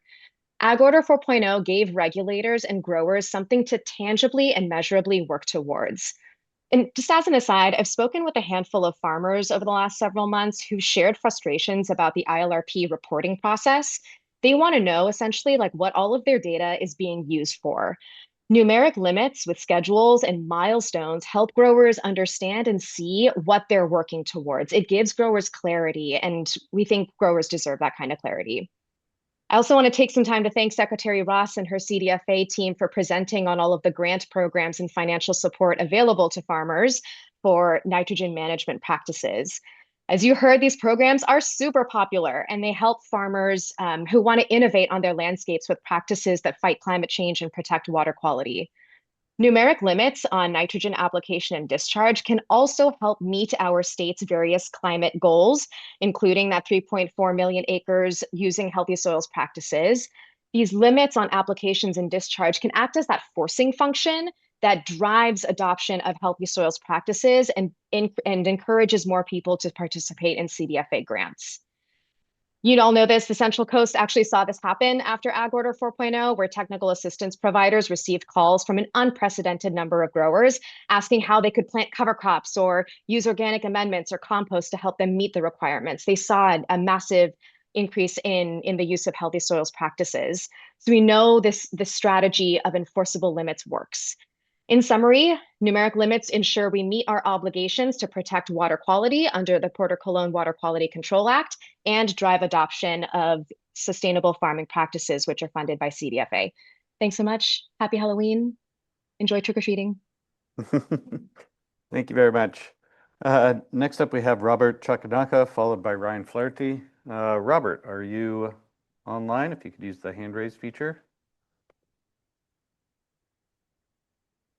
Wonderful. I see that you're joining by phone. You can hit *6 or *9 to unmute.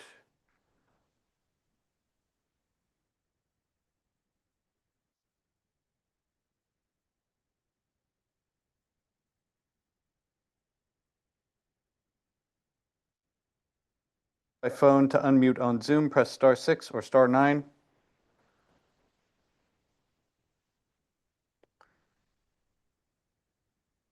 All right, as we're getting that sorted out, yes, I see you raising your hand. I can't unmute you if you're joining on the phone. You have to do it on your end with *6 or *9. As we're getting that figured out, let me go next to Ryan Flaherty. Ryan.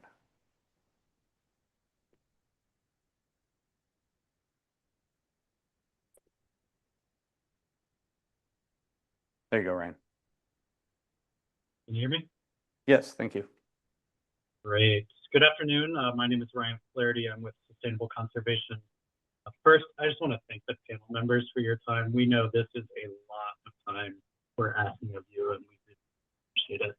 I want to start the comment just by stating the fact that we have far too many people in California relying on nitrate-laden groundwater. That's why we are all here, right? And to be successful in reducing that nitrate loading to groundwater, we need grower behavior change. And ILRPs are an important tool for this, as Ali mentioned today. But in order to be an effective tool driving grower behavior change, those ILRPs need to speak in a language and at a time scale that makes sense to growers. So one of the ways that ILRP could drive better management decisions that I wanted to talk about today is by accounting for in-season nitrogen availability, similar to what Region 3 did with the discounts and our credits. Now, I understand that the justification for the current precedential approach is that this in-season availability doesn't really matter because the ANR will even out over multiple years. And that makes total sense when we're thinking about understanding impacts to groundwater after decisions have been made. But that won't drive better decisions. In fact, it could do the opposite. So let me give you an example. Imagine you are a grower who wants to apply compost and plant cover crops this season, right? In the precedential version, all of the N from that compost is assumed to be plant available, even though it's not. And all of the N that the cover crops take up is not considered to be removed for that season. So your in-season A-R and A over R will look really bad, and you might decide not to implement those practices. You also likely wouldn't adjust your N application to account for any existing N. That's not considered in the current A. So those aren't good outcomes. And that doesn't even account for growers who will be moving to new acreage next season, which was mentioned earlier. So we really need to be moving growers in the direction of first understanding how much nitrogen will be available in the system this season, whether that's nitrogen in soils, mineralized from amendments, or crop residues. And only then should they consider how much additional N they should apply to meet crop demand. That's good nutrient management, and the ILRP permit could easily mimic this by adjusting how it conceptualizes ANR. So one idea would be for ILRP to consider A as kind of nitrogen available instead of nitrogen applied, and the R removed as, or nitrogen removed as a nitrogen removed plus nitrogen stored, with the N stored this season then becoming N available in future seasons. So that would better mimic nitrogen management planning and timelines upon which growers are making decisions. And as a result, it would better incentivize the behavior change that we're trying to make. We could still use the multi-year A-R and A over R to understand the resulting impacts to groundwater while also incentivizing behavior change. That's one idea among many of the things you're grappling with. I appreciate it, and thank you. Thanks, Ryan. All right, let's go back to Robert. Again, if you hit *6 on your keypad, that should unmute you.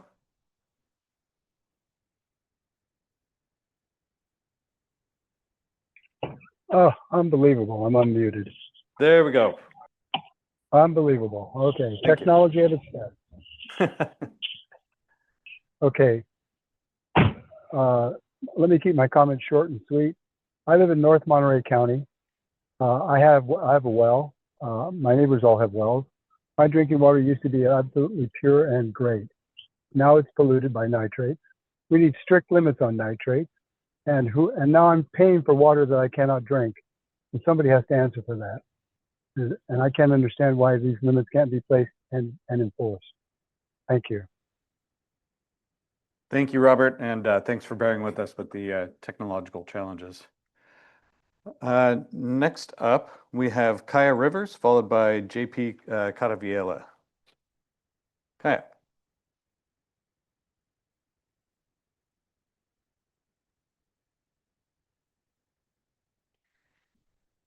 Good afternoon. My name is Kaya Rivers. I'm a senior policy advocate at Community Water Center. Community Water Center is a community-based organization that works alongside directly impacted communities to advocate for just water policies. And many of the communities that we work alongside are located in the Central Valley and on the Central Coast, and they are directly impacted by nitrate contamination. For example, one of the communities that we work with is the community of San Gerardo Cooperative, located in Salinas on the Central Coast. And San Gerardo Cooperative has had 3 wells in order to mitigate nitrate contamination over the course of many years. They're currently on their 3rd well, and that well is at 8.2 milligrams per liter for nitrate, nearly exceeding the MCL. And nitrate levels are likely to rise in this community if nitrogen discharges continue to go unchecked. Angie Moreno in Tulare County also relies on a domestic well and is also facing rising nitrate levels. Angie has 4 to 5 times the amount of nitrate per the MCL in her domestic well. And again, nitrate levels are likely to rise in her domestic well if nitrogen discharges continue to go unregulated. Angie's and San Gerardo's experiences are not isolated, as there are many more communities across the Central Coast and the Central Valley that are at risk of extreme nitrate contamination.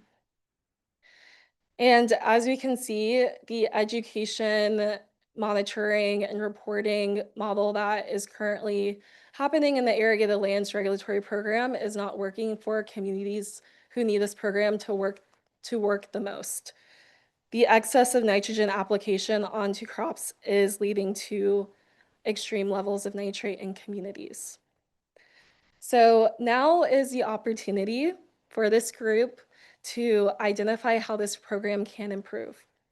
And the solution should be tangible and make progress towards reducing the nitrate contamination that communities are facing.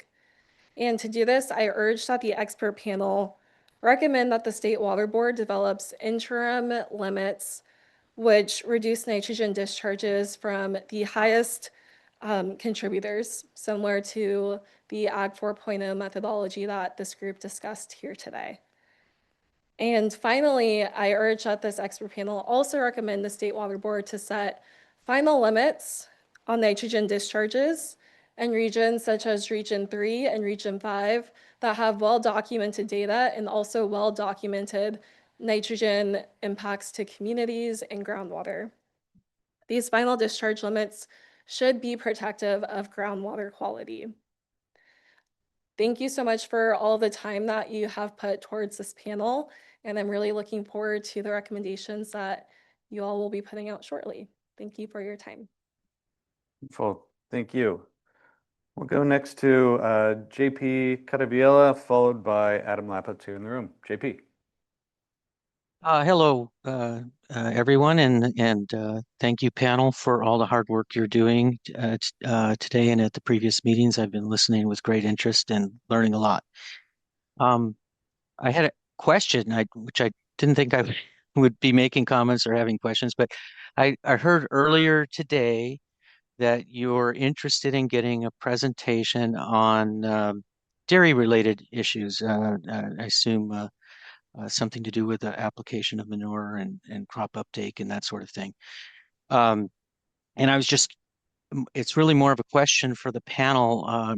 Curious what the nexus is with the charge questions. I've read the charge questions carefully. This program, Irrigated Lands Regulatory Program, does not regulate dairies. Dairies are regulated under the Dairy General Order or under individual orders. And so I was just trying to understand what what the panel's interest in dairies is at this point and how it will help answer the charge questions. Thank you.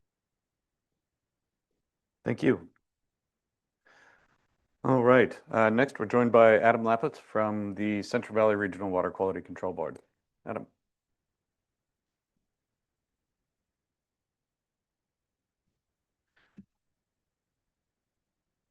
Good afternoon. Thank you. I want to say thank you to the panel. This is a very hard issue that we've been wrestling with at the Regional Water Quality Control Board at Region 5 for a very long time now. And I'm grateful to have your help in this. I just wanted to address a couple of things that I heard today, and I'll be brief. One thing that I heard is some questions about enforceable limits versus targets. What does this mean? How do we at the regional board kind of work through these kinds of questions? I think for me I work on permits for all sorts of facilities throughout the Central Valley Water Board's region. When we look at establishing an enforceable limit in a permit's a contract. And that contract has to be followed. If there's a limit in that contract and that limit's not followed, that operation is subject to enforcement. Depending on what that enforcement is the regional board has discretion and certainly can exercise that discretion.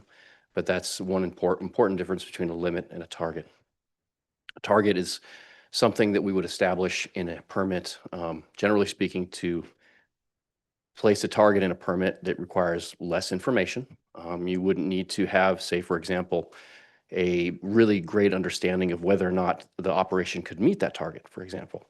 And the reason for that is it's not as enforceable a number. It's a goal. You're setting a goal. You want to meet that goal. If you don't meet that goal, you iteratively try to get to the point where you are meeting that goal under the permit. And usually we establish those targets as part of a management practice-based approach.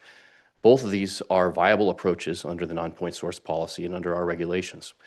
And I think that's really and I'll give you an example. When we were doing the Irrigated Lands Program order back in 2012, we wrestled with this very same issue for surface water. We have thousands and thousands of operations, each of them discharged to surface waters, and we knew we had somewhere around, I want to say 400 areas or waterways in the Central Valley where we suspected agriculture was contributing to exceedances of surface water quality objectives. We did not establish farm-based effluent limits in that permit. And I heard today that without limits, we couldn't be effective. I will say that based on that approach, we've closed now numerous management plans, proven that surface water quality has been improved by setting targets, by setting goals, and improving management practices on a farm level basis. It's a non-point source program. And you achieve these objectives by getting the number of folks up to a higher level of management practices. And in the watershed, that produces results, and it's proven, and we have data to show it. So I think, I wanted to kind of challenge the construct that you can't be effective under these kinds of approaches, under an approach of setting a target. I also want to make sure that, when we set an effluent limit, we have to know, is there technology to meet that limit, right? Can you meet it? And because if you can't, then we're setting an enforceable contractual number for somebody who has no way to establish and meet that limit. And so I think that's the difference in how we look at it at the Regional Water Board. And certainly I would offer a presentation and we can kind of walk you through it in more detail. I didn't have much time today and everybody's tired and it's Friday afternoon. So thank you for your time. Wonderful. Thank you. That is the extent of requests that we received in advance today. I'd like to look to individuals here in the room and those joining us online to see we have time for just another comment or two. Would anybody like to provide comment?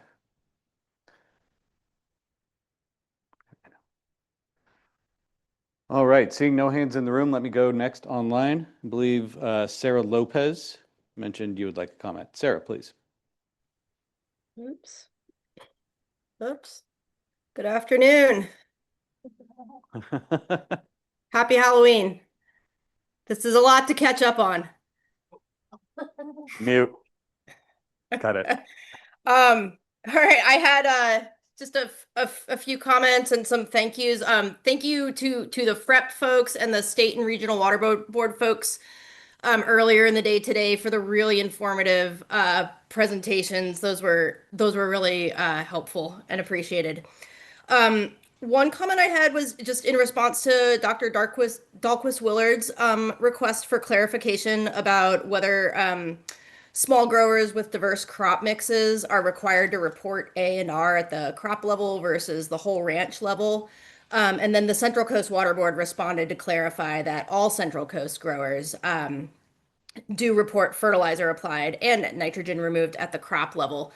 And so in practice, what is often happening is that the farmer has the fertilizer data at the ranch level.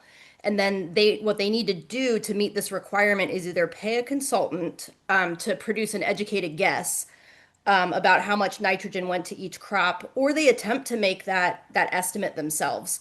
And we sometimes see this result in calculation errors where the crop level data that reflect an educated guess do not sum back to the ranch level number that we know is based on the grower's records. Switching, so that's an issue that could maybe be troubleshot. Switching gears entirely, I saw a comment in the draft panel report, and then also a note that there's maybe a forthcoming presentation on the CV SWAT model, and that maybe a similar approach could be used in Region 3.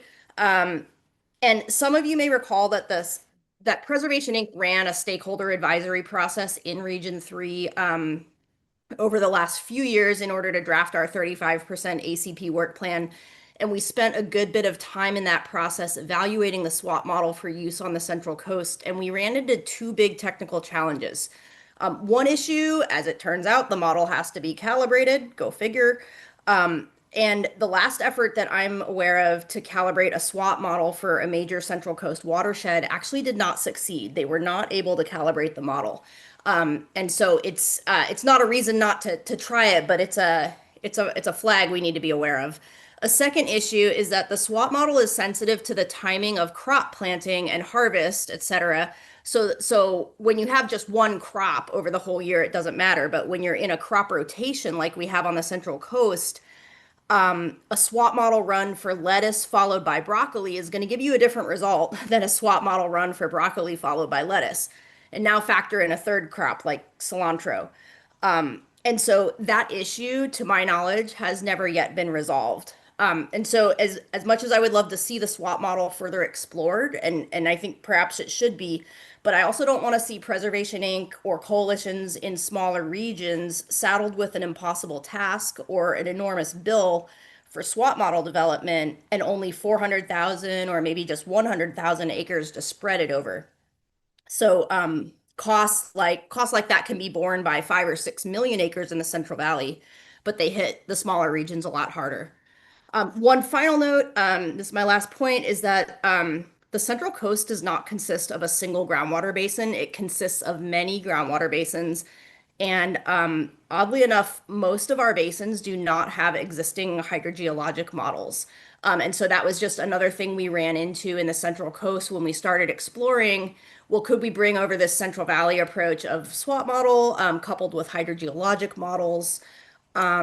And then it turned out we didn't have hydrogeologic models to couple it with. So I just wanted to make the panel aware of that issue as well. And that's all I have. Thank you very much. So at this time, we are past our 4 o'clock cutoff.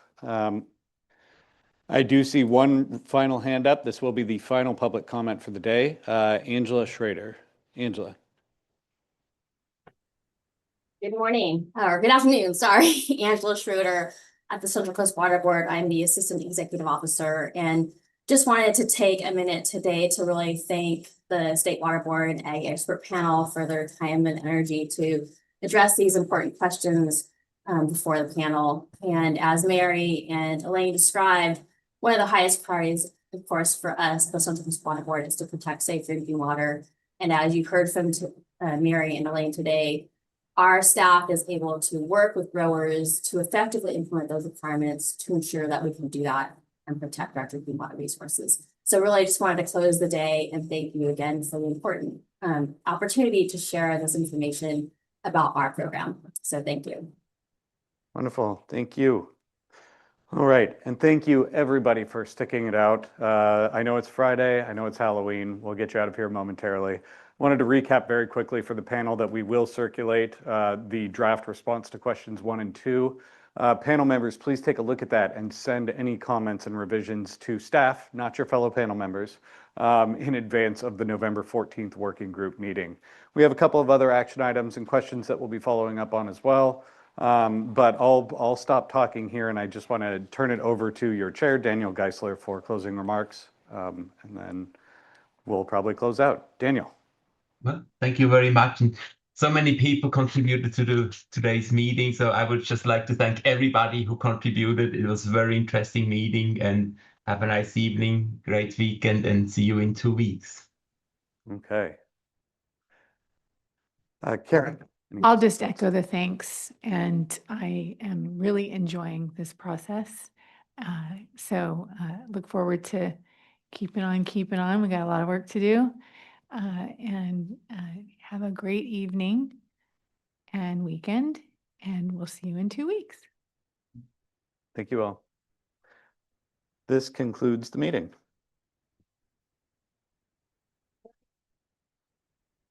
Recording stopped.